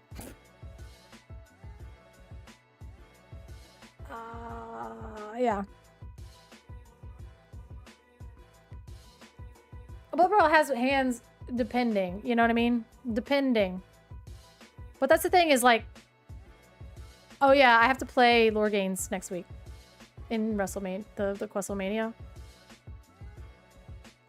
So, and it's the feature match, you guys. So the stream match is going to be me getting myself destroyed by Lorganes. So, are those 10? But yeah, well, he had 4. And so I guess 3 out of the 4 were gem mint buzzes. So that's insane. Crazy. Yep. 3 out of the 4 buzzes. I'd be so mad at that other buzz for not being a gem mint. He's easy. Oh, okay. Beat him and beat him before. Well, I have to beat him on Popper, so it's commons and uncommons. Yeah, we're in the trenches, Liam. I'm not going to make any dogs assertions when we're for here. It doesn't matter. Oftentimes, perception is more than reality. For another, I'm not going to change anyone's mind. What I would like to offer is let's be patient. Not months, but offer some thoughts and then take a breath till after Dortmund. I know it's forever on social media. Today, we're all expect instant reactions to what we perceive as a problem. I see of sort of, if they cared, if they would react immediately. Trust me, the devs care. Everyone wants the game that's fun to keep people engaged. I see this deck has been a problem for a while, comments, and sure, but last set when people had the same debate in core construction, players went major events. Amber Steel, Ember Sapphire, Willow Naughty gave dogs consistency, but Eleanor seems to have pushed it over the top. So I do think that this has been a problem forever and they haven't acted. Argument isn't quite right. It is the fact that it's just, you know, whatever. The more good Amber and Emerald cards you get, the better the deck gets. So there it is. There it is. But, oh, look at the time. Every once in a while, I'm like, I don't want to go through Twitter again. Like, I went through Twitter because I was like, oh, well, let me see what's going on. And then it just, like, I get drug into the same argument over and over again. And frankly, I'm bored of it. And if I didn't have to go do real life things, I would actually just fire up. I would just go fire up Dreamlight Valley because... Actually, you know what? That's what we're gonna do. That's what we're gonna do. I do technically have to go. Oh my god, that's so funny though.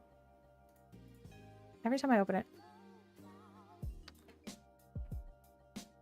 All right, every time I open it. But I want you guys to see what has happened to me, because I'm very proud of it. And I'm about to get out of here. But you know what? Some things are really, really important. Most things aren't. Not many things that I do are important. But this was exciting. This was exciting. What? What? My computer is upset. What happened? What happened?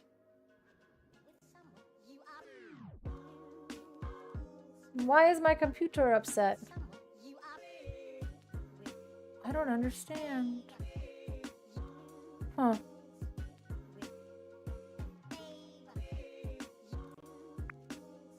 Why? I'm just gonna keep retrying it over and over again. Ugh. Oh my god. Help! How did this happen? She said, probably being her fault. my favorite part, right? How did this happen? It's me. It's me. I'm the problem. We're just gonna go through and do some stuff here. No! Hey! What is today's date? Today's date is the 3rd.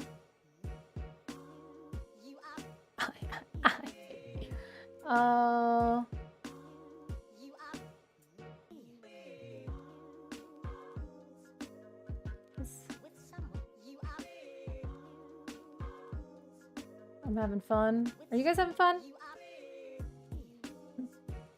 My computer!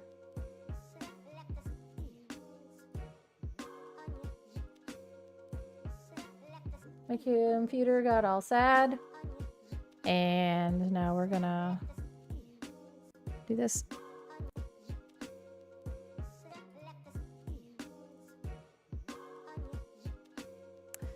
Well, I really wanted to show you something that was really only exciting for me. And then my computer was like, hey, what if I was the worst? And that makes sense to me. But we fixed it.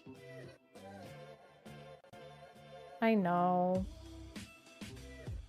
I did. I freed up some space. Basically, the problem is I have my recording. So when I record my streams, it's set up to go to my the same. I gotta switch some things around. We gotta do some stuff and some things. That's on me. Bonk. Ooh, the Hercules stuff is out. Hercules. Okay, but we are boop. There we go. Hooray! Look at this stuff I have. It's not cool, but you know, I don't know, I like it. And I got this house. And I got all these crops.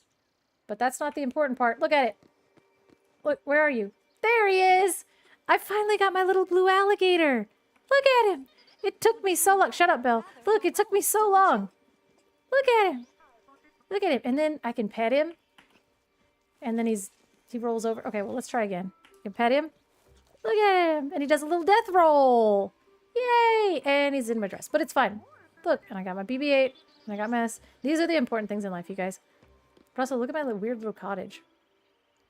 And then, don't mind all of my crops here. Let's go in here. Yeah, she was talking, and I was trying to show everyone my pet alligator. Look at him. And this is a room in my house.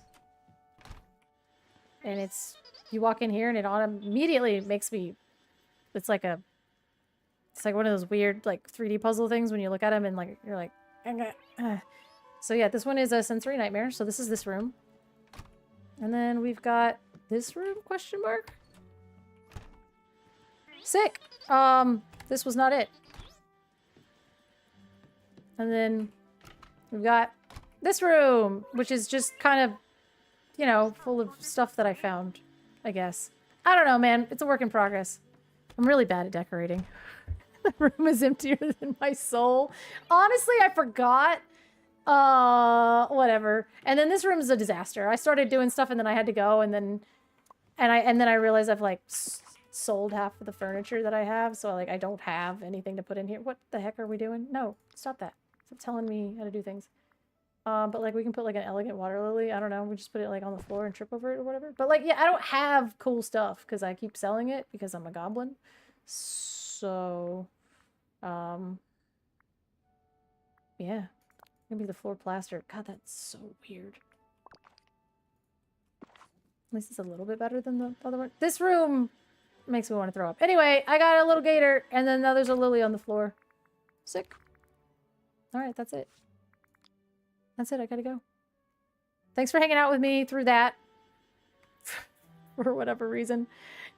Basically, I want to do a day where, like, I am just kind of streaming, Dreamlight Valley and just, like, goofing off. But I never know how much you guys actually enjoy that. I'm like, do you want to, like, talk Disney Arcana while I, you know, tend to my crops? And the answer is usually no. That cottage screams divorced single dad. It should put on some Linkin Park. Maybe that's the vibe. Maybe that's the vibe. You like watching me play Dreamlight Valley? All I do is yell at the people are just boring. Oh, that was like my hope. I'm like, oh, I can like play Dreamlight Valley and then we can talk about Disney Lurkana. And then the problem is like the conversation today is like ban dogs. And I'm like, well, I could literally just be like, you know, growing crops and buying houses and stuff. Honestly, decorating is so like I want that to be my next thing. Like I want to try to I'm so bad at games that are like Animal Crossing because like you know, they're like all the aesthetic stuff of Animal Crossing. And then I want to like, I want my village to look nice. So I have this debacle of me not having a creative bone in my body. And I keep setting things up to be optimized. Like they're like, here, put 4 decorations in your, like you know, decorate your valley. And I'm like, okay, sick. I'll decorate my valley. And then I'll just go boop, boop, boop. And I'll just drop down 3 things in the valley. So then if you turn the corner, there's literally like 3 lampposts grouped up because it just told me to do that. And I have yet to identify what cozy means in a video game. So that's on me. And yes, I yell at these characters quite often. I yell at these characters more than I yell in really anything else in my life. And that's just sort of weird. So I never know, like, if people are watching people play this game, I'm assuming it's because they're like, oh, I want to, like, you know, watch a cozy game. But then how is it cozy to, like, listen to somebody screaming? I decorate and then collect the reward and get rid of the decorations. Yeah, that's literally it. They're like, oh, here's your, oh no, I picked that. But like, look at my city. It is an actual disaster. Like if this was like a city engineer would throw up. Look what I've done. I've got a farm over here. I've just like put some houses and stuff all next to each other. And then I did this little monstrosity thing where anytime I want to go like pick everything, I've just got this row. This is like the least aesthetically pleasing thing in the entire world. Because if I just go pick some stuff, I've banished Donald over here because he just yells at, he just gets in the way. I've put Ariel and Ursula next to each other because I think it's hilarious that they're neighbors. It makes me, no, I get it. I feel the same way decorating my house for World of Warcraft. Like, why did they include that as a feature? Why did they include it as a feature? Right now in the 5th mansion in this dumb game. Like, yeah, it's like, like, what am I supposed to be putting in here? And then I see things that like kind of match and I'm like, oh, maybe I should put these things together. And then I look at it and I'm like, I hate my house. Like, I hate my house. And like, and there was one area where I literally just like started cleaning everything up. And the only reason I haven't literally just removed every freaking tree in this game is because I feel like I would walk around and it would feel really empty and weird. But if it were like up to me, I would have just removed all of this crap. And it would be this desolate thing. And then I would move all of my, like everything that I need, I would just move it close to this spawn point. So then I could spawn in, pick up all of the items and everything, and then like spawn in and then just move around. So then I don't have to like, every time I fast travel, it's just getting all the things that I need immediately in each area. And this is like a diabolical thing that I've done where I put their castle right here because, you know, whatever. But it's super hard to get to because of all these stupid ass trees.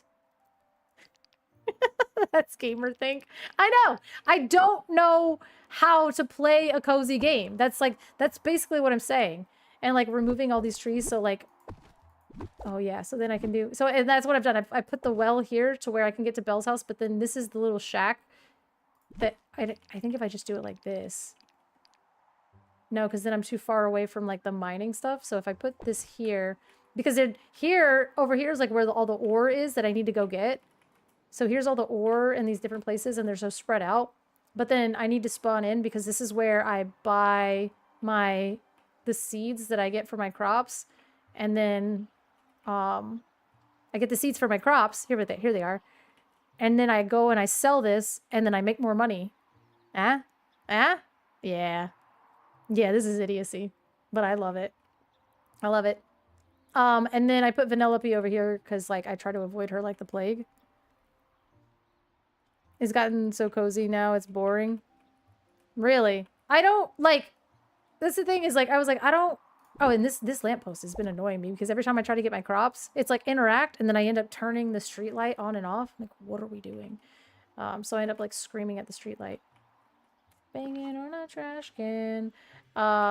Sick. And also, too, there's, like, this blue passion flower thing. Also, there's this other storyline that just opened up over here where, it's, like, truly devastating. But I've been waiting for this blue flower to grow on this side of the river. There's one right there, and I need it. And there's one... Hold, please. There's one right there, and I need it. And I can't get across the friggin'... Like, I feel like I could jump this. I feel like I could just jump over there, and that's the flower that I need. It's a... Yes, I was singing that. I was singing the beats. Sims 1 to 2 years used to be a madhouse. Getting robbed or abducted by aliens. It was peak gaming. I know, people were obsessed with The Sims. I never actually invested in it, but I know people are obsessed with it. And then, like, you could, like, put people, like, put them, you're like, here, you guys have a baby now. And you're like, what is happening? You guys are just playing God. I just need those blue flowers, and for some reason... Killer tofu. I remember that one, yeah. Oh-ee-oh. Yeah, there it is. Killer tofu. Yeah, okay, I remember it now. Ha! Black one. No, I need a blue flower. And they're just taunting me by not growing any blue flowers over here. Ah! I made a human zoo in The Sims. Wild. You guys are actually diabolical, okay? That's... Those are the things I would hear about and be like, I don't think I need that much power in a video game. Also, I keep picking all of these stupid flowers I don't need because I want the blue flower that is literally right there and right there. Just to... I need it to grow over here. I need you... Because, listen, I need to make Olaf happy. I don't know, for some reason. I truly have forgotten. But apparently it's important. It is important. Also, I'm still soft locked out of the game because of a glitch that they have yet to fix. So, you know, this game kind of sucks. I mostly just made so I can listen to the songs. Oh, family bands. Oh, honestly, I think the videos from The Sims were more fun to watch than, like, potentially playing it. I don't know, but there had to be something behind it. I don't even know what I'm supposed to be doing. I was like, I got off on a tangent on, like, trying to make my house. See, I can't catch the fish until Pocahontas does her stupid thing, but I can't do Pocahontas' thing until I unlock all of these characters, which cost an enormous amount of Dreamlight.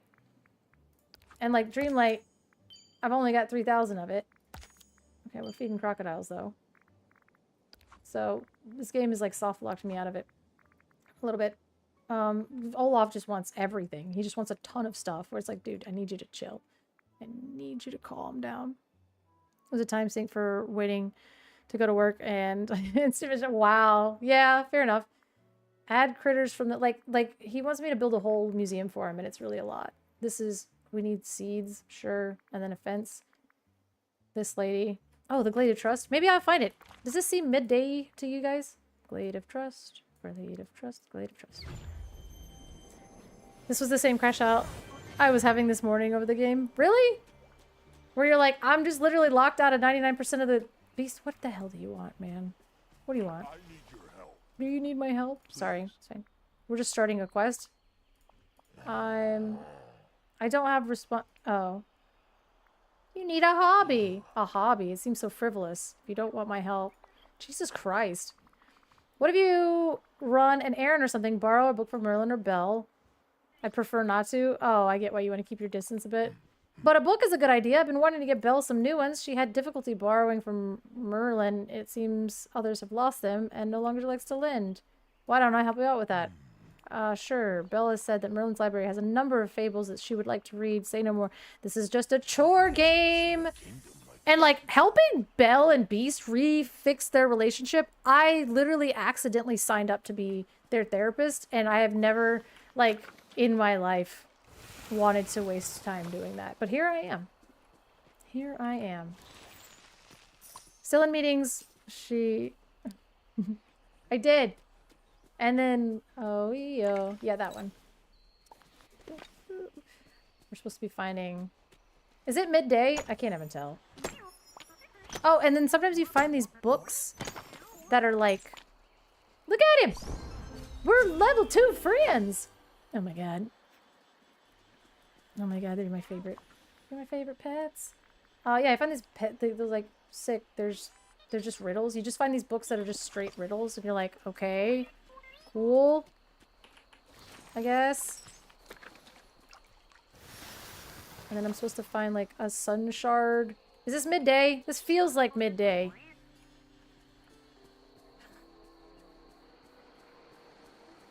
Ah! They are for quests. Uproot the night thorn. Oh yeah, the new thing. The new thing is here. Star path. I'll do the star path. I'll do that one. I'll do it. Start a discussion. The discussion is, why is My Little Pony in this game? I like. Okay. Okay. Divine Glow Hercules? I mean... Well, that's a whole vibe.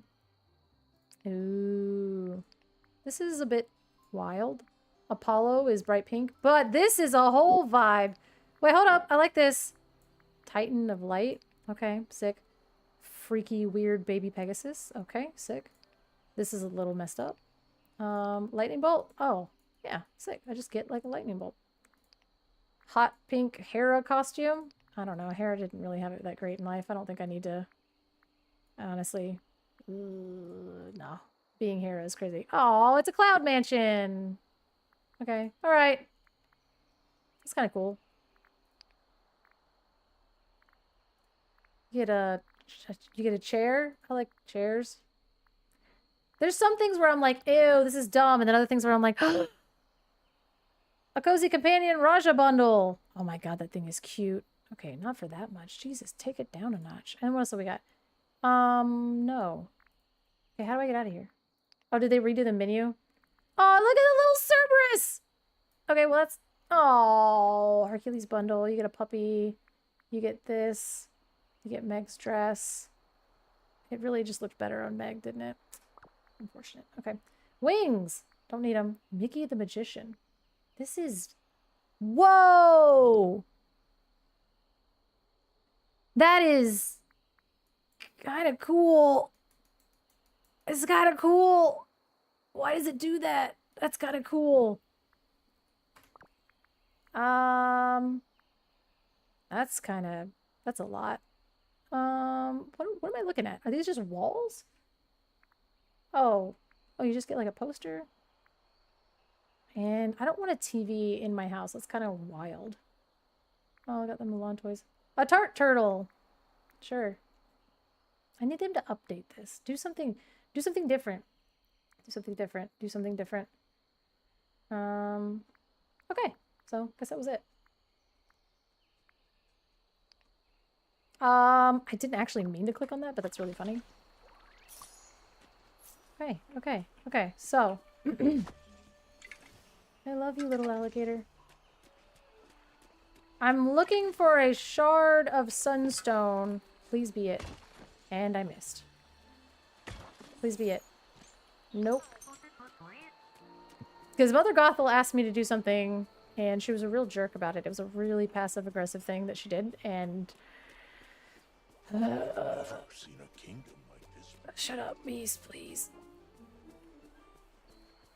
Come on, man. So it's a quest. It's from Mother Gothel. Find the Glade of Trust fragment by searching at midday. How do I know what time it is? Is the day mid enough? Is the day mid enough for us here? I don't know, man. I've searched.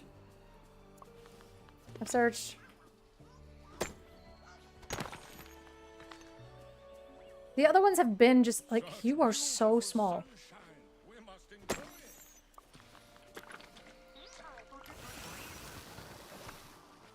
Does anything look sun-shardy to you guys?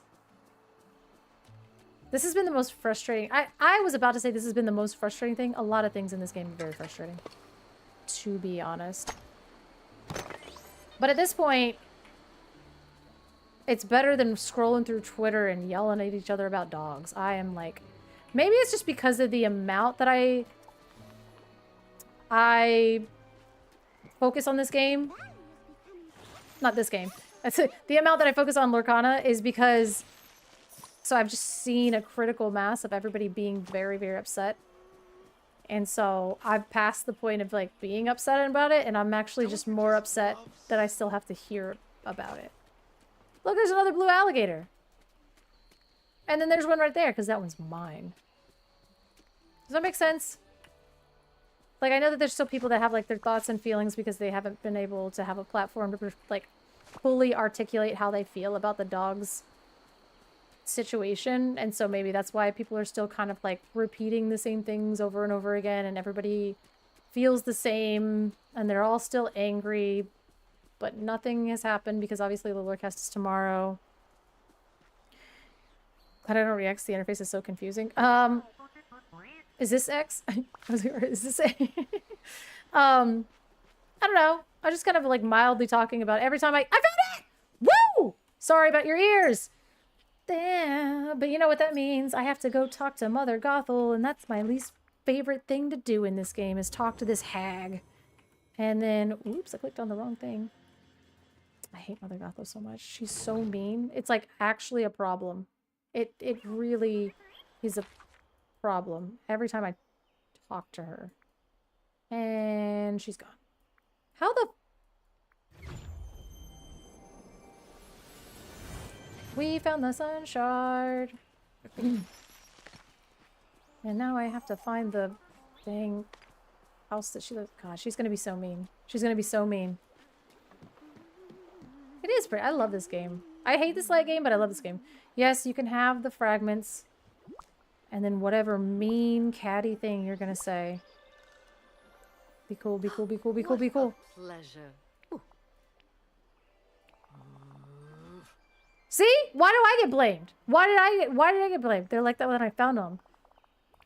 Well, something must have happened to them. I must research this. This is going to take some time. Go see if the fools you've brought this valley need your help. I'm sure someone has a trifling matter that only you can help with. I'll let you know when I'm... Oh my god, I hate you! In the sun, dear.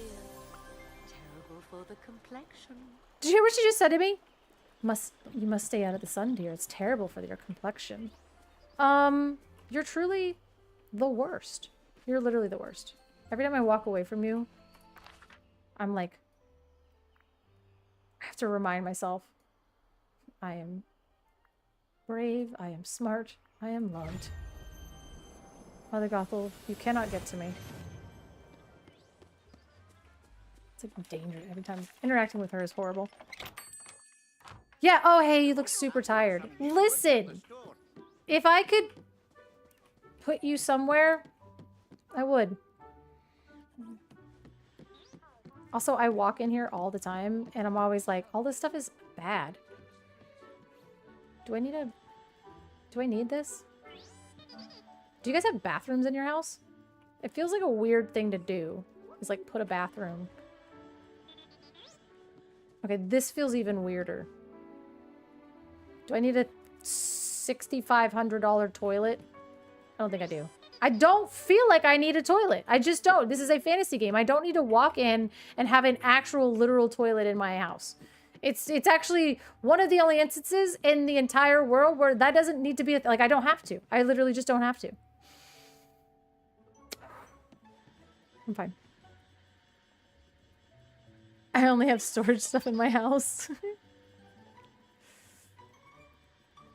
Without toilet paper. Right, like I just don't I don't have to. It's not something that needs to happen. Do I like that? I think I hate that. Mother Gothel plays a pivotal role in this game for you. Everyone needs a silly enemy. I hate her so incredibly much. It used to be Vanellope because I feel like Vanellope always had some slick crap that she wanted to say, but Mother Gothel actually cringes Okay, so like I said, I was like, I'm sick of every time I troll through Twitter, I'm sick of it because every time it's just everybody complaining about the same things over and over again. So I was like, if we want to complain about stuff, then I'm just going to play this game and then we can like, you know, I'll tend to my crops and then we can also still complain about it. What the hell is that? I hate that. And here's the thing is like you can have a whole house and like you can have apparently you can buy some cheese puffs for 450 gold. But like here's a bathroom and I'm like, do I need a bathroom? That just seems like a weird thing to put in a fantasy game. But I could if I wanted. And then over here is a literal toilet. And I'm like, I don't want to pay 6,400 gold for a toilet that has a stupid seat on it. Like, does it... Can I flush it? Should I need to flush it? Also, actually, I kind of like that. Wait, do I like that? I don't know. I don't know. I don't know how to decorate anything. Basically, what's going to end up happening is I'm going to have a house where you just walk in and it's just a bunch of storage boxes.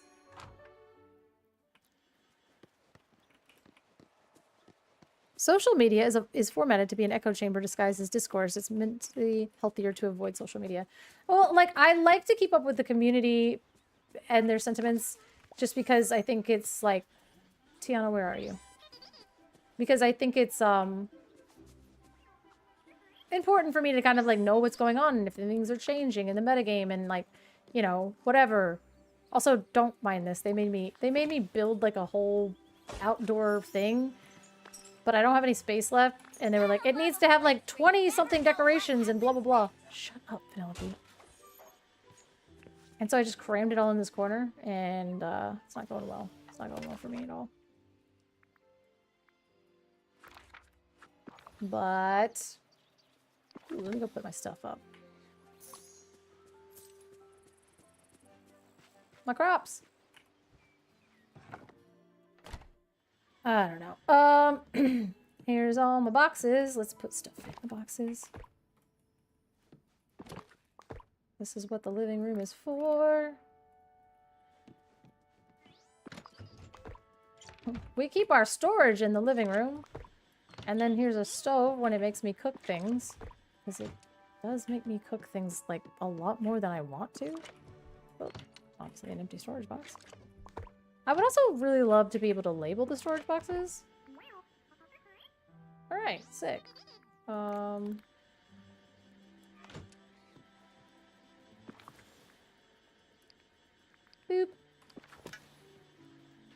Yeah, this room needs a shower. Yeah. Well, that's what I'm saying. I was like, okay, so we have the floor one, which has the wallpaper. I don't know. I lost the plot. So then I was like, damn, that is actually highly annoying and I have to get rid of it. I made a joke and now it's in the middle of the floor and I cannot navigate because I keep getting stuck on it. Let's see. Wait, refrigerator? That actually seems, now I'm lost. Oh, I've gotten turned around. Okay, so there's this room, which I have stuff in. Because I was like, oh, they gave me a bunch of stuff that all looks kind of similarly themed, but when you put it together, it makes you want to vomit. So that's this room. Apparently this is a fireplace. So. Okay. Yeah, anyway, moving on. Oh, I need to put my crafting table in here. You're so right. Furniture. Here, where the hell is it? Wait, I can just put like an entire aquarium on the wall? Okay, yeah, let's just put an aquarium on the wall. Where's my friggin' crafting table? What's it? Should I just put a sled in the middle? Crafting table. Where are you? Iron crafting station. There we go. And we're gonna put you right here. There we go. That's kind of weird. That's an obscenely large aquarium that I've acquired here. Huh. Can I do anything with it? Oh, it's just 99% of the wall there. Huh.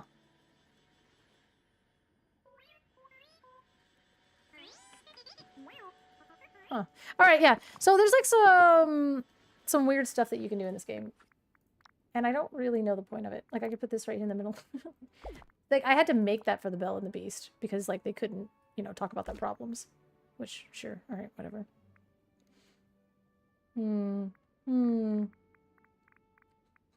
But, like, they give you, like, one of something and then, like...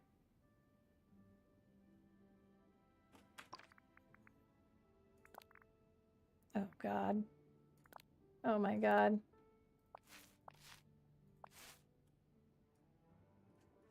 You could just make it when I walk in here. It's truly like a nightmare to even be in the same room.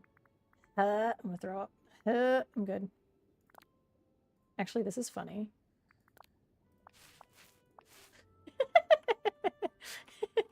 Wait, are there... Oh.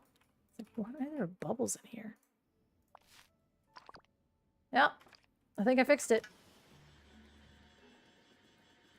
It's really bright. It's really bright. That's okay. Why do I hang stuff on the walls? Shoot. I don't know what I'm doing anymore. Wall art decor. Do you want to put a sled in the corner? No, we won't do that. What about a pillar? That's gonna... What in the...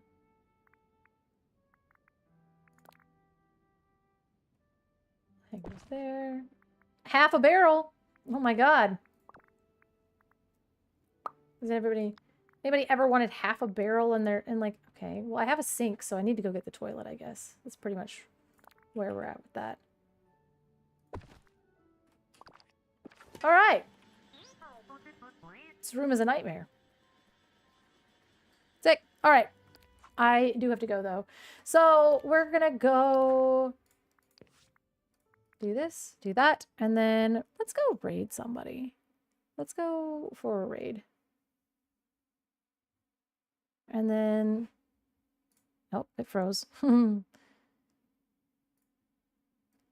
go on a sick little raid and see who's actually hanging out. We're gonna listen in, though. Oh, JDZ. Let's go raid JDZ. There we go. Oh no, sorry.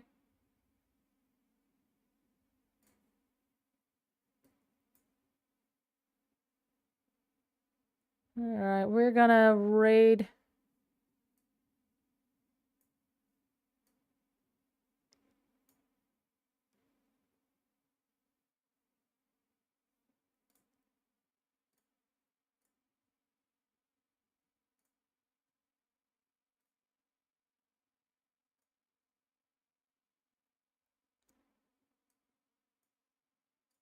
We're starting the raid, you guys.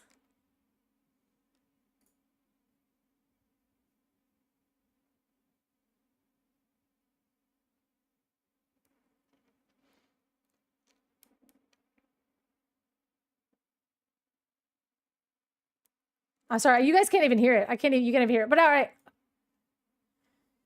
All right, so I gotta go, but I might be on tomorrow, honestly. And if I am on tomorrow, it's probably just gonna vibe a little bit because I think that everybody right now is really, really testing heavily for indie. Nobody's really talking about it. All of the things that I know about people that are testing for indie, I can't actually talk about. I don't want to talk about dogs anymore. So if I stream tomorrow, we'll just be vibing, we'll be hanging out, we'll probably play Dreamlight Valley.